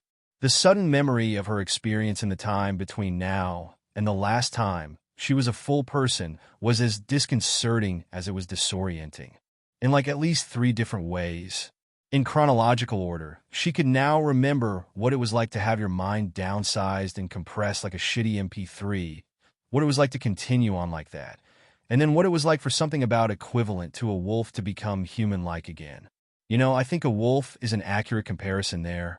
Upon hearing the disembodied voice, Zoe had to wonder if Lilith also experienced the personality reduction from being stuffed into her core. Not really, was the answer that followed. Maybe you wouldn't either if you hadn't gone and severed us from ourselves. Zoe wasn't in the mood to deal with that again. She didn't have a real understanding of what Lilith meant, and she didn't want to. What she wanted to do right now was confirm that she was okay, and then figure out where she was. Hey you, you're finally awake. Zoe was still a little fuzzy, so it took her a moment to pinpoint the speaker. In so doing, she realized she was shackled to the wall in a barren prison cell. That seems ungood. Bad, you could say. The speaker was a woman who was not human. No, I'm pretty sure she is. Really? Zoe didn't get why Lilith thought that, until she remembered that humans were just smart animals, and any animal could develop a core and make the jump to classification as a monster. Why am I different as a higher demon, though? Lilith could probably answer that. Yes, I probably could, but I suggest we talk to this person first. Zoe realized she had been staring like a creep. And yet, the wolf-like woman in the cell next to her looked disappointed rather than creeped out. Yeah, I'm awake, evidenced by me being awake. Where are we? Imprisoned? Gee whiz, that's super-duper helpful. Zoe was smart enough not to say that out loud. Also, the wolf woman had already continued. Thank fucking fate you speak Verse. Now I might actually have someone worth talking to. I am speaking your stupid Verse also. Zoe looked across the aisle to the guy in the cell, directly across from the wolf woman. The guy in it looked suspiciously normal. Aside from being a bit gaunt and a little too soulless looking, he was barely memorable. So I guess that means this isn't some kind of monster prison, so... Why am I here? A paper scroll unfurled itself in the air in front of her. Zoe blinked. What? Looking around, it seemed as if no one else noticed it. She focused on the scroll and found that she could read it. She'd already made great leaps in her pursuit of literacy with that librarian guy. But that was over a single night. Even her raised perception and the natural language mastery system perk from her outsider title weren't enough to make her master it that quickly. Not that she hadn't made excellent progress. This scroll was different. It also wasn't anything like the Verse script she'd been learning. Sounding it out in her head revealed it wasn't even Verse at all. It's a dialect of demonic, Lilith supplied, which only requires study for non-demons. Zoe was dying to know how an entire monster type could automatically understand a common script, but that was for later because the scroll was rapidly vanishing. Crumbling really? She skimmed through it twice. It wasn't long. To my lovely little demon brat, I told you your head isn't worth much. You are here because I deposited you here. Perhaps you will come to appreciate the reality of our world, little outsider. I couldn't let you keep getting so lucky. You don't need it. With my immense love and affection, Basil von Blodmain. P.S. Please avoid dying. It would be considerably inconvenient. Zoe's mouth parted into a small O shape as the scroll disintegrated. Then she dismissed the obnoxious cultist and returned her attention to her fellow prisoners. They'd stopped talking and were both watching her. Okay, that hollow-looking guy sounds like he speaks our language. Why not talk to him? Look, yes. New girl is right. Why are not talking to nice Lodvik? The fully human guy had a heavy accent, sure, but Zoe didn't see why that precluded effective communication. She had zero problems understanding him. Zoe said as much, but the wolf lady didn't look convinced. She just shook her head. Do not talk to the soul eater. Wait, excuse me? Soul eater? Soul eater? Zoe stared at the only barely creepy guy. He was something called a soul eater? Zoe thought being a demon of disdain with the class bloody devotee was edgy enough for a lifetime. This guy was a goddamn soul eater? Do not listen to Hunter Forest Animal Girl. I am not eating souls. I am using again souls. I am artist of soul. Hunter Forest Animal? Zoe supposed he didn't know the word for wolf in the language and just resorted to getting the idea across. It worked pretty well, she would admit. Clearly, this guy didn't so much have an accent as he was just beginning to learn the language in the first place. Soul eater or not, she could help it out there.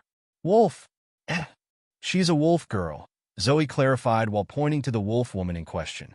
She did make sure to double-check with identify first. Getting that wrong would be far too embarrassing. Ah, wolf girl, thank you.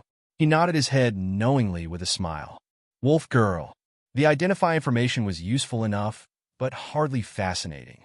Corrosive Death Leakin. Level 31, rank E. It's like a werewolf, but with extra emphasis on the killing you part and having been deep fried in battery acid. Do not touch. Strengths, power, physical regeneration, weaknesses, endurance, enemy affliction resistance. I think this is solid confirmation that the system descriptions are custom-made for me. Zoe found it hard to believe the system would use the phrase deep fried in battery acid for people in a world with a distinct lack of batteries. It was nice to know the strengths and weaknesses no matter how basic they were. The ones listed here made perfect sense. Power and a high degree of physical regeneration were classic for a werewolf. The low endurance was less obvious, but fit. And the enemy affliction resistance confirmed the implicit assumption from the corrosive part of her monster type. Zoe also used identify on the other guy. Nice artist Lotvik. Level better than you. Rank, wouldn't you like to know? Nice artist Lotvik is innocent and very nice, and you should trust him. Strengths, problem solving. Active leadership. Weaknesses, not telling. Fuck off. Zoe blinked. That was interesting for sure. She raised an eyebrow at Lotvik. It looked like she wasn't the only one capable of modifying what would be displayed for her status. But this guy wasn't so subtle about it. I don't even know which part is the best. Pretty much every section was grayed up until the weaknesses. Those were rather mediocre. The wolf woman was trying to get her attention, so Zoe obliged. She wasn't interested in whatever the woman had been trying to talk about, though, so she decided to poke her more about her dislike for the Lotvik guy. I still don't get why you don't like nice artist Lotvik. The system told me he's nice, innocent, and that I should trust him. The wolf woman, whose name Zoe realized she hadn't gotten, scoffed. You right? Ha, very funny. What next? The system is going to give you a key to the core suppression shackles, and you'll bust us out of here. Wait, what? Was she supposed to not be able to activate any skills? Zoe tested it with something both discreet and especially magical in nature. Mana channeling. The skill activated just fine, but that didn't make sense. What was the point of imprisonment in a world where individuals had superhuman powers in all different varieties?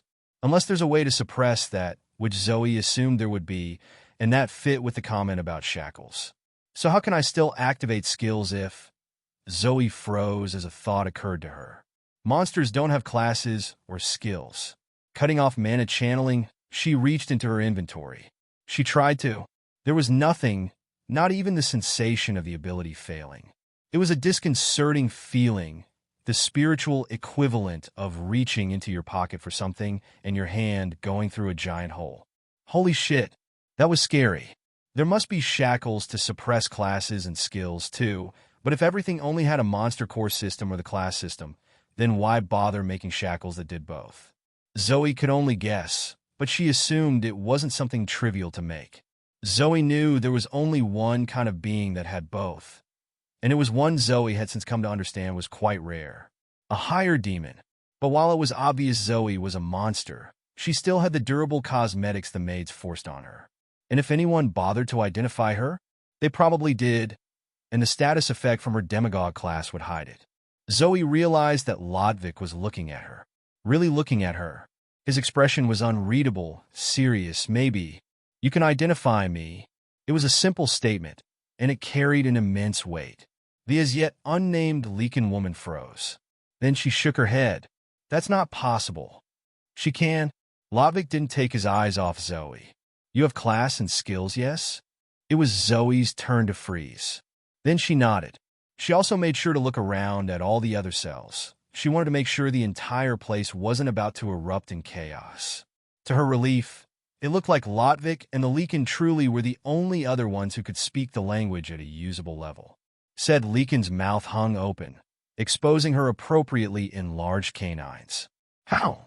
"I can't access my core properly." Zoe touched her chest, "But as your soul leader friend said, I still have my classes and skills." It was a big enough revelation for the woman to forget her apparent animosity towards the aforementioned soul eater. She stammered for a few seconds. "But that would mean you somehow have both a fully developed core system and classes. But that's not possible except for—" She cut herself off. Lilith cackled. "Looks like someone finally put it together." The wolf woman's eyes couldn't get any wider. "No." Zoe couldn't resist the manic grin that threatened to split her face apart. "You know, I'd be a lot more on board with this whole demon thing if everyone reacted like this." Lilith made a mental snorting sound. The Leakin started mustering herself to ask a whole lot of questions. Zoe could see that just by reading her expression. She wasn't in the mood, though, no matter how much the positive attention pleased her. She was going to figure out their escape. Yes, the unrestricted access to both classes and all of her skills was great, but she was still shackled to a stone wall with thick metal cuffs and bindings. For all that she had an advantage, she was still only rank F. Someone was talking with great animation, the still unnamed Leakin. There was no doubt, but Zoe was too focused on the puzzle. Looking over her status, she narrowed things down to 3 options. She also noted that her juvenile blood fiend corpse section was all grayed out, so to speak. But that wasn't important here. Shapeshift out of it with lesser disguise. Try sheer strength from her core stats, or use one of her deadlier skills to cut her hands and feet off one by one, then heal them back. Zoe wasn't too keen on trying that last one. Lesser disguise. The skill worked just fine. What didn't work was using it to shape-shift out of the bindings. Zoe had already established that it wasn't a mere illusion. The skill really changed her in some material way. The problem she encountered now was the evident limitation on the extent of the shift. While she was able to shrink either her hands or feet by a good bit, it was nowhere near enough to let her slip through. And not for lack of trying. Zoe tried very hard, putting so much force of spirit behind it that she depleted roughly a third of her mana and started feeling that damned soul strain again. Well, shit. The skill just wouldn't let her push beyond the limits of typical adult human. And if she were honest, she did push past those limits at the end. Yet still, going into the realm of young child hands felt impossibly beyond her. That's a good thing to know about the skill, I guess. The wolf lady grunted from the next cell over. "Not working." "Nope." Zoe took a moment to rest a little and recover some mana. "I have another way to do it. I just really didn't want to. I was hoping for something less, messy." "Messy?" "Yep." Her neighbor cleared her throat. What do you mean messy?" Zoe didn't answer. She was too busy psyching herself up for what came next. There were a couple ways to go about this. She settled on trying rending touch first. If she could focus it on a smaller area with more precision, it could do it quite quickly. The other main option was sawing it off with blood whip. That sounded less palatable, even. Here goes. Zoe slapped her right hand onto her left wrist. Rending touch. Someone yelped in alarm or surprise. Zoe wasn't sure. She barely registered the sound at all. She was too occupied with enduring the pain of having close to half her arm obliterated. Tears welled and clouding her vision. A mercy, as the short glimpse she got of her arm shredded like a pop balloon from the mid-forearm down was enough. God fucking damn it. Rending touch has reached level 7. Thanks, system. Clearly that was far too much power. Her attempt at containing the skill within a focused area didn't quite pan out. Rather than enhance the precision and decrease the affected area, forcing it into one little spot made it explode outwards with all the more violence. Still, a burst forearm was preferable to acute internal bleeding affecting her whole body. Mending touch. Aside from the debilitating pain, there was the real danger of bleeding out. She was losing a lot of blood. Already, the growing puddle had spread to wholly surround her. The activation of Rending Touch's counterpart skill drew even more blood, but that same blood was moments from leaking out anyway. This at least stopped the outflow and had the convenient bonus of dampening the largest share of the pain. Mending Touch has reached level 3. Breathing hard, Zoe wiped her tears with her remaining hand. She then took a moment to marvel at her freshly healed-over stump. She released a weak laugh. Guess I can shape-shift into an amputee. Someone cleared her throat, and the noise came from within her mind this time. You do realize we could already do that with lesser disguise? Do you really think we couldn't copy someone with a missing limb? You only tried shrinking our hands, never mimicking a stump. Zoe's mouth fell open. She was distantly aware of the Leakin woman pelting her with rapid-fire questions and Lodvik laughing his ass off like a madman. Wait, why is he laughing? He can't hear what Lilith says. Wait, that was right. She was supposed to be angry right now. Why the fuck didn't you mention that? Zoe felt she wasn't going to like Lilith's answer here. Well, I thought it was going to be funny. Zoe couldn't even be mad. It was as if her rage had reached such hitherto unseen heights that it became some new, unexplored other thing. She shook her head. That was something to deal with later. Lesser disguise. It didn't take her as long to free the remaining 3 limbs from their restraints. Then she was back on her feet and back to normal, aside from one missing left hand, and ready to begin her epic prison break sequence ahead of schedule. It was impressive that she'd kicked it off before seeing a single guard, let alone meeting the local big bad face-to-face. But how to get out of the cell? Everyone had their full attention on her now, and there were a whole lot more monster people than just her wolf girl and Lodvik, the alleged soul eater. Speaking of which, the one human-looking guy had far more restraints than anyone else, she now realized. He was so strapped down he could only move his head a little.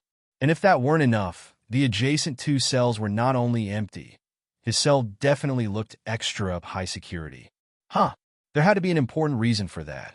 But with the rising chatter of a dozen or more people in at least half as many languages, Zoe knew she needed to act. Someone was going to come checking in on them soon. None of her skills had an obvious way to get through the bars. But Zoe was no longer limited to just skills. Reaching into her inventory, she brought out something she'd wanted to play with a few days earlier. Demonic Ice Sickle. Rank E. Is it a spear? Is it a war scythe? Who knows? But it's obviously made of ice. Also, it's an infernal weapon, so the ice probably has something to do with the frozen essence of cold, unrelenting hate. But with 0 mana cost and a high likelihood to inflict stacking levels of both chill and despair. What's not to love instead? Attributes: greater than 85% efficacy at rank E. Greater than 115% affliction efficacy at rank E. Greater than 51% quality. Let's see if this is useful for anything. The sickle materialized in her hands. Someone gasped. Zoe just grinned. The weapon was shockingly light in her hands, and made of a frosty pale blue material. Like literal ice, but not quite. It also looked like a regular basic scythe, just with the blade rotated to point straight out. A blade which was both gleaming sharp and positively thrumming with baked-in mana. Zoe didn't know what was going on here, or why that dick Basil dropped her here, but she didn't really care. Not when there were guaranteed levels, loot, and fun ahead of her. Zoe swung. Crackling sparks burst from her weapon, where it sliced across the bars. One more swing, and the sound of metal hitting stone echoed down the aisle. Right then, who's ready to get out of here? Things started out going well. Zoe cut through the bars of her cell with an ease that surprised even her. By this point, anyone who wasn't invested in the unfolding events was either unconscious or dead. There were a few of those. The next step was to figure out what her next steps were even supposed to be. Zoe didn't have a plan other than get out of the cell and then start an escape. It might have been wise to think about that before causing a large commotion. As always, Lilith was more than happy to help. I suggest we free a couple of the more useful-looking ones. Then we use some of the less useful ones as cover and prepare to ambush some guards. Zoe was happy with that. She didn't have a better idea, so she went ahead and cut her way into the cell with the leaking woman. And after that, what do we do? 'Cause a bunch of chaos and hope we don't die? She set about cutting the woman out of her shackles. That's pretty much the plan, yeah? Lilith's confirmation was good enough for Zoe. If the apparition had a clever plan, she would undoubtedly have heard it by now. The wolf lady was calm as she sat in silence. Once her shackles were fully off, Zoe pulled her to her feet. The woman wobbled for a bit, before a sudden strength rushed through her. Something to do with getting the abilities from her core back, Zoe surmised. All right, I don't actually have much of a plan here, so... The woman peered out of the cell. Everyone except Lodvik was now clamoring for Zoe's attention. The leaking woman shook her head. If they weren't already alerted by this racket, you cutting through those restraints would have set off an alarm. She looked back at Zoe. One of her fuzzy little wolf ears twitched. You got any more weapons where that one came from? Zoe paused. Do I? She did, but most of them were corrupted. Only 3 weren't, and only 2 of those were usable by someone who was rank 8, giving one up. Yes, sure, Zoe decided, reaching in her inventory and searching for the right choice. Slash weapons, uncorrupted.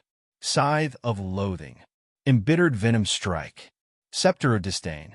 The leaking woman could only use the first 2. The last one required rank C to wield the actual magic baked into it. Regardless, the choice was obvious. Zoe tossed her new friend the Venom Strike. The weapon was a nasty-looking spear that quite literally sizzled with dark, noxious mana. The Scythe of Loathing looked more like something Zoe would end up using, as it was not only an infernal weapon, but also matched her sub-variety of disdain. For a corrosive death leakin, the poison spear was the clear choice. Thanks. The woman didn't wait to start setting other prisoners free. It looked like they came to the same natural conclusion. What's your name, by the way? The woman didn't pause to reply as she melted her way into another cell. Sasha. You. Zoe. After she freed her second prisoner, Zoe took a moment to strategize. Sasha was far from the strongest person here. That much was clear. The reason she went for the leakin first and loaned her a weapon was that they could speak the same language.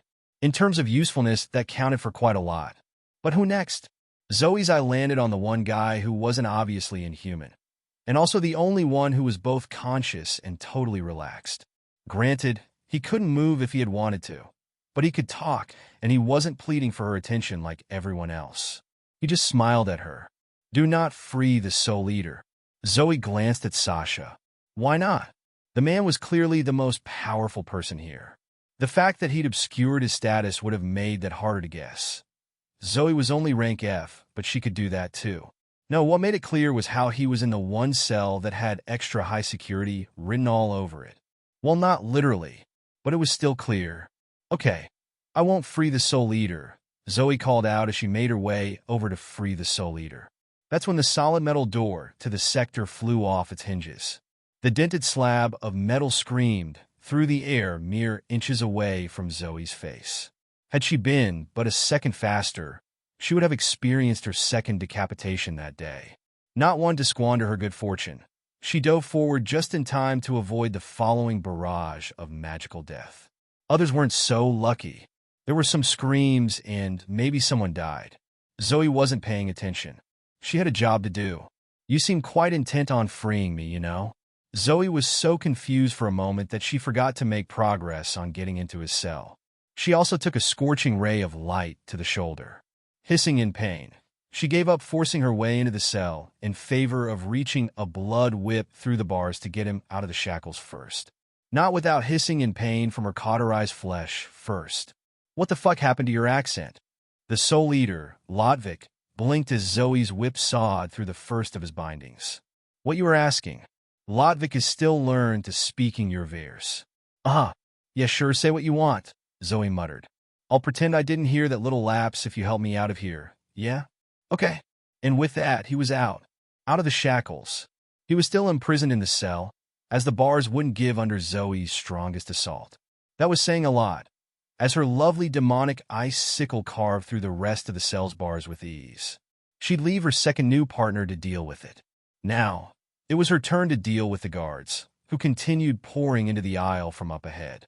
Also, Zoe now realized why she'd been able to focus on the task without someone just killing her with another light ray. The answer was simple.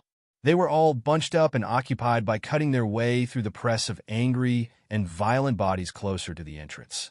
In the time it took Zoe to decide to free Lotvik and then actually do it, Sasha had been busy, and so had the other inmates she freed. It was like a chain reaction of freedom. All but 2 or 3 prisoners had exited their cells, and most of them were dead now.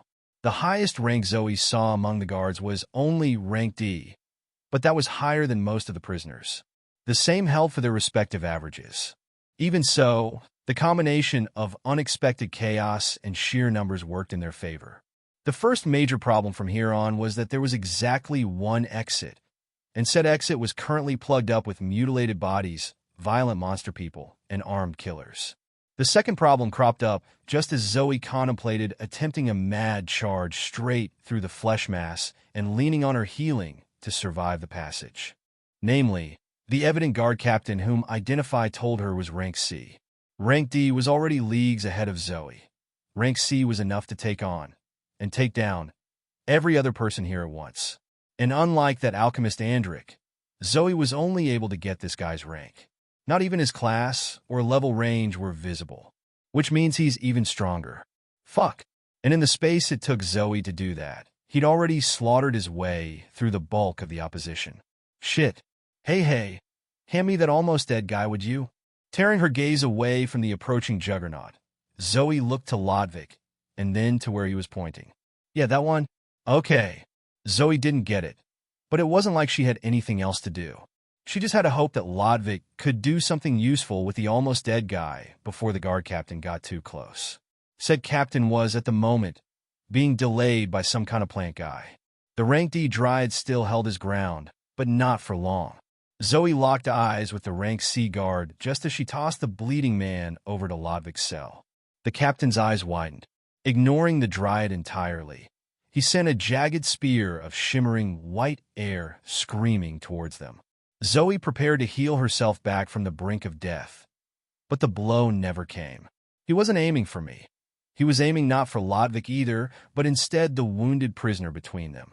This was good, because the twisting spike of condensed air tore the man apart like confetti. Gross! What was worse than the blood splatter were all the little bits of flesh that sprayed over Zoe. Shit. Now what? The guard must have foiled whatever Lotvik was doing, as he sent another blast of wind ripping through the vines of the dryad.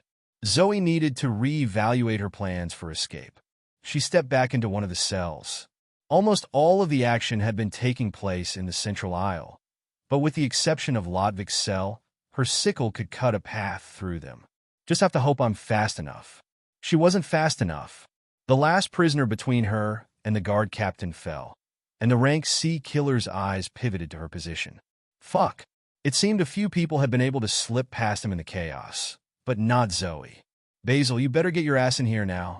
I mean, you said dying would be inconvenient, right? Hey, so word of advice. Zoe's and the captain's attention snapped back to the one other living person in the room. If you're close enough when the soul departs, it doesn't actually matter if you killed it yourself. Even as Lotvik continued speaking, the rank C guard redirected his last attack, the one intended for Zoe. But the seemingly nondescript man didn't even flinch as the violent magic streaked towards him.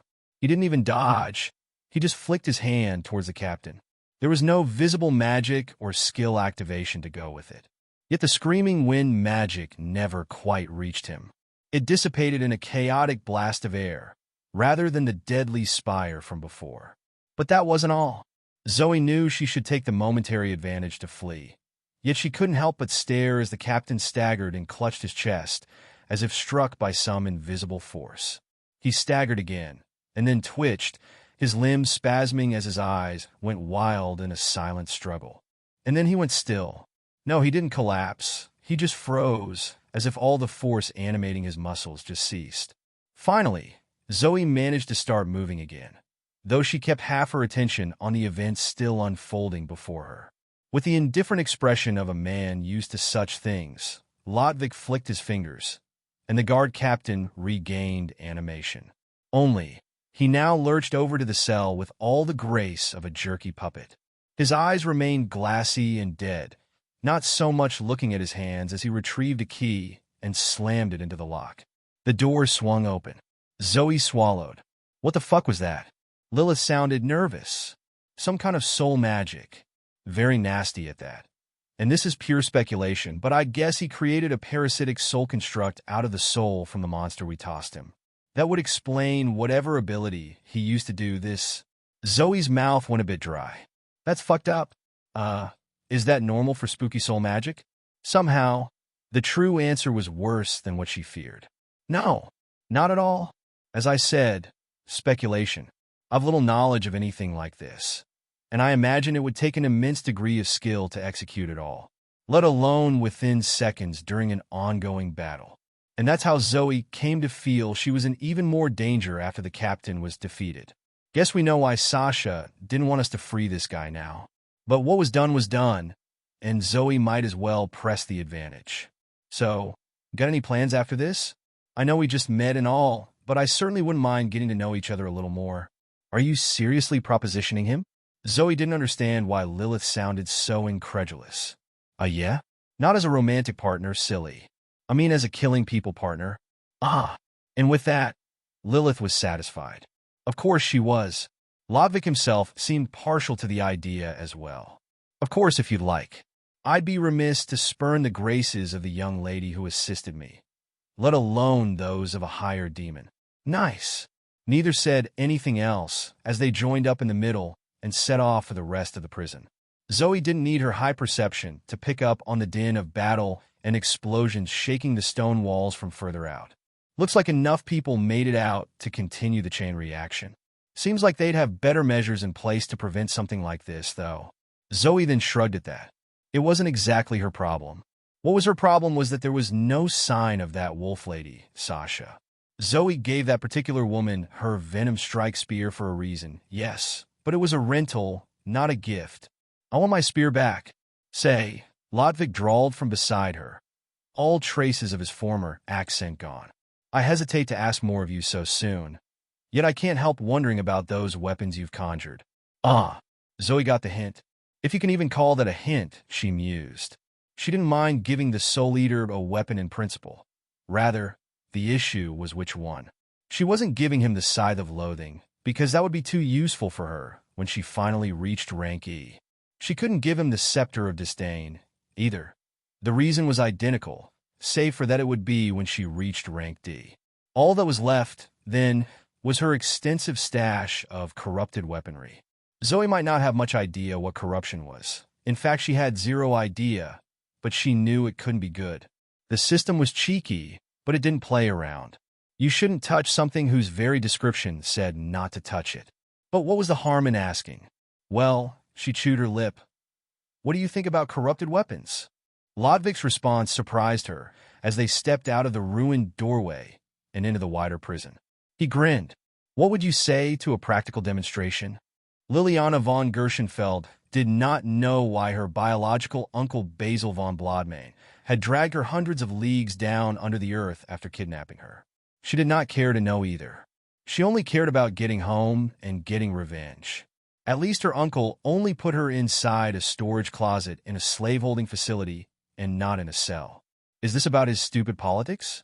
Despite what she told herself about not caring, Lily was very much trying to figure out just what was going on here. She was well aware of her uncle's radical opinions, and it wasn't like she disagreed. So what was the point of kidnapping her to see the evils of enslavement firsthand? And why now? So irritating. At least nothing was going disastrously wrong yet. That was how Lily consoled herself, as she roamed the back hallways while searching for an excuse for why she was here. Because someone would find her, and my insane uncle deposited me in one of your storage rooms wouldn't work. That was another strike against her uncle, Lily decided. You end up having to come up with lies that are more believable than what he's actually done. Turning the corner from one dismal stone corridor to another, she thanked fate that he hadn't been so rash this time as to incite something violent. Lily flinched as the whole hallway shook. Chips of stone and bits of dust fell from the ceiling as a series of explosions shook the complex somewhere deep below. Fuck! Lily hastened her pace. She had no idea what he'd done this time. but she did know that she didn't want to remain anywhere close to it. Underscore, underscore, underscore, underscore, underscore. Hasta la bye-bye, dumbass. Zoe cheered as she yanked another prison mook off the ledge and into the yawning abyss below with her blood whip. It was not unlikely that she'd have been less cheerful with killing, had the endeavor not come with delicious levels and skill gains. Blood whip has reached level 10. Blood whip has reached tier 2. Plus 5 acuity, plus 5 vitality. Case in point, she'd also gained 3 levels overall, bringing her just 2 away from possibly gaining an early class evolution option. That came with an additional 45 stat points, in addition to her buffer of 63. Zoe dumped them all into power. Power increased to 228. Zoe staggered from the shock of the singular stat damn near doubling. Except rather than stumbling and perhaps falling, her jerky movements sent her rocketing sideways into a wall. Lodvik turned to look at her, at which point Zoe realized they defeated all the opposition in this area. By which she meant Lodvik had, and she'd taken advantage of it to take a few by surprise. "Are you okay there?" Zoe coughed. She tried to get control over her diaphragm. Even breathing felt like it had far too much force behind it. Really suffering from success here. But she just gave the Soul Eater a thumbs up. "Yeah, all good here." Lilith popped back into existence as Zoe pulled herself upright, wobbling as she did. "We are very much not all good. Like, seriously, what the fuck is wrong with you?" Zoe paused, both to think and to get her balance sorted out. "Do you want an annotated list?" That might have been the wrong response, but it was also funny. Not that Lilith thought so. Every time I make peace with being bound to such a blighted moron, you just go and prove why things can always get worse. Zoe exercised her immense wisdom by choosing to take that as a compliment. Anyway, let's go catch up with Lodvik. She also took the moment to go back over her recent skill gains, even as her newly empowered muscles launched her across the stone floor. Aside from the levels to rending and mending touch while still in her own cell, and from the 10th level to blood whip just now, she'd gained 1 more level in rending touch, another 2 levels in mending touch, a whole 5 in rejuvenate, and lastly 2 in surgeon's eye. Rending touch has reached level 8. Mending touch has reached level 5. Rejuvenate has reached level 6. Surgeon's eye has reached level 6. The increases in rending touch came from simply using it more, while the ones in surgeon's eye were more meaningful. They were seemingly based on Zoe making a point to understand how she could use it to spot vulnerabilities in her opponents. But the bulk of the gains, those in the healing type skills, mending touch and rejuvenate, those came near exclusively from patching up the guard Captain Lodvik was still using as his personal attack puppet. She didn't know why her ally was so insistent they keep that specific minion alive. And he was alive, not a type of undead like Zoe first assumed. Her healing wouldn't work properly otherwise. Yes, he was strong as a rank C, but most of that was lost to the Soul Eater doing whatever it was that gave such full control. Zoe had seen the man fight before, and he was a shadow of his former capacity. The main benefit was that he was still sturdier than most, allowing Lodvik to send him hurtling into the fray, corrupted sword swinging. Yes, that was how Lodvik ended up using the corrupted weapon. Zoe had to admit she was disappointed, no matter how much sense it might make. What was the harm in wielding a corrupted weapon if you weren't really the one wielding it? At least she got to see a corrupted weapon in action. He nodded at her as she came up beside him. "Good. I wasn't going to wait much longer." Yeah. Zoe would have caught up to him anyway. It wasn't like he was moving through the prison that quickly. He was slowed down a bit by all the people trying to kill him in the way. "Where are we going?" Lodvik pointed at the door, where the possessed captain was currently jamming his key through. "We're going out?" "Ah." Zoe nodded. "That's very helpful information." Then she shrugged. It wasn't like she intended to do anything else. In moments, the door swung outward, just in time to let through a barrage of ranged skills. Zoe grimaced as a dozen different kinds of magic perforated their flesh shield. Said flesh shield stumbled out of the way, having largely served his purpose for the moment. Zoe rushed over to his prone form as Lodvik returned fire.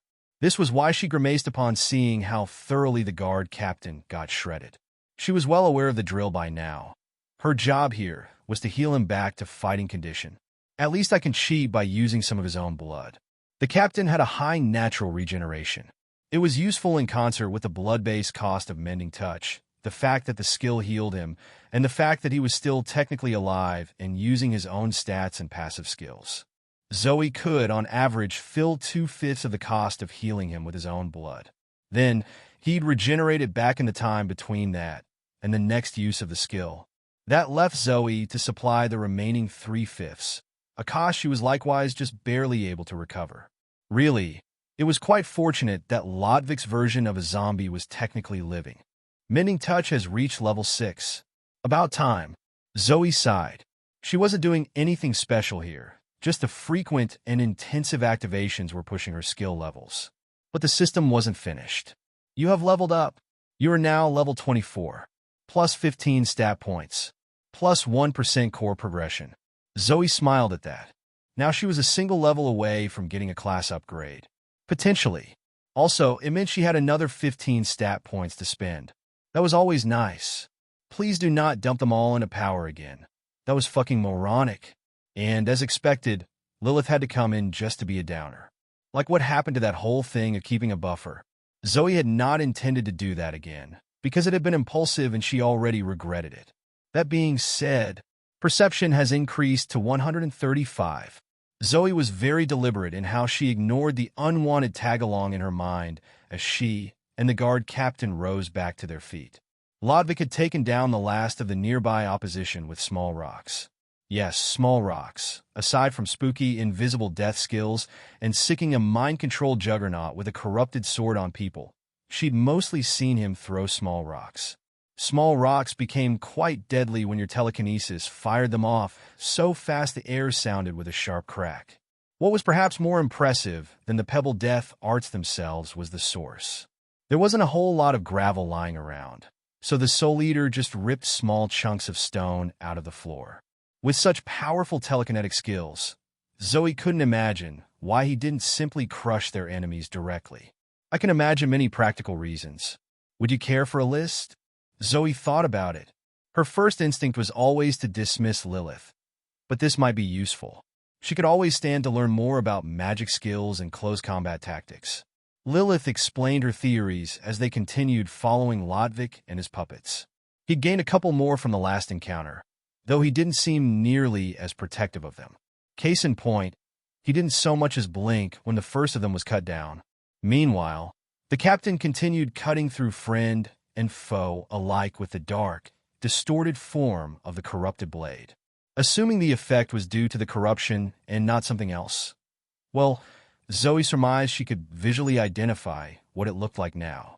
A dark miasma clung to the edges of the weapon, dark and murky, but not leaving a visible trail. That wasn't quite true. There was a faint, shimmering haze it left in its wake, conjuring to mind visions of burnt air and noxious vapors. And where it struck, the murky, distorted weapon left sizzling gashes that bubbled and hissed, and in some cases even swelled in tumor-like masses. Nasty stuff? Do not touch, indeed. First, Lilith began, it could just be that he's found the pebble shooting to be more efficient than bowling people over. That being said, it could also be something more specific to his own skills. For example, it might not be telekinesis at all. Zoe frowned. What do you mean by that? She eyed Lodvik as he ripped free 2 dozen more rocks. She also took the moment to cast Rejuvenate on both him and his remaining 2 minions. Rejuvenate has reached level 7. She ignored the skill notification to continue paying attention to Lilith. It could be a force skill, but it could also be stone, for example. Anyway, another possibility is that it's limited in range. Sometimes manipulation skills are super strong at close range, but have a dramatic and steep fall-off. Zoe considered that. Those were all good ways to look at things in general, and she was glad she'd listened for this one. She ignored the feeling of smug vindication she detected after thinking that. What was far more important were the small ships ahead of them.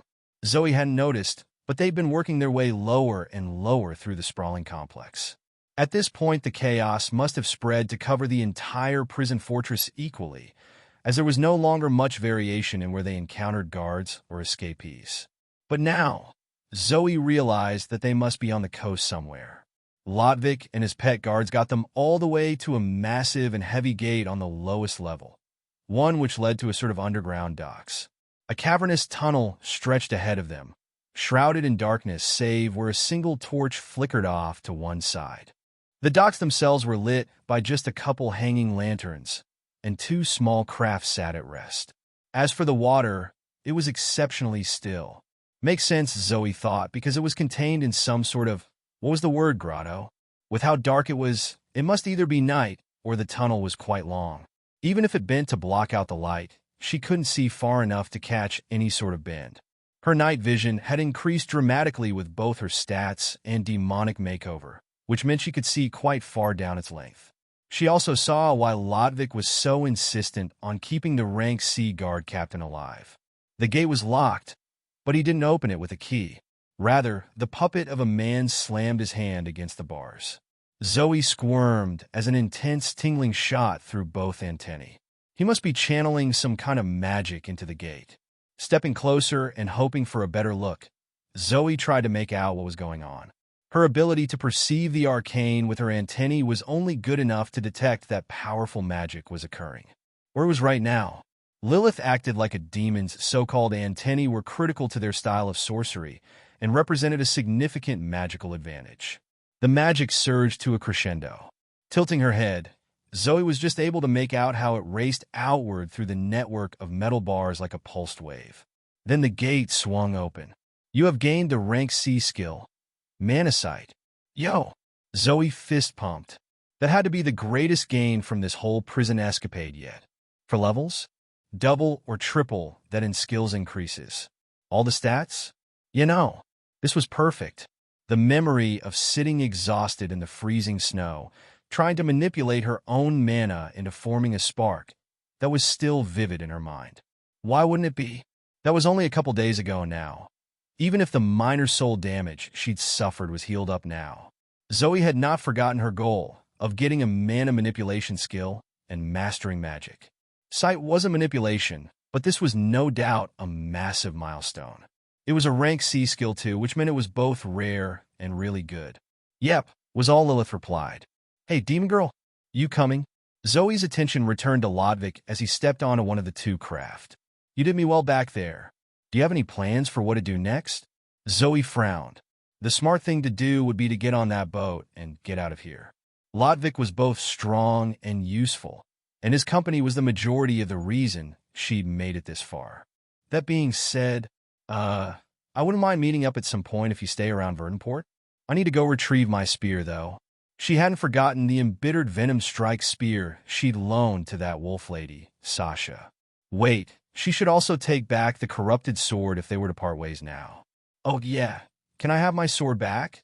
The lanky man shrugged. Sure. Then the possessed guard captain stumbled towards her, and Zoe pulled it back into her inventory.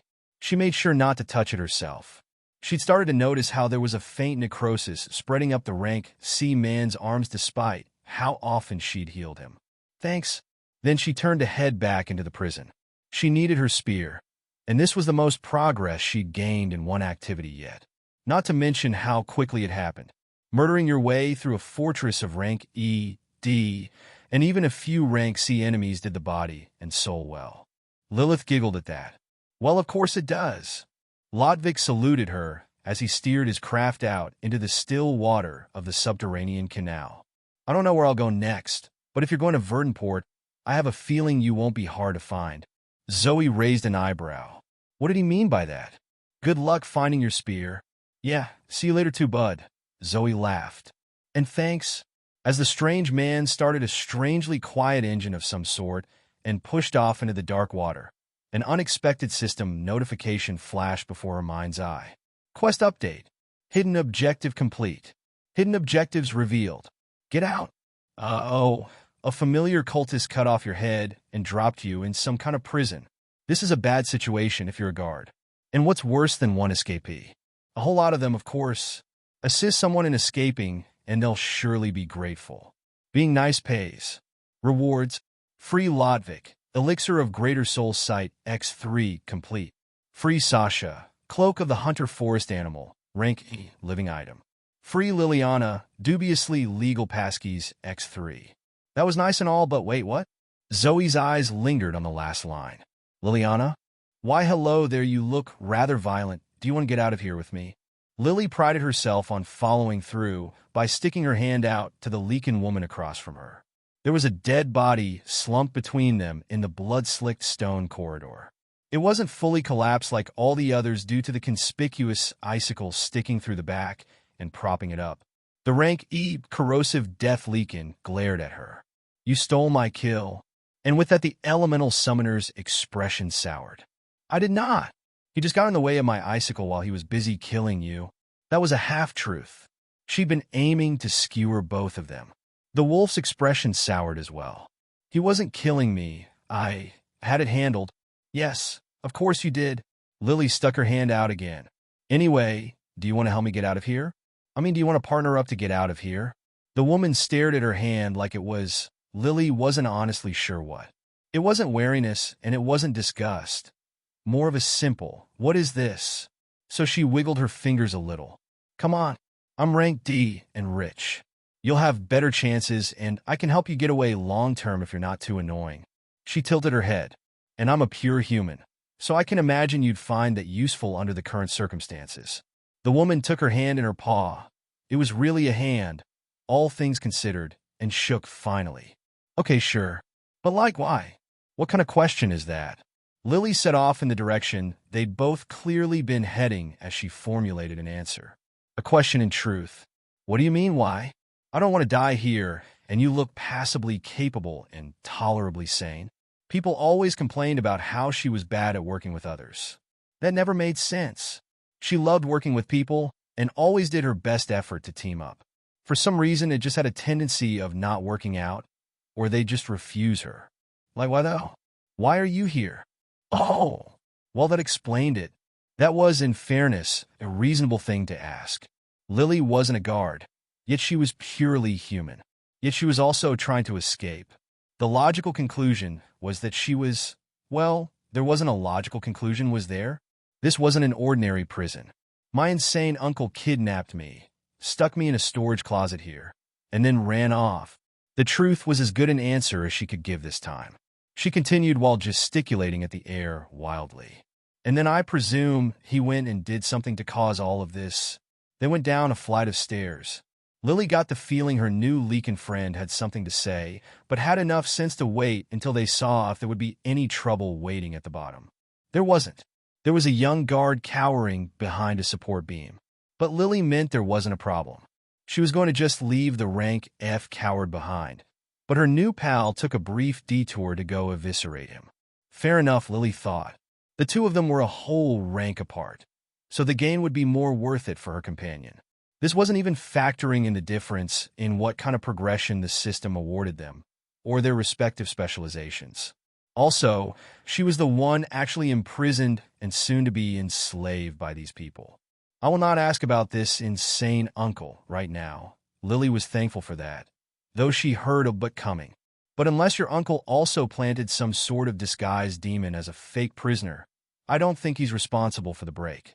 Lily stumbled to a stop. Her blood ran cold, and not from the ice mana looping through her veins. What? The leaking woman slowed to a stop too. She started trying to move again, but then realized how deadly serious Lily must have looked. She cleared her throat, a sound fittingly reminiscent of a growl. Just a few hours ago, they brought a new prisoner into the cell next to me.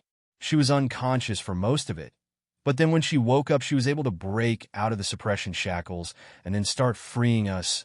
Lily suppressed a groan and forced herself to get moving again. All right. And you said she was some sort of demon? Her companion shrugged. I don't know, but she was able to do magic even with the shackles, despite clearly being some kind of monster.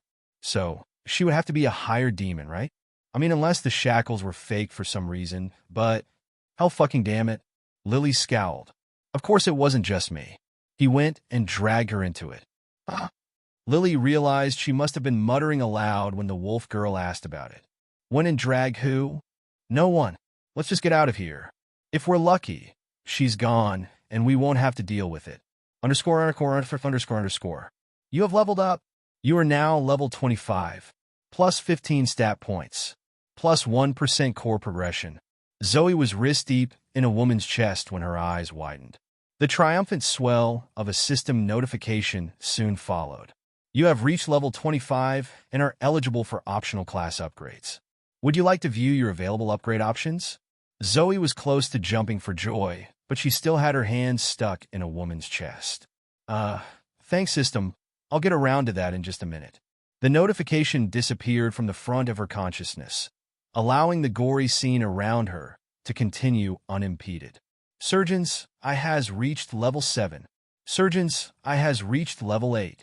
Zoe didn't have her hand in a woman's chest to kill her. That was inefficient, as she could have accomplished an equivalent result 30 seconds ago. No, she was taking the opportunity to power level her surgeon's eye skill.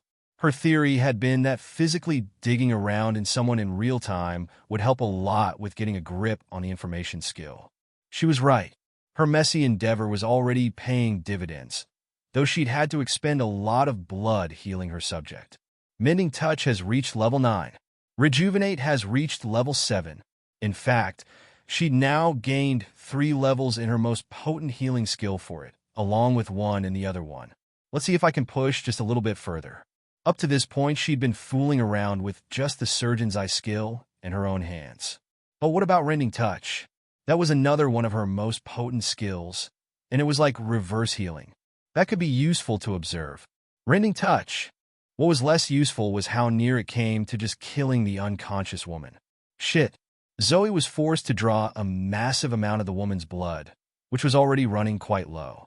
It was enough to sustain her body for an instant.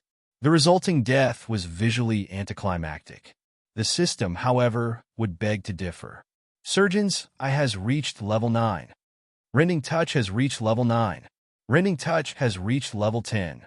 Rending Touch has reached tier 2. Plus 5 power, plus 5 vitality. Surgeons, I has reached level 10. Surgeons, I has reached tier 2. Plus 5 perception, plus 5 vitality. Mending Touch has reached level 10. Mending Touch has reached tier 2. Plus 10 vitality. Mending Touch has reached level 11. Zoe flicked the blood off her claws as she stood up and looked around. Not seeing any immediate danger, she wicked the blood off entirely with a strange draw on her blood shaper trait. It was something she didn't grasp all too well yet, but she did figure out how to reliably clean herself with its influence. That's a lot of skill, stuff. Not that she was complaining. Levels and stats, and this new thing about getting skills to tier 2, that was delicious. Not to mention, she still had those class upgrade options she had yet to look at.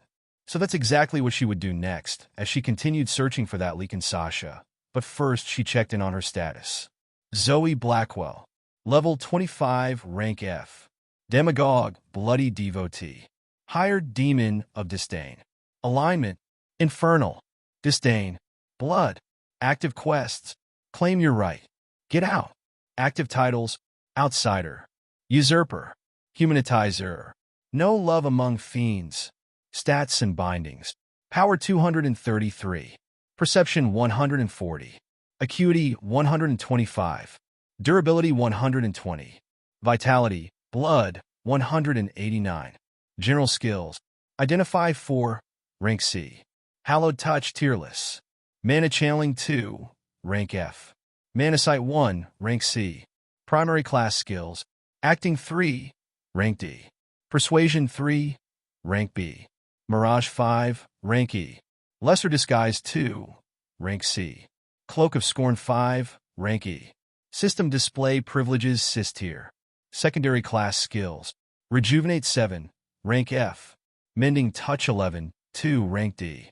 Rending Touch 10, 2, rank D. Surgeon's Eye 10, 2, rank E. Blood Whip 10, 2, rank E. Juvenile Blood Fiend Core. 31% developed, rank A. Traits. Natural Weapons, rank E. Arcane Antennae, rank E. Blood Shaper, rank C. Heart of Alchemy, rank B. Personal Inventory, rank B. Magic Resistance, rank C.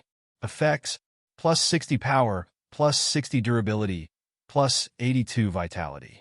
Infernal Alignment. Disdain Alignment. Blood Alignment. Available.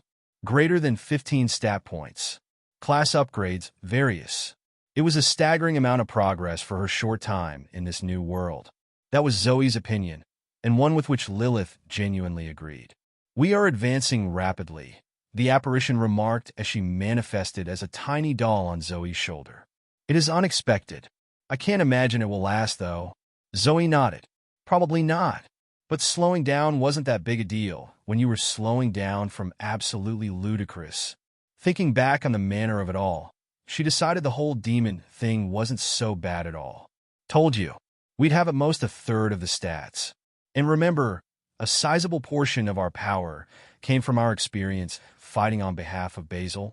When Zoe said that, she didn't mean it as an invitation for her scheming and invisible companion to get all snarky and self-righteous about it.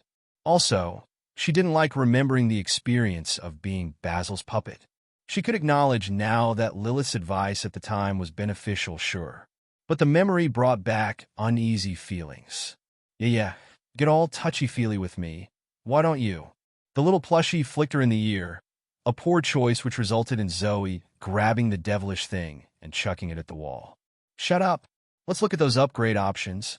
Zoe returned to that very last line of her status. From there, the system conjured a prompt identical to the initial message from when she reached level 25 a few minutes prior. You have leveled up. You are now level 25, plus 15 stat points, plus 1% core progression. You have reached level 25 and are eligible for optional class upgrades. Would you like to view your available upgrade options? Zoe smirked as she rounded a corner and ascended the stairs. There weren't so many people in this area, just a few crates among the wooden support beams and a few low-ranked guards. Most of those didn't even try to put up a fight. Would you like to view your available upgrade options? There was only one real option here. Yes. Both of Zoe's classes had upgrades.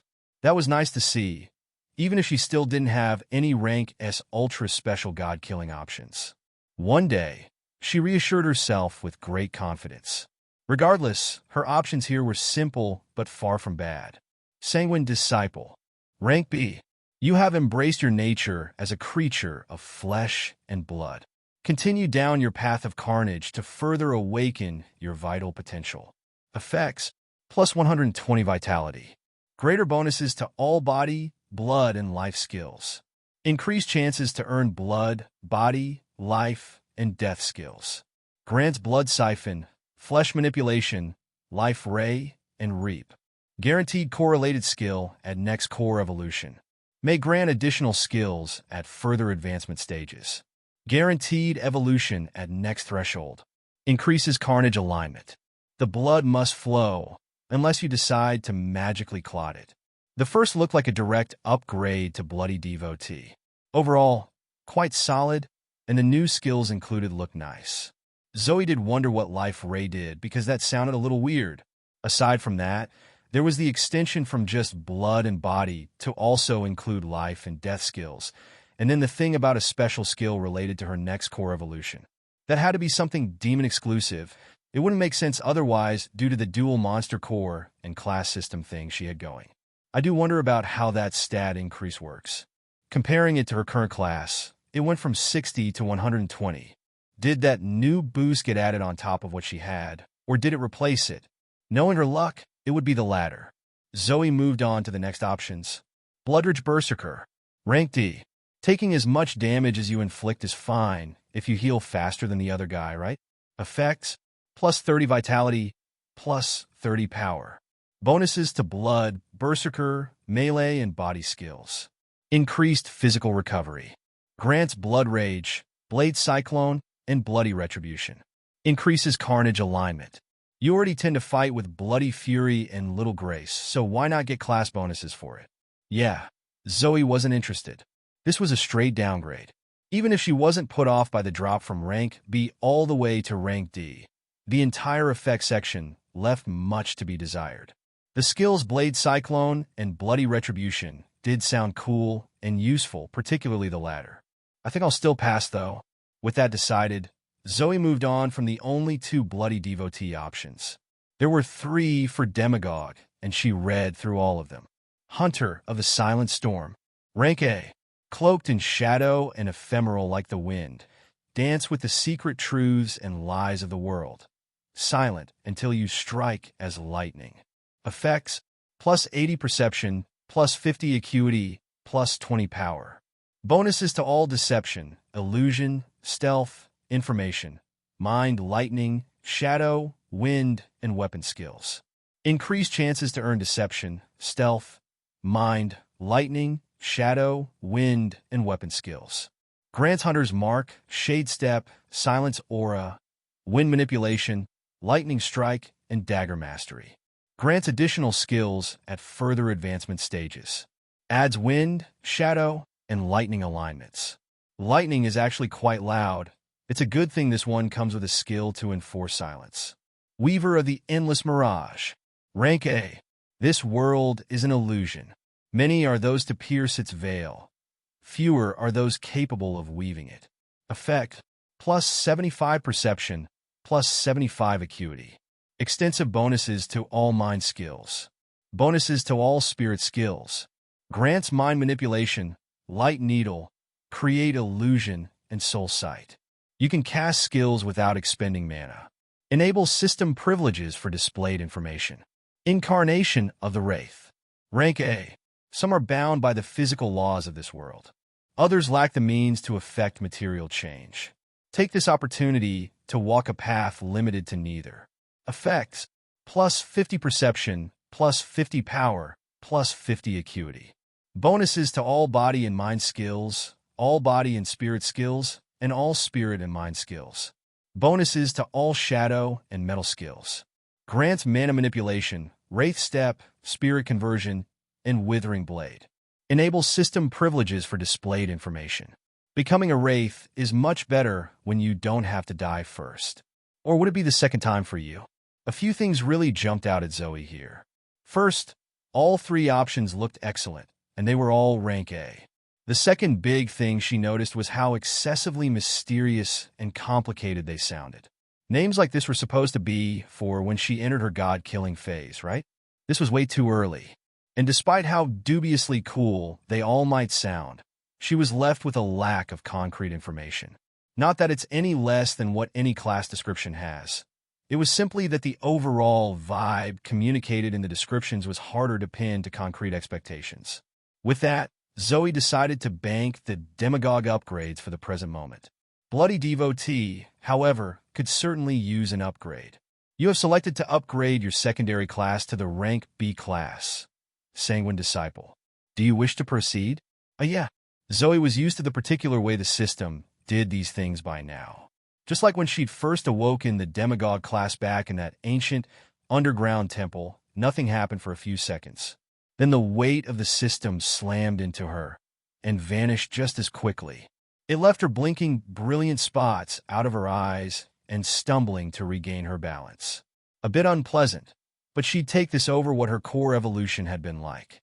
You have successfully upgraded your secondary class. Primary class changed to Sanguine Disciple. Secondary class changed to Demagogue. Zoe didn't expect that last part. She was aware that which class was the primary class affected things in some way. She didn't know that the system would automatically switch them like this, though. I can change them around if I want to, right? Lilith had been oddly silent during the whole process, only to speak up once questioned. Yes, though it is often an exhausting process when done manually. That being said, it has its uses, so we should practice doing it. The more you practice, the easier it gets. That was good to know. Zoe would keep things how they were for now. She didn't want to tucker herself out while still in this prison. And regardless, her blood-attuned class was the stronger one now, despite the remaining difference in rank. Zoe still had yet to encounter any more real enemies. Any enemies at all, actually, so she checked her status. It had grown fairly long, but most of it was unchanged. The most notable changes were to her stats and one of her skill sections. Stats and bindings. Power 233. Perception 140. Acuity 125. Durability 120. Vitality, blood, 249. Vitality had regained its place as her leading stat. Zoe would like to say she could feel a deep well of life-bearing energy coursing through her veins, or something, but no, not really. Was she getting too used to stat increases? Maybe. At least she did feel pretty healthy. It was unfortunate that the extra 120 points from her new class were half fake. She only gained 60. The other half seemingly replaced the original 60 that the preceding class gave her. Oh well, it was to be expected. And how could she complain about getting a whole 60 more points anyway? It was just a little scummy how the system presented it. The more interesting development was in her skills section, where her primary and secondary class skills had been all shuffled around. Primary class skills: Rejuvenate 7, rank F. Mending Touch 11, 2, rank D. Rending Touch 10, 2, rank D. Surgeon's Eye 10, 2, rank E. Blood Whip 10, 2, rank E. Blood Siphon 1, rank D. Flesh Manipulation 1, rank E. Life Ray 1, rank D. Reap 1, rank C. All those tier 2 skills were looking quite sexy. Zoe couldn't help but think. There was, without a doubt, some special significance to that. Given what she knew of advancing to a higher tier and how the first advancement worked off elemental stat bindings, it had to be used for something. It is, no matter how much she might complain, Lilith was useful for some things. I'll ask you more about that later, Zoe decided. She still had to find her spear. In the meantime, she could start getting a handle on these new skills. Which one first, though? Should she save the best for last, or just go straight for the edgy-sounding rank C? Remembering her very first investigation attempts with the system, Zoe took a secret, third route, one which was almost anathema to her very nature. She didn't activate any of them. No, she pulled up the limited descriptions on each of them and began to read. ______. Sasha felt as if she should regret following the haughty, pure-blood woman. There was a critical word there, should. She didn't regret following Lily because the ice summoner was proving to be useful. She was, Sasha had to admit, a fair bit stronger than her. She also fought with the casual precision characteristic of nobles who took themselves seriously. As opposed to the lazy, useless ones, that is, those were more common. But regardless, the practiced, honed skills of such noble trained were notably distinct from the dirty, pragmatic combat of survival people like herself had to learn. That didn't mean they weren't willing to get dirty. Oh no, that wasn't the case at all, as Sasha was presently watching as her frosty companion checked to make sure the guards they'd smoked to death were, in fact, dead. The difference was more of a feeling, something you could tell with a small amount of experience and observation. You sure this is the right way? Because I feel like we're just boxing ourselves into a cave. Sasha sighed. No, I'm not sure, but I'm betting my life on this too, you know? Lily nodded. Fair enough. But we should be getting close now, right? Yes, they should be. Sasha didn't know the layout of the whole prison. How would she? She did know that there was supposed to be a series of canals near the bottom levels that were a poorly kept secret among the guards. As in, most of the guards weren't even supposed to know, but they did, and they were loose enough about it that even most of the prisoners talked about them as an avenue of escape. She hoped they were all right. So they moved on. The opposition was dying down. Whether that was due to their own choice of direction or due to some indication that the prison was truly and totally overwhelmed, well, Sasha didn't care. She was content to let her mysterious companion lead the way by stabbing people. Ha! The Leakin kept her distance as her companion skewered a cowering rank F guard with a javelin-sized icicle. Multiple icicles. Actually, it was less of a stab and more of a pincushion situation. Nasty. Shaking her head, Sasha moved on. She almost ran into Lily's back, not having realized that the other woman had stopped cold at the edge of the next passageway. Is something wrong? The woman raised a finger to her lips. She then pointed ahead, gesturing at the way ahead, and all the mutilated bodies strewn around. Huh? Sasha dropped her voice down to a whisper. Looks like someone came through here already. Lily nodded. Together, they advanced. From that point on, they encountered no more opposition. Where before it had been light, composed of the weakest guards and in small numbers, here they encountered none. Someone had killed them all, and in many cases, they'd been quite messy about it. That's a lot of blood, Sasha remarked. Lily nodded in silence, a developing habit. The Leakin eyed the stirred-up chest of the woman in front of them with a bit of nausea. Stirred up? That was what came to mind, like someone had reached in and, well, stirred it around a bit. Like a messed-up batch of concrete that ended up setting. Only recently deceased flesh instead of concrete. Freaky. Yeah, I hope we don't encounter whatever did this. Lily sniffed. I'd rather not deal with that. It was Sasha's turn to nod. Yeah, definitely one of those ones where, like, even if you defeat it, the whole thing still just sucks. MHM. Within a tenth of an hour, they made it to the gate. And lo, there truly was a water-filled canal with a single little boat docked at the edge. The whole area was quite sparse, though there was no sign of anyone there anymore. Whatever had fucked up all those dead people had definitely come this far. Perhaps it had left through the gate. It looked like there were spots for at least one or two additional boats. Together, they advanced to the gate. Sasha reached for it, but it refused to open. Damn it. Lily also tried, but it refused to budge. Frowning, the fancy lady seemed to activate a bunch of different skills to poke at it, but none of them did anything. They shared a glance. Do we just try to leverage both of our raw power? Shrugging, Lily looked around. I guess. If that doesn't work, then I guess we both just start blasting. A cough from behind them. Alternatively, you could simply pay the toll. They spun around as one. Sasha yelped as she came face to face with a devilish creature. Hi, remember me? She calmed down a little as her mind put things back together. The beautiful, terrifying woman right in front of her was the same demon who'd set off the events that freed her. That only made her a little less nervous, yet her response was still in order. Yeah. What's the toll? The demon grinned, a little creepy, Sasha thought. I want my spear back. Now she blinked. Oh, okay. She went ahead and handed over the spear. Why not? She was the one who'd borrowed it anyway. The whole appearing behind them thing was weird, and so was calling it a toll. But maybe demons just like to be dramatic? Okay, thanks. Lily cleared her throat. Hey Zoe, were you the one who took care of all those guards? The demon, Zoe, had gone up to the lock in the middle of the gate after retrieving her spear. She stopped and looked back at them when she responded. Yeah, that was me.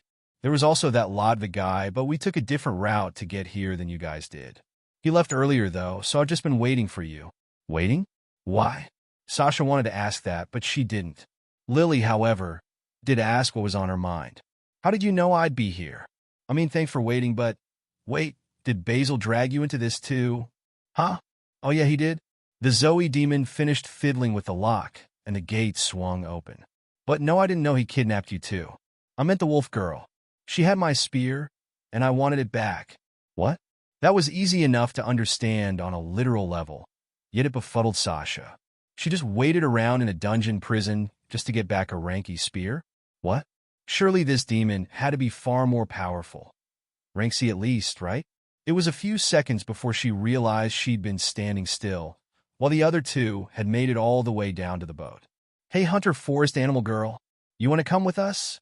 Sasha blinked. Hunter Forest, you know what? Never mind. Sighing, she hurried up to join them. Yeah, I'm coming. Don't leave without me. She wasn't going to squander her only means of escape, even if she was starting to get the feeling that accompanying these two would get her into even more trouble in the future. They're a little odd, but they're not actually crazy, right? Zoe learned a lot more about her new skills by using them than by reading them. In the end, the system really was useless when it came to documentation. The upside was that she still had a sparkling new class, some nifty skills, and a funny little boat taking her and two friends out of that horrid place. What Zoe did learn was that blood siphon was exactly what it sounded like. She could siphon blood from things. Shocking, Lilith had remarked. Sarcasm aside, that was still a great ability to have in the context of the rest of Zoe's skill set. Flesh manipulation, meanwhile, was also basically what it sounded like. The main difference, aside from doing totally different things, was that it was broader and harder to get a specific handle on. So in addition to mangling up some corpses more than they already were, Zoe figured out she could jam up the gate lock with a small mass of undifferentiated human tissues. It was gross, but it worked, and it was just as easy to discreetly suck it back out of the lock when Lily and Sasha weren't looking. Simple and clever, Zoe thought. She had already started thinking of other creative ways to use some of her lesser-used skills. Less fortunate was how little she learned about the other two skills that came with her upgraded class. Life Ray fired off a barely visible ray of, well, some kind of life mana? Zoe wasn't really sure about much more than that. She was well aware of how deeply it pulled on her soul, though devouring her spiritual energy to produce little observable effect. Equally disappointing was Reap, where life rays seemed to activate just fine. Even if she couldn't figure out the purpose of its effect, Reap failed to activate properly in the first place. Zoe could feel the rank C skill start to spin up and engage, but then the metaphysical gears would get stuck, bits and bobs would go whirring and flying off, and she'd be left with nothing but soul strain. She would figure them out eventually. As the three young women coasted over the dark, cool waters of the canals, Zoe shifted her focus to the other rewards she got for the whole endeavor. Quest complete. Get out. Uh-oh. A familiar cultist cut off your head and dropped you in some kind of prison. This is a bad situation if you're a guard. And what's worse than one escapee? A whole lot of them, of course. Assist someone in escaping, and they'll surely be grateful. Being nice pays. Rewards. Free Lotvik. Elixir of Greater Soul Sight X3 complete. Free Sasha. Cloak of the Hunter Forest Animal. Rank E. Living item. Complete. Free Liliana. Dubiously Legal Passkeys X3 complete. Zoe's personal quest system was back to pulling its weight. She still hadn't gotten to play with her magic kite as much as she'd wanted to, and she suspected it was useful as more than just a toy. But that was old news, as right now she had 3 new goodies to look at, or 7, depending on how you count it. Elixir of Greater Soul Sight X3. Rank C. A pure and potent distillation of the mind and spirit, temporarily granting or increasing the subject's ability to perceive the spiritual. Attributes: greater than 1 hour duration, greater than 100 quality, plus 10 additional perception during effect. So it's a potion that lets you see souls. Zoe decided that this was an excellent thing to have, even if it wasn't immediately useful or good in a given emergency. Even though she'd already gotten the Mana Sight skill, as well as a class option with Mana Manipulation 2, Zoe wasn't going to slack on her eventual goal of mastering magic. These potions would likely be useful there. If they weren't, they'd be useful for something else. Who doesn't love soul magic, right? Setting those aside, Zoe skipped over Sasha's reward to first look at the keys the quest linked to rescuing Lily. Dubiously Legal Passkeys X3. These may not be entirely legal, so you should consider going around sticking them in locks to see if you can get rid of them. Zoe read through the description 3 times. That was it. That's helpful, thanks. The system sure loved being sassy at times. But, as Zoe had noted previously, the sass had never been totally baseless or irrelevant thus far. There was usually at least some conclusion to be inferred. In this case, there was something up with the legality or even just cultural opinion on these keys. The whole dubiously legal part could go multiple ways when you got down to the details. The other main thing was that she should try sticking them in locks to use them. That should be obvious. They were keys, but the system went out of its way to be sarcastic about it. Zoe suspected she really should try them on things. As for the actual items, they were just metal keys, slightly larger than the regular mass-produced ones back on Earth, and slightly less flat. Were the grooves and the sides different too? Zoe wasn't sure. That left her with one more item. Cloak of the Hunter Forest Animal. Rank E. The wolf is many things, but perhaps most of all a symbol. What does it mean, then, to bear the mantle of its hide? This cloak is no ordinary enchanted garment. It bears not only magic within its thread, but a living spirit to guide and grow with you. Alignment: life, cold, earth, wind. Stats and bindings: Power 65, Perception 60, Acuity 50, Durability 100, Vitality 70. Effect: Lonesome Recovery, Winter's Embrace, Earth and Resilience. Howl on the Wind. Huh. Zoe liked what she saw here. It was some kind of living item, so she didn't think the stats it had were bonuses that she would get directly, something Lilith confirmed a moment later. Yet they were still important because they affected the rest of the item as a whole, such as the potency of whatever each of the forward effects at the bottom did. And because it was a living item, they would grow and evolve over time. This is definitely pretty neat. Zoe really wanted to put the cloak on then and there. She only didn't because of her present company. She wasn't worried about offending Sasha. Honestly, That's probably one of those things where the implication of it thinking it's offensive is what would make things offensive. If that made any sense? No, the reason was she didn't want to reveal all her tricks or talk about how she was pulling items out of thin air. Underscore. The canals changed a lot as the hours stretched on. Yes, hours. Zoe thought they'd coast out into the open ocean, sail away from some dismal rock of a tiny island, and head off back towards the continent. No, the whole thing was underground, and half of it was flooded. And not just underground, a dungeon. This was not something Zoe was expecting, and it wasn't something she was prepared for either. To summarize a rather lengthy conversation, the entire planet was one giant game-like dungeon. The underworld, they called it. No one knew how deep it truly went, though most sections were quite deep, at least a mile or so under the surface. The spots where the convoluted, tangled, magic and monster-filled tunnels rose all the way up in an underground dome of malevolent natural architecture were the dungeons. Zoe thought that was a bit of a silly way to term things, but she had little choice but to accept it. Did that mean that the Elder Temple she'd woken up in was connected to the giant world dungeon? Probably. Regardless, Zoe thought it was super cool, especially when Sasha remarked that the passages of the underworld were notorious for trafficking bandits, refugees, and all manner of organized and unorganized crime. It looks like there's a criminal underworld after all. Quite literally. She was a lot less happy with it right now because she wanted to be exploring the city, and also the nice cool water was transitioning to human sewage. Gross! Zoe yanked her oar away from a foamy, yellow-gray mass of material as it floated by. Things were getting nasty enough that even touching them with tools made her feel violated. While we know she's not a demon of revulsion, Sasha guffawed as both Zoe and Lily wrinkled their noses. Come on, both of you had your fist in someone's chest at some point. Quit acting like you're going to keel over and die. Zoe wheezed as her lungs gave out, and she was forced to suck in another noxious breath. Hey, my core is only attuned to one bodily fluid, and it is most definitely not liquid excrement. Oh, the Leakin woman chuckled. That's an interesting way to say your core is attuned to a bodily fluid.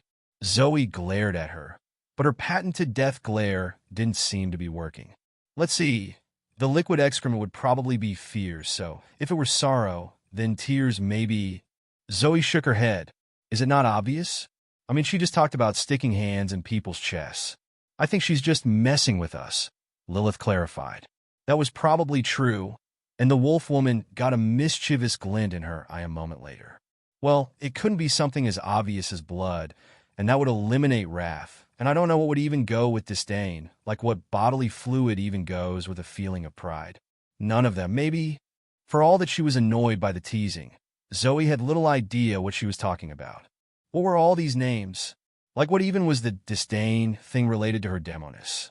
Like wrath would fit with the Catholic sins from earth, but the others. You should ask me, Lilith suggested.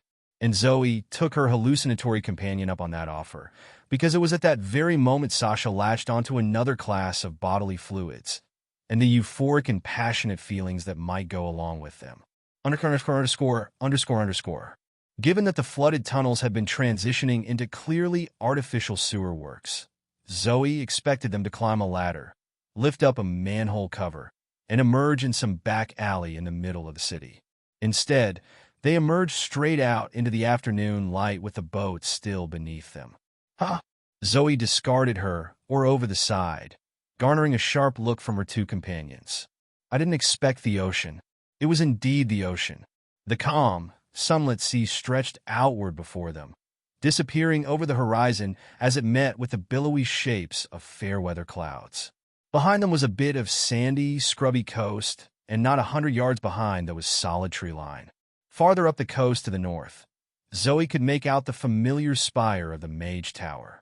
Verdunport was close, but they still had a ways to walk. If the ship engine still worked, they'd just be using that, but it had given up shortly into their little escape adventure. Henceforth, they'd resorted to the backup oars. Zoe's arms were exhausted, so she'd rather stretch her legs for a turn by getting out and walking. Yes, she hissed as she stretched her arms and back. She yelped as the surf washed up over her feet. The next few seconds passed with Zoe, making a mad dash farther up the beach and onto the dry sand to avoid further wetness. You guys coming? Lily and Sasha shared a look. Sure.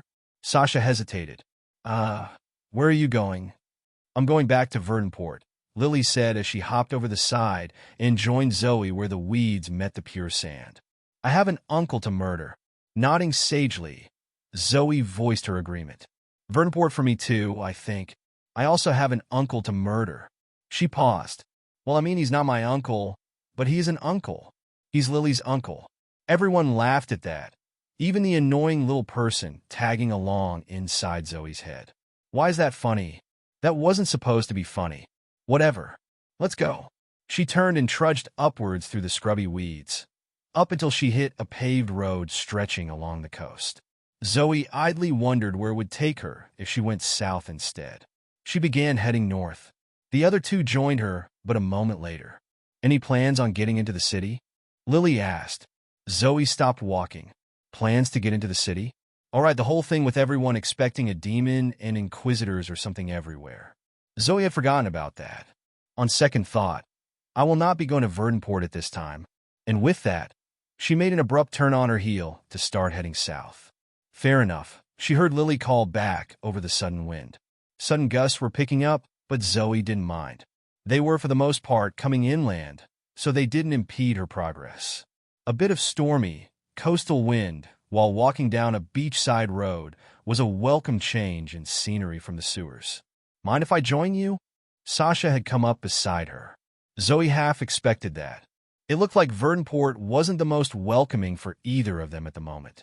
It was disappointing because it was a neat-looking place and Zoe still wanted to explore it. I don't mind. I do have to warn you, though. I have no idea where I'm going, and I'm also massively stupid. Yeah, I could tell. That remark earned the wolf woman a cutting glare. But she just smirked. Zoe scowled and shook her head. She was going to have a nice, relaxing stroll, and then she was going to find a nice little town and work toward hitting Ranky. It was hard to imagine how even someone as moronic as her could get a plan as simple as that to go too far sideways. But enough self-negativity, she chastised herself. Never underestimate the ingenuity of idiots. Things, by and large, did not go sideways. This was only if you didn't consider traveling west to be sideways movement, which Zoe wasn't sure about. Regardless, nothing bad happened, other than her legs getting as tired as her arms had. They walked until nightfall. It had been late afternoon, bordering on evening, when they encountered a fork in the main road. The wider, straight option continued south right along the coast, while a slightly smaller, but still paved road veered off to head inland west. They did the smart thing at that point, which was to take a little rest and decide on which way to go. It was fortunate that there was both a wooden signpost and that Zoe had terrorized that librarian into teaching her to read. It was unfortunate that she only got to practice once because she wasn't at all good at it. I think it's probably Hockenfeel, Sasha said after a painful 30 seconds of Zoe mashing her tongue against foreign pronunciation. I think that's a larger city? I'm not sure. I'm not familiar with this place, but I've heard people mention it a lot, so it probably is. Zoe nodded. That was a reasonable conclusion. She refrained from asking more about the Leakin's personal situation. The curiosity was not worth the emotional weight she expected from it. Not right now. Then that's where we'd end up if we keep going south. That makes sense for it to be a big city, if it's on the coast. They decided to take the inland route. The trees were not all that thick, really. They had a lot more variety and underbrush than the crappy dead forests further north in the frozen waste did, though, and there were birds. Zoe was almost tempted to practice various skills on them as they flitted back and forth over the road, but she refrained. Just enjoy things without murdering everything. She got her chance to practice magic when they stopped at nightfall proper. ______. So you're sure you don't have anything that could help us start a fire in that storage ring of yours? Zoe felt guilty for shaking her head again and acting like she didn't have something called a flame charge in her personal inventory. But just a little bit. She only had one, and there was no way she was wasting it to start a single campfire they didn't even need. Nope, unless you think you can start a fire by stabbing the sticks hard enough. She did have the good sense to have removed the actual storage ring she got from Basil and to put it on. She was still committed to the idea of pretending like she didn't have her special core inventory. It was definitely going to be useful for a dramatic heist one day, but only if it remained secret. What are you doing now? Zoe cracked open an eye to glare at her talkative travel buddy. Learning fire magic, she tried to close her eyes and get back into preparing herself for another go at using mana channeling. By sitting on the ground with your eyes closed, another squinted glare. Yes, now shut up or make your own fire. Then she willed her perception to tune out whatever nonsense Sasha would say next. Damn, so prickly. Zoe steadied herself with a deep breath. There were 4 main components to this when it came to skills and traits. For skills, she'd actively be using mana channeling and mana sight, for rather obvious reasons. Likewise, from her traits, she'd be pulling on arcane, antennae, and magic resistance. The latter half of this process was more active than it might first seem. Zoe had realized at this point that her core traits, while they were passive, in some cases very visual features of her own body, did respond to active intent and focus. Calling on her traits was a bit more than just deciding to make use of them in the way one would a limb. It was far less dramatic than a skill activation, but calling on a specific trait with the same force of will, and the system did something. Mana sight, mana channeling. The darkness lit up with the faint, muted colors of a blobby haze. There wasn't much to see, not at all, though she wasn't sure if that had more to do with the skill's level or what was around her. The trees and dirt weren't exactly overflowing with magic, but Zoe herself wasn't quite so dull. It's like one of those anatomical diagrams of the circulatory system, she thought. Similar but not the same. Her body was a dense network of tangled strings of faint light. Some strings arced in great loops, while others drew taut. Some were thicker or thinner, and all converged in clusters of convoluted knots, the largest and most complex of which converged in her core. When she moved her arm, the threads in her arm moved with it. That was to be expected, so Zoe moved on to more interesting experiments. First, she amped up the amount of power she was pushing through the mana channeling skill. The total brightness of it all surged. As expected. But was it just brighter? Peering closer, Zoe observed how the increase wasn't uniform. The increase in intensity was strongest in the areas and threads that were already the largest, longest, brightest, or overall most significant. That's interesting. The system must have agreed because it chose that moment to reward her. Mana sight has reached level 2. Mana channeling has reached level 3. Zoe smiled, but she wasn't done. She cut off her use of mana channeling, but she left mana sight active. This time, everything dimmed. And like the inverse of what happened before, the brightest sections dimmed the most. They were still the brightest by far, of course, but they had the most to lose. This would make sense if basic mana channeling had already been giving them extra emphasis. In the end, the mana in Zoe's body dimmed by quite a bit. It went from a brilliant tapestry of glittering magic to a muted cobweb with portions so faint she could hardly make them out. They were still there, just strangely empty. Mana sight has reached level 3. Zoe ignored the skill level. These threads were part of her soul, right? They branched out from her core, extending through her body to carry mana and magic. Lilith said her core was what truly contained herself now, and she could believe that after experiencing a full decapitation at the hands of Basil. Lilith? Am I right? Are these mana thread channel thingies like little soul tentacles? But the tag-along demon proved her uselessness by remaining silent. Zoe knew she was listening. She could feel the creature's presence. You just want me to figure it out myself? Don't you? Nothing. Followed by a fleeting feeling of affirmation. Figures. Zoe sighed and opened her eyes. Sasha was busy rubbing some sticks in a vain attempt to get a spark the old-fashioned way. A grin crawled across the demon's lips. She would make a little game out of seeing who could get their respective method to work. Not that she'd admit she was putting them in a competition, of course. Underscore. The first light of dawn stabbed over the horizon, illuminating their fireless campsite. Sasha had given up hours ago. Zoe had not, and while she'd made excellent progress on both her arcane skills and her understanding of magic and the system in general, she had yet to produce a spark. Damn, it turns out teaching yourself raw magic is actually kind of hard.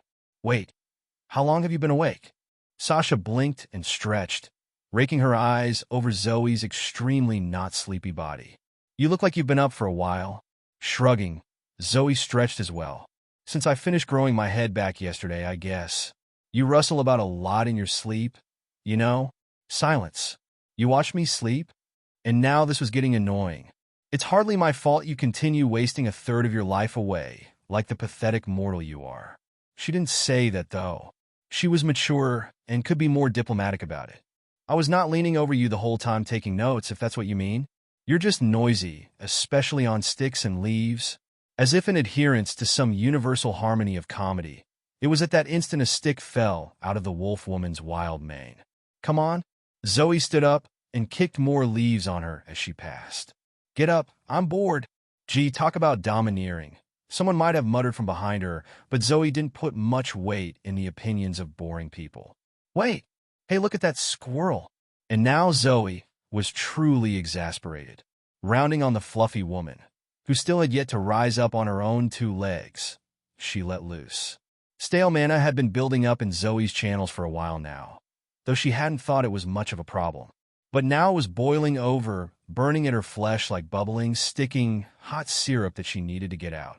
It was ridiculously uncomfortable, though she hadn't paid much attention earlier due to her deep focus.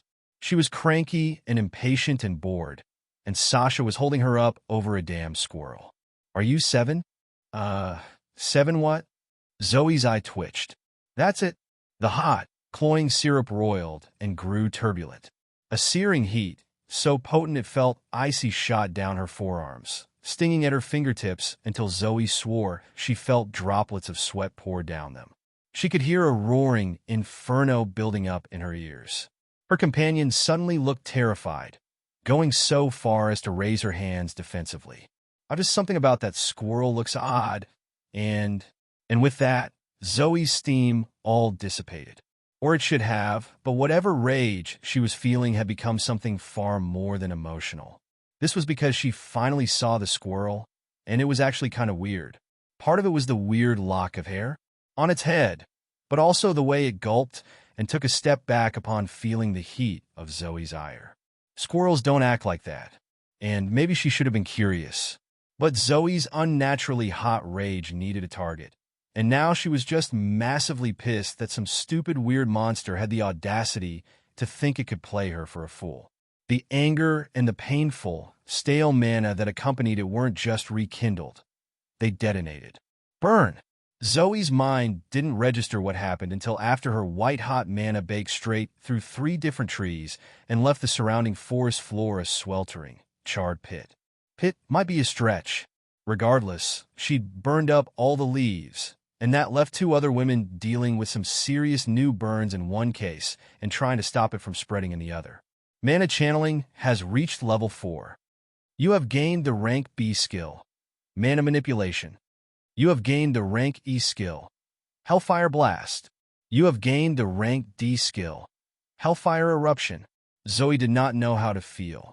Overjoyed at her accomplishment, she'd gotten both Mana Manipulation itself and the fire magic she'd initially aimed for. Concerned over the bizarre anger she'd experienced in the process, and how it had all vanished. It left her feeling emotionally tired, though not physically, and that might be a problem to look into.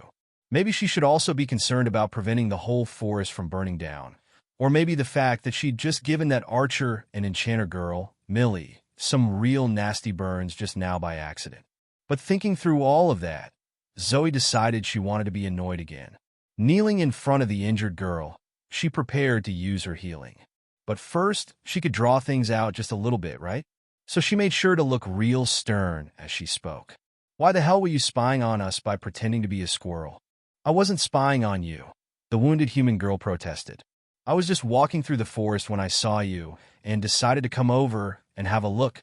Zoe wanted to make a show of sharing a skeptical glance with Sasha, but the third member of their impromptu trio was still busying herself, making sure nothing else would go up in flames. Okay, so you just happened to be having a stroll in the exact part of the middle of nowhere that we happened to be in, and then Zoe lifted a finger before Millie could form excuses. She wasn't finished yet. And then, having miraculously chanced upon our location, You decided to pretend to be a squirrel to spy on us. Millie opened her mouth, then closed it, then opened her mouth again. You were still a healer, right? Zoe arched a brow at the blatant change of subject. Millie scowled. Okay, fine. I guess you could say I got a bit nosy when I saw you, but it really was just an accident at first. I was headed home for the Equinox Festival. Well, Verdunport is home too, I guess. But anyway, I was heading towards Blossomfell. Is that where you're going too? Zoe couldn't quite keep up with the deluge of unnecessary information, so she mostly ignored it as she relented and took to healing the burns she'd unwittingly inflicted. Mending touch. The freckled young woman squirmed and yelped a little as the skill took effect. Contrary to Zoe's expectations, mending touch didn't feel at all like a soothing warmth. It wasn't exactly painful either, aside from the blood cost, but it could range between relieving and somewhat uncomfortable, judging by Millie's reactions. Healing over the burns itched her, or something. The enchanter sighed as Zoe finished. Thanks. That's some good healing. Definitely appreciate that. Sitting up, she nodded to Sasha. The wolf woman was putting out the last flames by beating them with a rotten log. So, who's the leakin'? Her name is Sasha. Millie looked between them with a questioning glance. Zoe knew she wanted her to say more, but Zoe didn't. Sasha was almost finished up. Zoe would let the other two sort out the introductions on their own. All right, fire's out. And with that, Sasha finished and sat down with them, completing their cross-legged triangle. So who the hell is the not squirrels? Millie looked at Zoe again, but Zoe just grinned and shook her head slightly. You're on your own for this one. Millie sighed and faced the Leakin. Just another backwoods human lass with the misfortune of getting way too involved with terrifying and powerful people, and now apparently demons too like Zoe here. Hey! Zoe didn't know if she'd be less offended if she hadn't been implicitly separated from the former list. Oh, and yes, I can turn into a squirrel. It's a pretty cool skill. Millie's brightening smile wavered. Well, it takes a lot of mana, though, and it's not all that useful, but... Zoe shrugged. Still sounds useful to me. Yeah, Sasha chimed in as well. Like it's super useful for getting yourself cooked by a startled demon. Oh, very funny? Millie cleared her throat. Okay, so I'm really not spying on you. But where are you going? Because if you're going to Blossomfell too, then I wouldn't mind traveling together. A look between Demon and Leakin showed they were thinking the same thing. Zoe recalled the name being listed on the signpost back where the road forked off to the south and west. But there hadn't been much information. In fact, for all the names on the western route, it wasn't clear what was even a town and what was perhaps just a useful landmark or other useful area. That depends, Zoe hedged. What's Blossomfell like? _________. As it turned out, Blossomfell was not far at all. Millie claimed they had a chance to make it there before nightfall, and that encouraged the rest of them to move with haste. Whenever Zoe got too tired, she just ate one of the many monster cores she still had stashed away in her inventory. They were wonderful refreshments, though she expected it would cause a whole lot of core progression whenever she next leveled up. Not that getting another evolution wouldn't be a good thing. Millie had been surprised to learn that Zoe and Sasha met during a massive prison break just the day before. She was less surprised to learn that Zoe started it, and even less surprised to learn that Lily's uncle was the true culprit. That guy is worse than Lord Asshole himself, she'd stated, and Darius sure is a real ass at times. Zoe chuckled at that. It's true, she admitted. Lord Darius could be an ass, as she'd learned in her brief time with him. And it was also true that Basil von Blodmane was worse. Zoe did neglect to mention that Basil was also a cult leader who'd kidnapped and murdered at least a dozen or so people for a demonic ritual. That was certainly a big thing to leave out, but she was realizing now that no one seemed to know about it. Not even Lily acted like her uncle was involved in anything that unsavory. He was just a cocky rank B adventurer who happened to be in the main branch of House Blodmane, right? It certainly explained some things about various interactions Zoe had experienced, and she would keep it to herself for now. The reason being, maintaining silence would give her a great bargaining chip, should she ever need it. Blackmail is perfectly okay in self-defense. The hours blurred together like the trees along the road as they hurried their way onwards towards Blossomfell and Millie's supposed home there. The forest was nice, but it was all pretty similar looking. Even as Sasha ran out of stamina and Zoe took to carrying her, the boredom grew. So she went back to learning magic and practicing her skills. ________. Rejuvenate has reached level 8. Rejuvenate has reached level 10. Rejuvenate has reached tier 2. Plus 8 vitality, plus 2 perception. Zoe fist pumped when she got the notification that another skill had gotten up to level 10 and reached tier 2. It was the main one she'd been practicing on the journey so far. She wanted to practice mana channeling and her shiny, new mana manipulation, but her wisdom said to wait for a better time and place. She'd get that soon enough. And while she was positively itching to screw around with the other newest skills, Hellfire Blast and the higher rank Hellfire Eruption, that would be plain stupid. She wasn't going to slow them down or hurt someone because she was impatient to blow things up. Really? That sounds like something we do, you know? Lilith might have a point there, Zoe conceded. But she was mature, and she would not do that. Not this time. But what should she train now?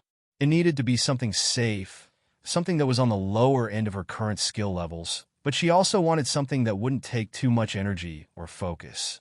Her new primary class, Sanguine Disciple, had the most skills, and it had all of the tier 2 ones. Zoe decided to switch to shoring up her secondary class, Demagogue. Let's see. What should she start with? Acting, Persuasion, and Cloak of Scorn would be awkward in the case of the first two and dangerous to her companions in the case of the last. That left 2 options, and one of them was both lower-leveled and far more important. Lesser Disguise. _______. Lesser Disguise has reached level 4. Zoe only managed to raise the level of her invaluable shape-shifting skill twice before the waist-high, moss-covered outer stone wall of Blossomfell came into view ahead of them. It wasn't any surprise, as they'd turned off the main road only a few minutes ago. The broad, leaf-strewn dirt track thudded beneath Zoe's feet as she ground out the last stretch of her jog to the finish. It was a good thing she'd been practicing the disguise skill, because there were 2 guards lounging around at the gate. Zoe didn't understand why there was a gate at all when the entire wall could be scaled by an ordinary child. Probably just to get a look at people coming in from the road, she decided. Regardless, it was clear that they'd spotted her, so Zoe slowed down to a brisk walk, not wanting to seem alarming. This in turn allowed the other 2 to catch up from behind her. They were both panting from exhaustion, as Millie couldn't eat monster cores for a quick boost, and Sasha just had low stamina. The Leakin could have eaten some of Zoe's cores, but she never asked. Yes, and you were very careful to be discreet about it, Lilith added. Surely that had nothing to do with you not wanting to share? Zoe ignored that. She waved to the guards cheerfully. Hey, do we actually have to talk to you guys, or can we just go in? The 2 guards shared a look, but neither moved to get up from their lounging positions.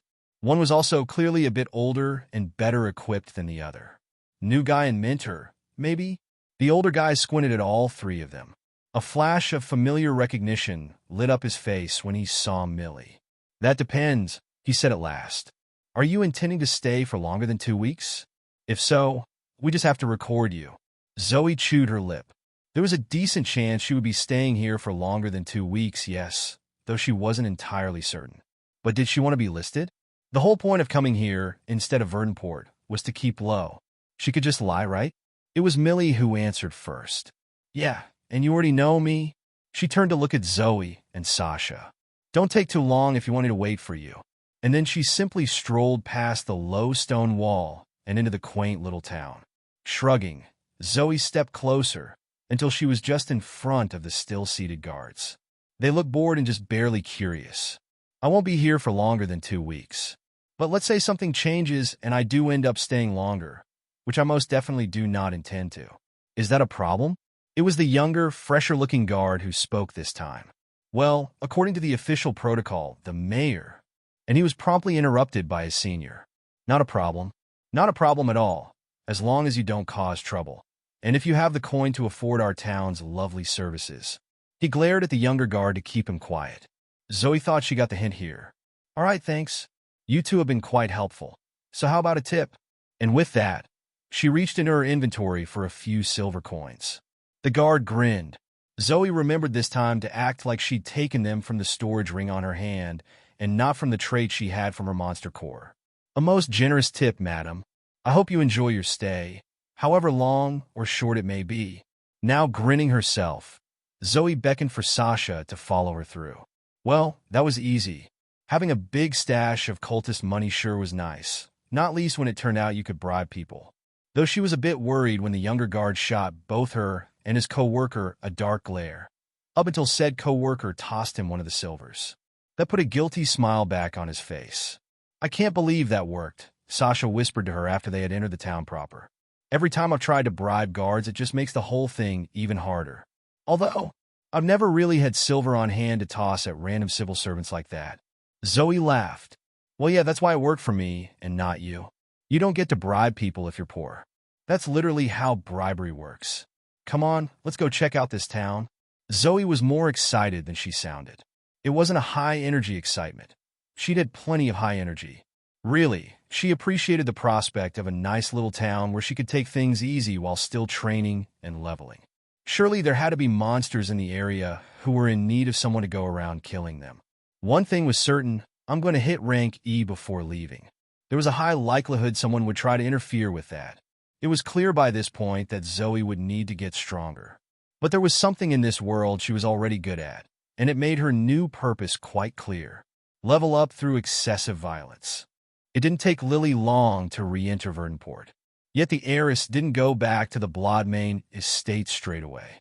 Despite all the unwelcome excitement she'd just experienced at the hands of her uncle, she could use a little extra pep. Only excitement from screwing around in the city, not kidnapping and mortal combat. But screwing around in the city isn't very fun when it's only you, Lily thought to herself. Andric would find her soon enough, there was no doubt about that. But while she did count him as company, he was a unique kind, and not what she meant by the word in most cases. That left a great many others who could fill the role.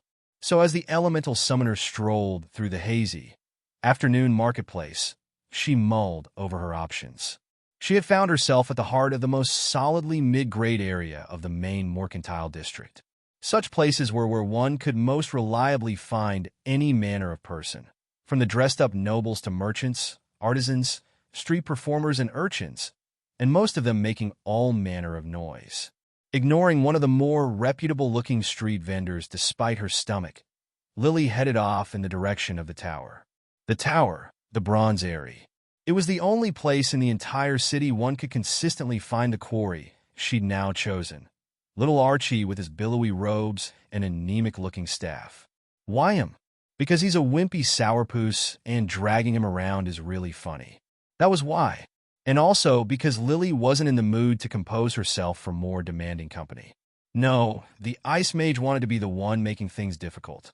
Being as close as she was to the tower, its elongating shadow now fell over the whole street as it loomed over the peaked, green-tinted rooftops. The trip should only take her a quarter hour at the very worst. This estimate was not accounting for the time she spent to acquire her latest weaponry, 2 spicy sausages. Though that number would be reduced by the time she arrived. You look pleased? Yeah. Leaping a foot into the air, Lily found herself tragically disarmed. In the momentary alarm caused by Andric's stealthy appearance, she seemed to have relinquished her hold on one of her weapons. Damn you, you fool, look what you've done! To his credit, the alchemist did look rather remorseful as he eyed the poor, still steaming sausage that had split open on the muddy cobbles. I'll buy you another one. Where are you going? Huh. Frowning, Lily caught up to her infuriating retainer as he entered the back of the 2-person line. I expected him to ask where I was. The tower. I'm going to see if I can find Archie. All right. I hope you don't mind if I join you. Reaching into his coin purse, he passed a few slivers of tin to the vendor.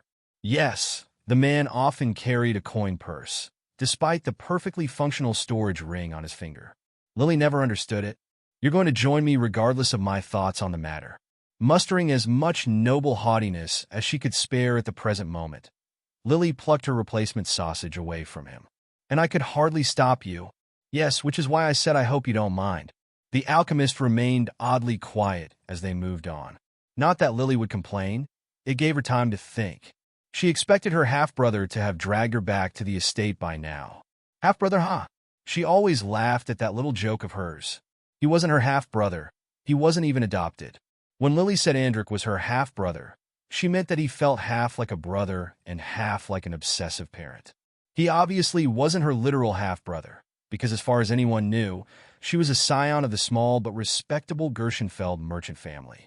They were just passing by one of Lord Darius Locke's larger storefronts when he started to gather himself to speak. Locke Alchemy and Enchanting, read the engraved wooden sign hanging from the second story. There was a bit more than just that to be bought there, Lily mused. But they didn't put it on the main sign, probably because it would be too wordy and Locke Alchemy and Enchanting was already baked into the common lexicon. Where were you? I get the sense that disappearing so suddenly and so thoroughly wasn't your own idea. Though do correct me if I'm wrong. Huh. Lily chuckled at that. Do you really think I would correct you on that? No, but I'd rather force you to lie to me than give you such a trivial means of escape. Fair enough. Well, in that case, Basil did it. The alchemist's brows furrowed, his gaze darkening, and then he blinked. Ah, yeah, he kidnapped me forcefully, mind you, and then dumped me in a storage closet in some secret monster prison in the underworld somewhere nearby. It was pretty fucked up, especially since he also brought the demon too, and then caused a mass breakout. Noticing that Andric had stopped walking, Lily stopped as well. She turned back to face him. What? The alchemist failed to find words several times. Then he found them. Seriously? He shook his head as he started walking again. Holy hell, I will be discussing this with Victor. If she doesn't do something about that man, I will hasten my plan for reaching rank B just to discipline him myself. Lily laughed so hard she came damn close to choking on her sausage. That, combined with the spiciness, had her forming genuine tears. Oh, that's great. Is it bad that I now want Victor to ignore you just so I can see that go down? That would be so hilarious.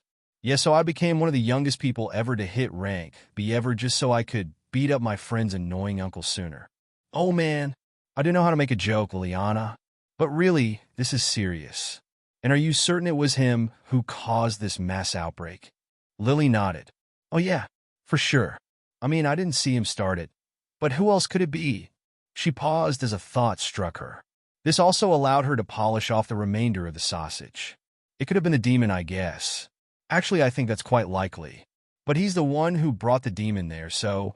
Andrew cursed. They were almost at the tower, just now emerging into the wide square around its already wide base. This is serious. I shouldn't be surprised, but I really didn't expect him to do this again. Now, it was Lily's turn to freeze.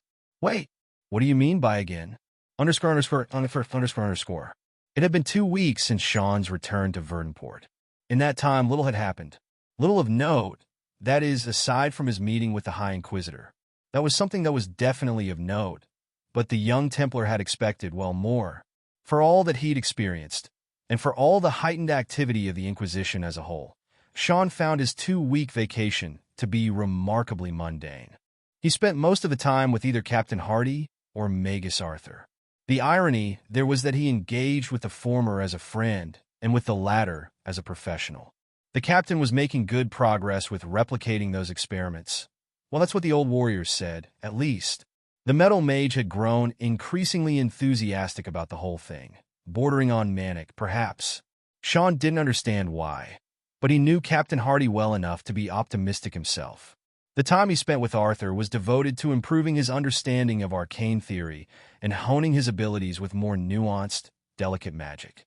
For all that the guy was both an apprentice himself and rather immature in many ways, it was no mistake that he'd unlocked his Archmage class.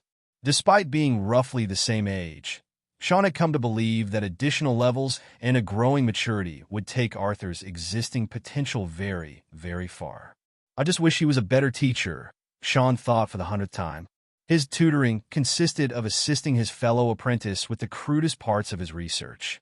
The only reason it was worth it was because the young Templar managed to squeeze some use out of the condescending, if correct, rambling, and the frequent corrections. Yet all of this was normal. Standard even. What wasn't normal was reporting back for duty in the morning and finding 2 decked-out Inquisitors waiting for you again. Sean rubbed his eyes as he entered the stone courtyard. Surely this was a coincidence. But they were talking to Captain Hardy, and that didn't bode well. And there he is, the captain proclaimed as he finished his approach. He's a fine young lad and going to be a great paladin. So I hope you're here to recruit him and not execute him for some profane act. Both inquisitors shifted with nervousness. Sean couldn't help but pity them. Neither was an officer, and certain kinds of obvious jokes could still be horribly awkward when you weren't well acquainted already. Well, if I'm going to be executed, I do hope it won't hold up my schedule. Captain Hardy here can attest that I'm not one for ceremony. Pitying the inquisitors didn't mean Sean wasn't going to do the same to them himself. One of the inquisitors glanced at the other. Would we be allowed to confirm with someone whether we were detaining them for execution? He sounded new and very uncertain. I don't think so, but we probably just did. The other inquisitor gave Sean a sheepish grin. We're just here to bring you to someone bigger and scarier than us. Sean shrugged and moved to follow the short man and his willowy thin companion. The captain grunted from behind them. Bigger? Can't say that tells us much. But Sean didn't pay attention to that. He was too focused on what the first inquisitor was confiding to him in a low tone from beside him. We technically shouldn't say this, but honestly might as well. You're already some special paladin recruit, I hear. So how do you feel about joining us as an undercover inquisitor? _______. Liliana frowned as Andric emerged from her grandmother's manor. He always looked serious, but at present his face had turned, darkly serious. It was the kind of look that resulted from a cool-headed, stiff-backed man experiencing the closest emotion he knew to what most people would express as seething anger. It made Lily nervous. I take it you didn't like what she had to say about Basil?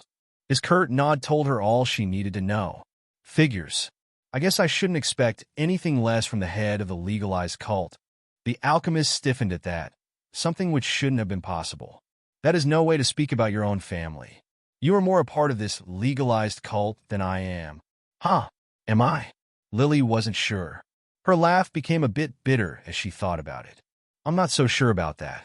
Which one of us has a higher access level to main branch resources again? Please remind me. Oh, and which one of us is allowed to identify as a bloodmain in public? I seem to have forgotten. She wants to speak with you. Andrew crossed his arms. You could say as much to her directly. There's a difference between displaying cowed humility and healthy respect. He left her alone before she could retort. It was a shame because she could have said something quite clever. He didn't actually address what I said. Huh? Typical. Rising from the garden bench, Lily straightened her sleeves and marched back towards the manor. But maybe I can try executing on his advice. She expected to wait to be led into her grandmother's personal study. Instead, she didn't get to even enter the manor. Lady Victor was waiting for her around the corner of the path. Lily did nothing to restrain her scowl. You meant to eavesdrop on me, didn't you? Lily hated the smirk she got back. It wasn't a smug smirk, no, it was a friendly, bemused smirk, and Lily hated it. Her grandmother tilted her to the side, false confusion written across features that looked no older than her own. It is hardly my fault that rank of perception diminishes the effect of such a short distance. It most definitely is, because firstly, you are the one who advanced to that rank and distributed stat points, and secondly, it seems oddly convenient that you just so happen to position yourself there. Her grandmother hummed for a moment. You are correct, I fear. But come, walk with me. Lily obliged. They walked. It started with silence, and Lily feared that she was being forced to speak. But her fears were unfounded, for her grandmother began shortly. I will tell you what I imagine you are thinking. Oh, well, this is going to be great. Lily loved people deciding her own thoughts for her. You think most of the side branch families are rotten. You resent being forced to stand half in and half out of our world. And you think I'm a callous bitch who allows anyone to get away with anything if it doesn't affect anything I care about personally. Well, that might be a hyperbolic way to state it, Lily thought, but yes, you are essentially correct. Well, if that is indeed your assessment, I admit I may be mistaken.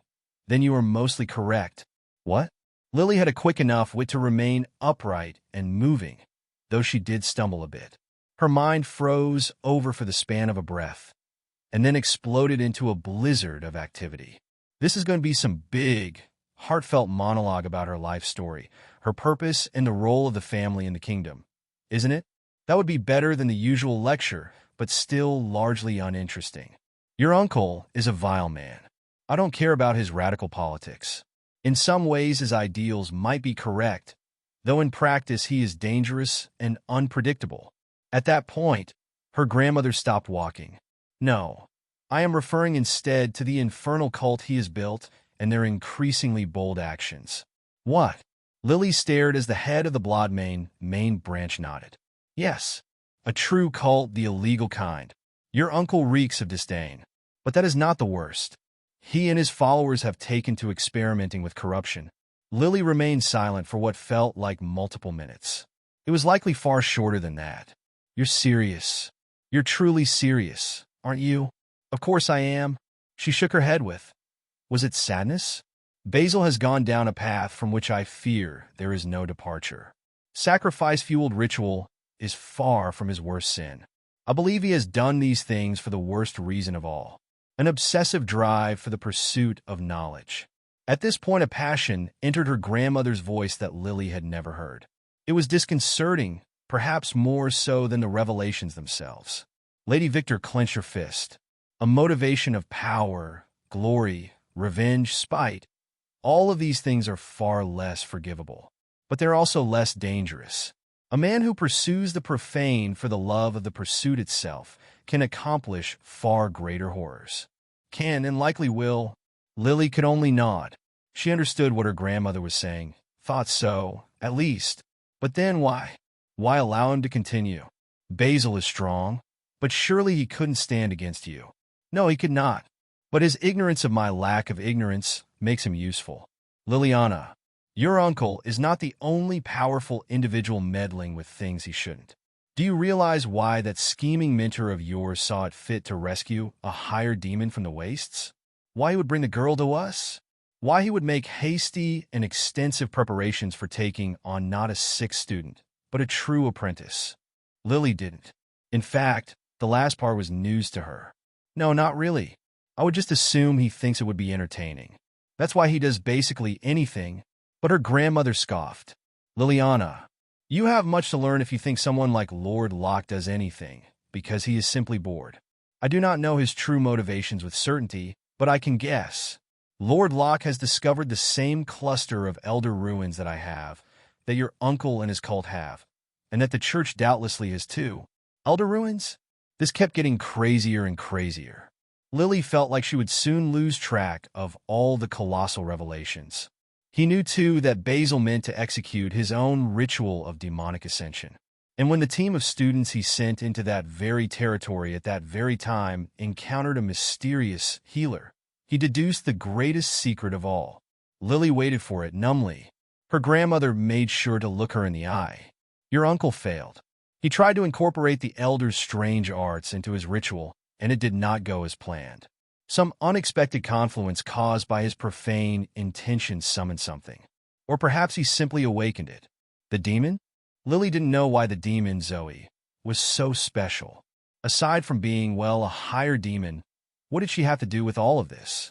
Yes, but you are only half correct because this Zoe is only a demon in form. Your uncle has awoken an elder-touched outsider, and Lord Darius Locke intends to claim and harness it. Does it hurt here? No. Okay, what about here? Frowning, Zoe jabbed her latest patient beneath the side of his ribs and was rewarded with a pained yelp. I think it hurts there. Yeah, I'd say it does, the baker admitted with a pained wince. Think you can do anything about it? What kind of question was that? Of course Zoe could heal something as minor as a few broken bones. She'd lived and fought through worse. She said as much while also activating her most potent healing skill, Mending Touch. Mending Touch has reached level 14. Surgeons, I has reached level 18. I wanted to figure out what was wrong and where, she admitted as the injury finished healing. Brute force healing works just fine for something like this, but that wouldn't teach me anything, would it? The man's eye twitched, and Zoe was pretty sure nothing was wrong with his eyelid.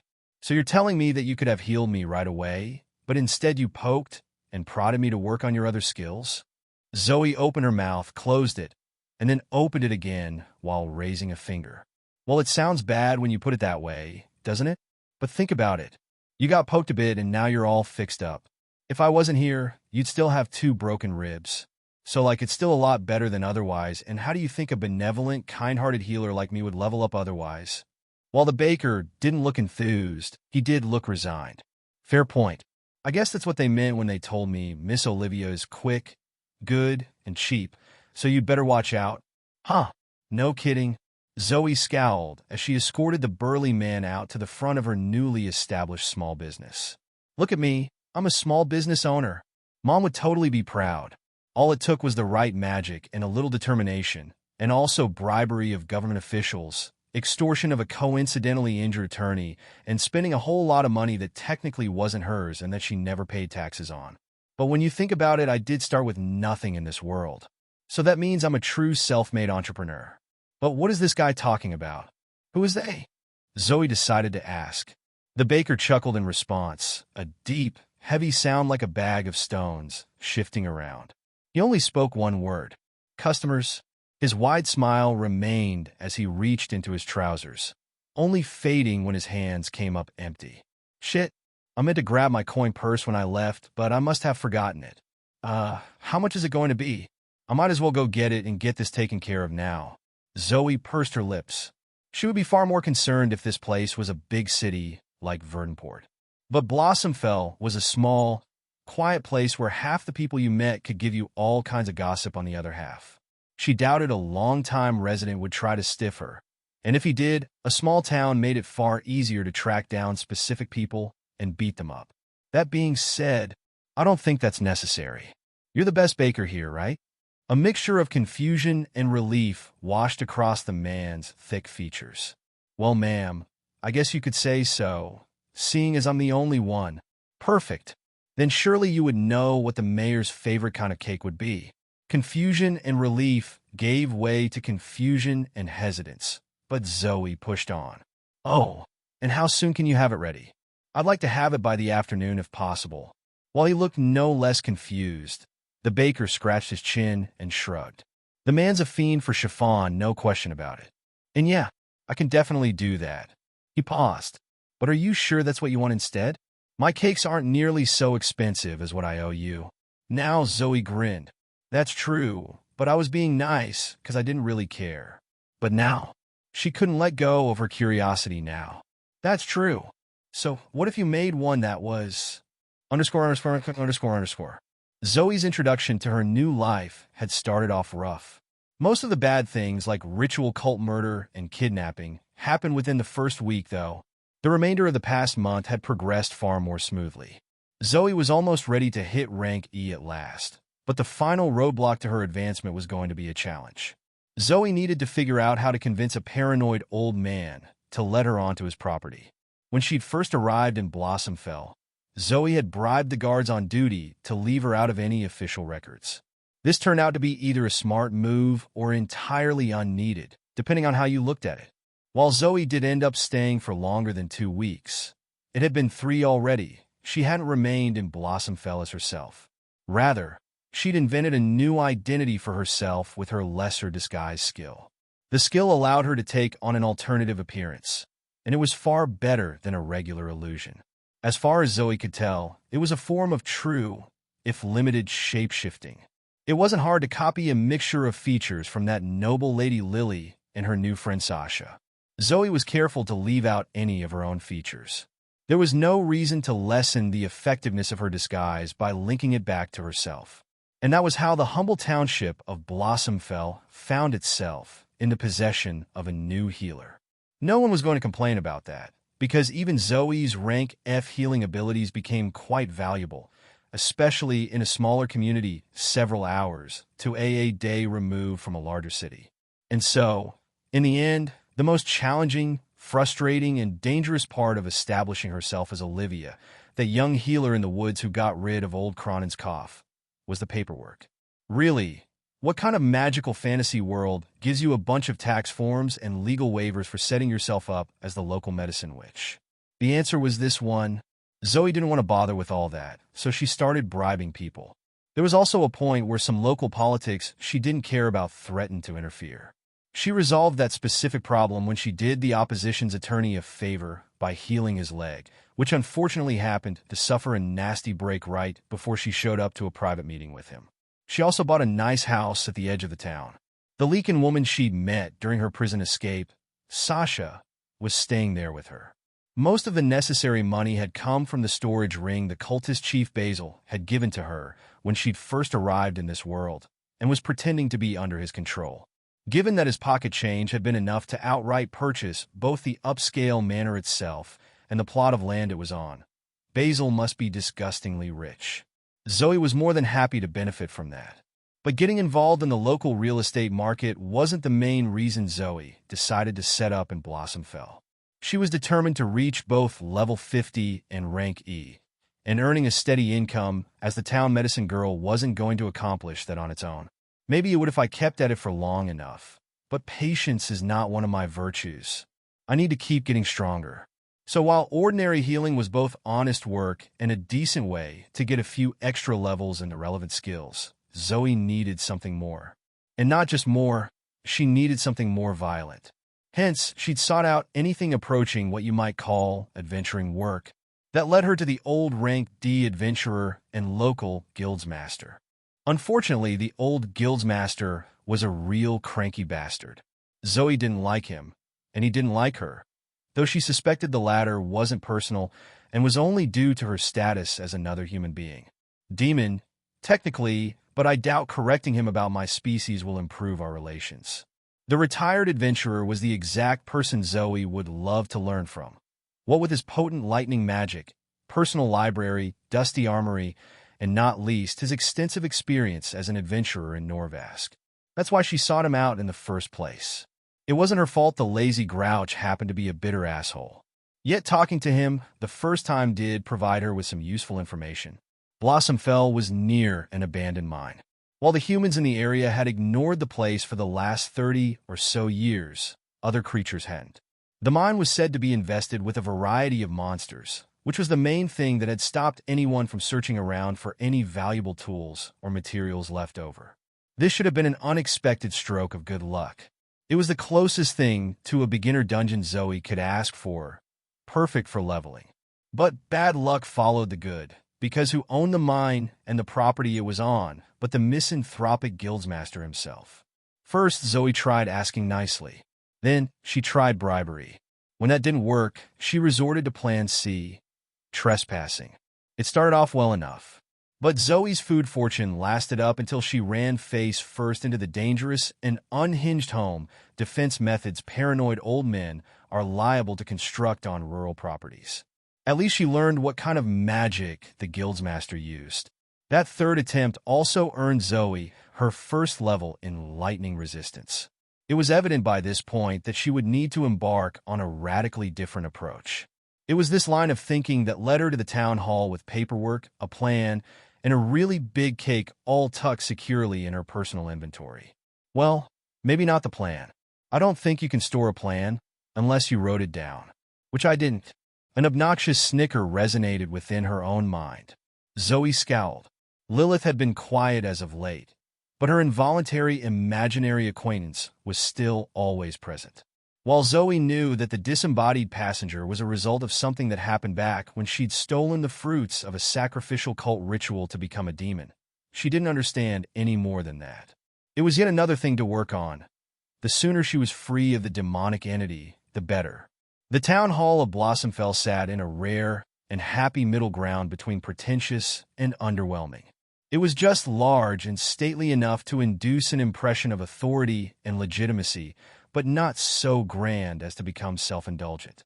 It was tasteful in design and appropriate for the size and nature of the town as a whole. Zoe made it up the steps and through the main entrance with no problem. This was to be expected, since anyone could do that during normal hours. What was both less typical and more dangerous for Zoe's blossoming ego was how no one among the smattering of bored officials moved to stop her from making straight for the staircase to the restricted upper floor and the mayor's private office. Guess that's what happens when you meet with the one real politician in the entire area frequently enough. That being said, Zoe had both the manners and the self-preservation to wait outside the office after 3 polite knocks. While she had already cemented herself as one of the more influential players in Blossomfell, she was only rank F. She was a strong one, yes, but not everyone in the area was as vulnerable in combat as a certain legal scholar. The guild's master had already bested her, There was the manager of the local alchemy and enchanting shop, who Zoe suspected to be far stronger than she let on, and the mayor himself was a solid rank D. Those were far from the only three, and Zoe's operated under the doctrine that if you were going to commit serious criminal activity, you either needed to respect the people who could screw you over on it, or you needed to be strong enough to crush all of them. Zoe knew which category she fell into. She didn't have to wait long. It wasn't a minute before the door parted open, revealing the stately face and gray beard of Mayor Stokes. He peered down at her, or rather loomed. Mayor Stokes was one of those men who was both largely built and overweight, but where the overweight part seemed to just melt back into his overall bigness. It made him feel solid, like a stone colossus that learned how to walk. His lips thinned as he continued to loom. "Oh, Olivia, it's you." Zoe scowled as he pulled the door aside, and she brushed past into his office. Looking over his half-cluttered desk, she set about estimating the best place to summon her spectacular cake. "You say that like you're not happy to see me." Shutting the door and circling around the desk to face her, the mayor took a seat. "I'm not." Zoe arched her dark, immaculate eyebrow as she took the smaller guest seat across from him. "Don't take that to mean I don't appreciate you. I wouldn't have let you in otherwise." The middle-aged man stroked his combed beard, searching for words. It was a few seconds until he found them. "It's like a visit to the dentist," he mused, his rich, bassy voice grinding like wet gravel. "There's a reason you go through with it, and you'll be better off in the end. Yet the process is like," he gestured at Zoe, "pulling teeth." Zoe's eye couldn't decide whether it was supposed to twitch in irritation or roll in exasperation. She settled on scrunching her nose. What a novel way to build professional relationships. I don't remember reading that in How to Win Friends and Influence People. A more important thought struck her then. "Wait, you guys have Dennis here?" The mayor was now staring in undisguised fascination. He had the same kind of look as a milquetoast Londoner experiencing culture shock in the face of a peculiar foreign custom. He stroked his beard again, anthropologically, and leaned back. "I want to ask what you mean by any of that, but I know I'll be better off if I don't. Why are you here?" Rather than answer, Zoe cleared off a large space on the desk. Several items and a stack of papers toppled off the edge, but that wasn't her problem. The mayor stood up to do something, but it was far too late for that. Zoe summoned the cake. 5 tiers, each with 4 layers of moist carrot and a generous spread of that icing they always use for carrot cake. Colorful icing blossoms the size of Brussels sprouts, and each layer crowned with a ring of Turkish delights. But the prime treat, the central decoration, was a 7-inch tall figure of Zoe made of colored sugar. She held a thin chocolate banner reading, #OneLeastCorruptPolitician. The figurine wasn't her idea, but when the baker suggested it, Zoe could hardly say no. The banner, though, that was all her. Neither of them spoke for several moments. "I came here to talk about signing off on those liability waivers. I figured you could help, expedite the process." Zoe's ultimate goal here was to delve into the old guildsmaster's abandoned mine. She learned during her last adventure on his property that the reason he refused to let her down there was both reasonable and depressingly mundane. He was worried about liability for any accidents. Even Magic Land wasn't safe from tort law, but it wasn't safe from bribery either. The problem with taking on the liability herself, in writing, was that Zoe didn't exactly have a legal identity. But that hadn't stopped her when she wanted to open an unlicensed medical practice, and that wouldn't stop her here. All it took was the right connections. Mayor Stokes continued to stare at the gargantuan cake, which now threatened to ooze over one side of his desk. Zoe should have put it a little closer to the middle. "I see." The massive man sighed. "There are restrictions on the value of gifts I can receive as a civil servant, Zoe glanced at the figurine in her likeness on the top layer and the #OneLeastCorruptPolitician banner at the top. "Well, I didn't actually pay anything for it, so it should be fine, right? It does look like someone might have stuck a bunch of silver coins into that side of it, though, but that would be ridiculous." The mayor grunted. "Yes, that would be ridiculous indeed. I'll see what I can do." Zoe turned to leave. "Wait." Zoe kept walking.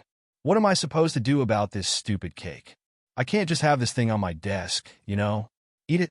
Zoe shrugged. "As far as I know, you can't have your cake and eat it too."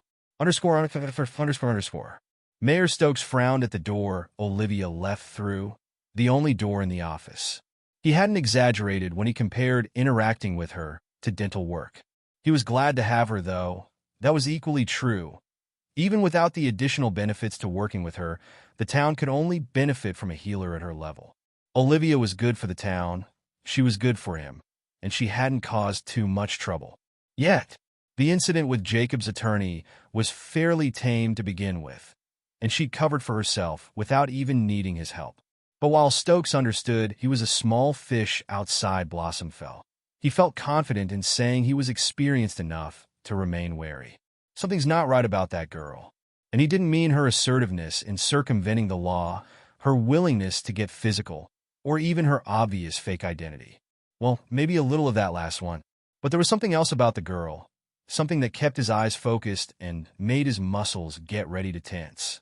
Something that arose as the summation of all the most innocuous and minor details, and that he struggled to concretely identify. But Mayor Stokes was certain that the so-called Olivia was not the ordinary crime lieutenant lying low for a while that she appeared to be. Tearing his gaze from the door, the mayor scowled at the cake. He wasn't joking when he asked what he was meant to do with it. The thing wasn't huge, it was obscene, and she deposited it straight onto the desk without so much as a sheet of wax paper beneath it. A power play if I've ever seen one. Wrinkling his nose, he plucked a piece of silver out and studied it. Carrot cake. My favorite. Somehow, the fact that she'd taken the effort to determine that made it all the more upsetting. And that means now I have to meet with a damned inquisitor with this thing? Stokes scowled. Dealing with Olivia was a real toothache, and handling an inquisitor coming to his town was already a waking nightmare. Dealing with both at once wasn't something the man would wish on his worst enemies. Okay, maybe one. But difficulty aside, an interesting thought came to the mayor as he set about throwing the stupid cake into his own storage ring chunk by chunk. I can't help but wonder if the two of them showing up might be related. Now, the biggest thing you're going to want to be watching out for is the rats. The guildsmaster was all smiles once Zoe showed up with the appropriate legal documents. Not literally. His lifeless expression was closer to a perpetual frown, if anything. The point was that he went from insurmountably stubborn to more than willing. The tumbler rats aren't much of a problem on their own. They can still make you bleed, though, mind you. But they get real dangerous when you have a lot of them. Zoe wasn't paying much attention to what he was saying. She was busy fiddling with the mechanical bits and bobs of the elevator thing that would descend into the mine. The contraption was an open platform with a grated metal floor and only 4 low railings for safety. It was more rust than metal by volume, though, and Zoe couldn't figure out what the controls she was poking at were supposed to do. The old man slapped her hand away. Ow! Cradling the abused appendage, Zoe shot the cranky geezer a glare. She still didn't know his name. Everyone called him the Guildsmaster or Old Thunder. That hurt. Bah, you're a healer, girl. Don't give me that. Besides, he made a meaningful glance toward the earthen darkness below. You'll likely find worse things than a washed-up adventurer down there. Point taken. So what now? We just ride it down to the bottom? Zoe didn't see how that was going to happen. It was already a minor miracle that the lift was still standing. Actually operating it wouldn't take a miracle. It would take a divine intervention and a sacrificial goat to be sure. We? No, I don't think so. You ride it down to the bottom. I'd rather not see you get mangled. The echo down there is strong enough I ought to be able to get by on just the screams. That's lovely. Then let's get on with it. I've waited a long time for this, you know. The old man stepped off the platform without another word. Grabbing a big metal lever, he braced his feet against the ground and heaved. The squealing, ripping sound it made did little to increase Zoe's confidence in the machinery. What now? Zoe pointed at the rust-caked controls on the platform itself. Do I have to mess with any of these? Touch any of those, and I'll fry you.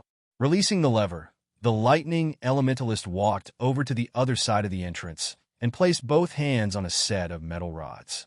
Sparks snapped at his fingertips as he activated a skill, and the sudden current burned through the accumulated dirt and rust. So that's how he powers it, Zoe mused.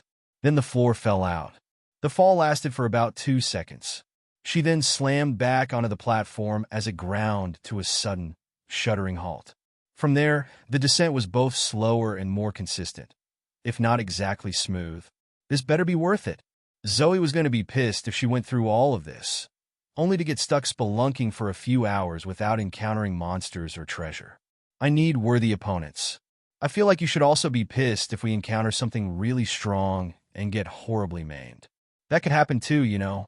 It was only fitting that Lilith chose this moment to resume an active role in Zoe's consciousness. The pesky parasite had been quiet for weeks, and it was becoming annoying. I distinctly recall you saying I'm annoying when I do talk, so I'm not sure what you want from me. Also, if you think I'm annoying, that means you think you're annoying, because I am you and you are. Yes, I know the phrase, Zoe growled. The platform shuddered to a stop, and Zoe's improved night vision as a demon revealed they'd reached the bottom, as opposed to some unintended stopping point. If you want to be useful, tell me what you know about these tunneler rats. While Zoe got the feeling the guildsmaster was mostly doing his best to spook her, she wasn't going to be a total idiot and disregard his one substantive warning. Of all the kinds of advice you could ignore, don't underestimate this would be one of the worst, and also the most ironic. I don't know, but I would expect them to be a rodent-type monster with an evolution focused on living underground and digging through stone.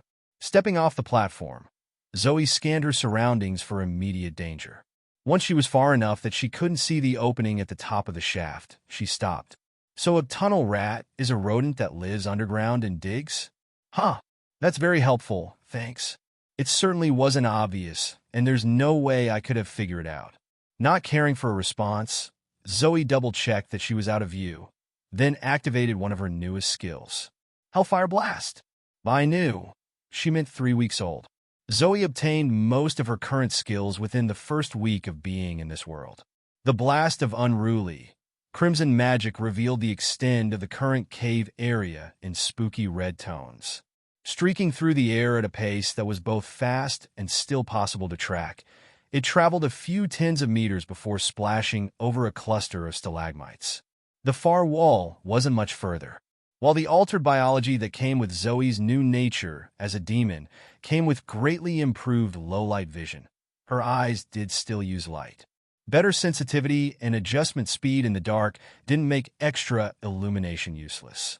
It didn't look like there was anything of note in this area. That didn't mean there wasn't, and Zoe would still take a minute or so to go through and check. But this first expanse looked to be devoid of monsters as well as anything else unique or valuable. As Zoe moved forward, the magic levels her antennae picked up were only a moderate amount higher than the norm.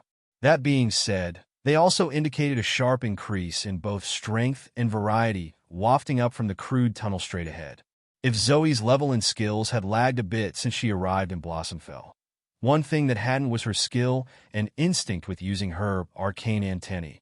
One of the more useful traits from her demonic transformation, they looked and felt like the typical demonic horns.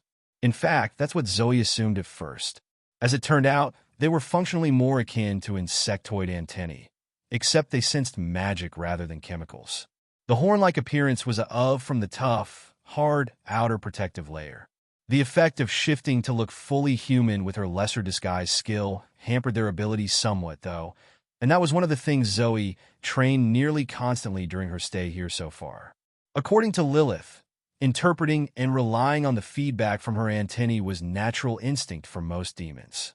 For Zoe, it was something that she needed to learn deliberately, since she'd grown up as an ordinary human. Zoe stopped upon reaching the end of the downward-sloping tunnel. She was no longer alone, and she didn't need her new sixth sense or any kind of skill to realize that. It was hard to ignore the upright human skeletons shuffling around under their own power.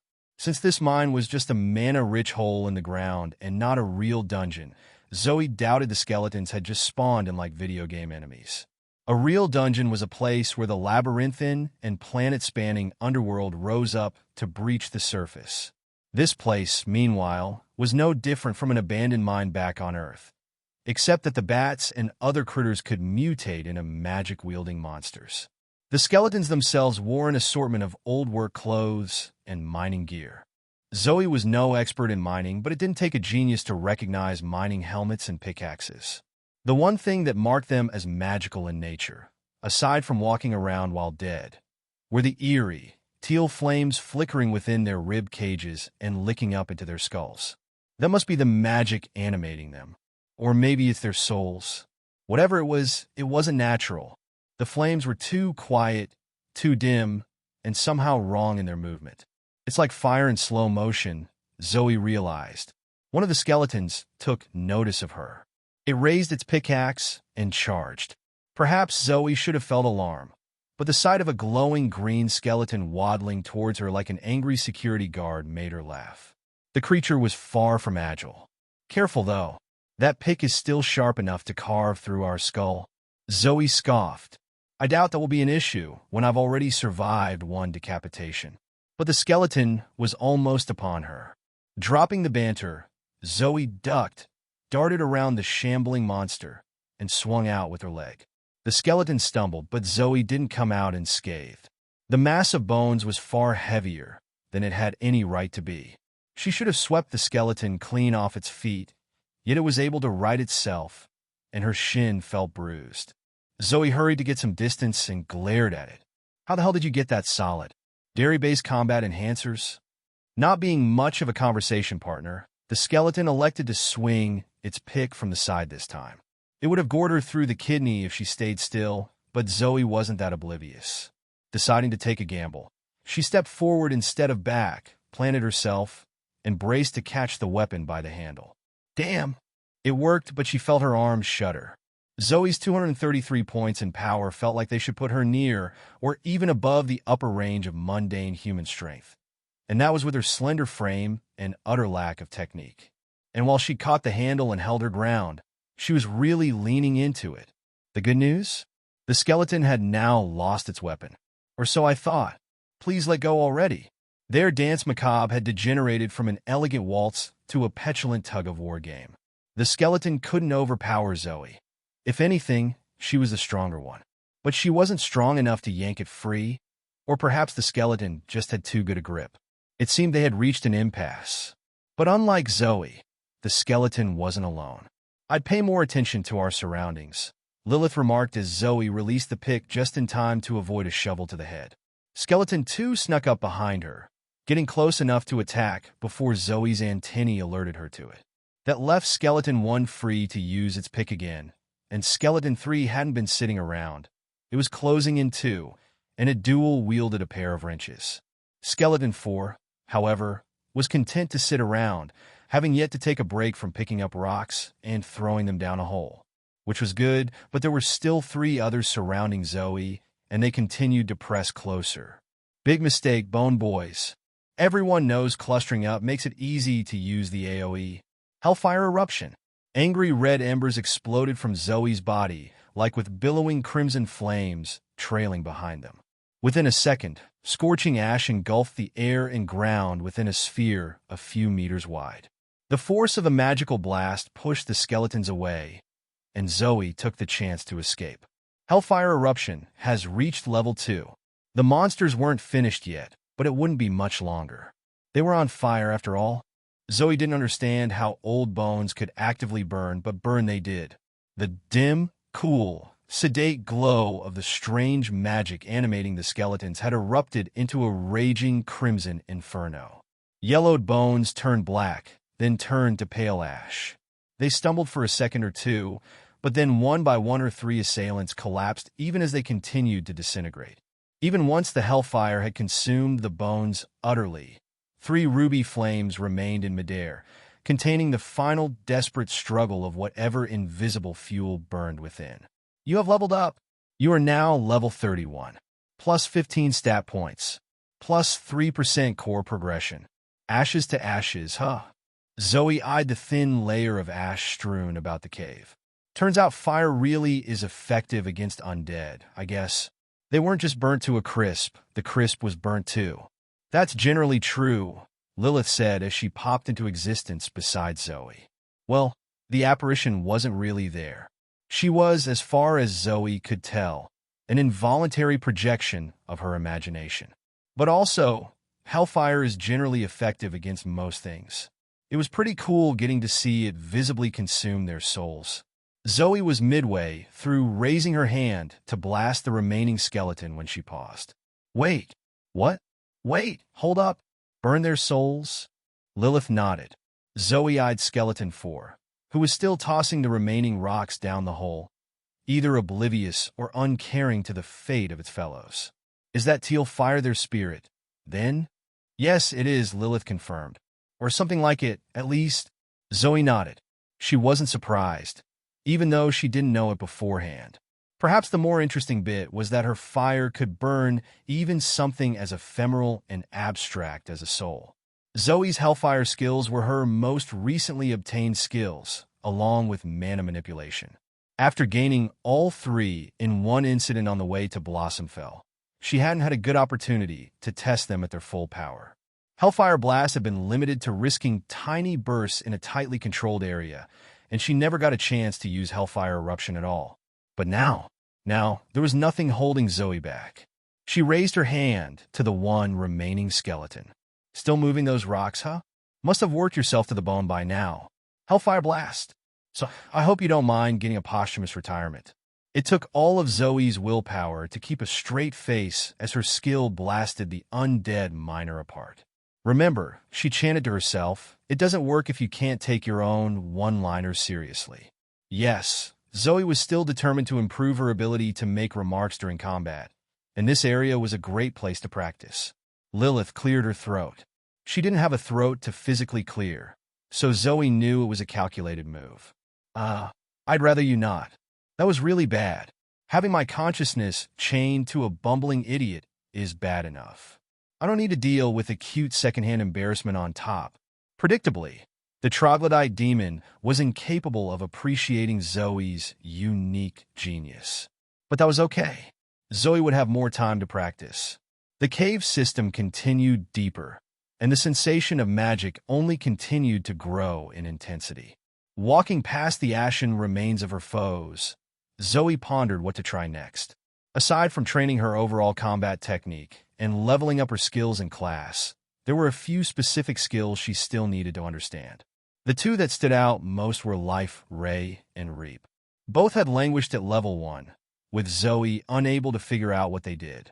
It seems like there are going to be a lot of undead monsters down here. Life Ray didn't have any effect when I used it on normal humans. But what about undead? Maybe it's like a death ray, but for things that are dead instead of alive. Zoe would find out soon enough. And then, she'd re-examine all her awakening gems and put together a concrete plan for her advancement to rank E.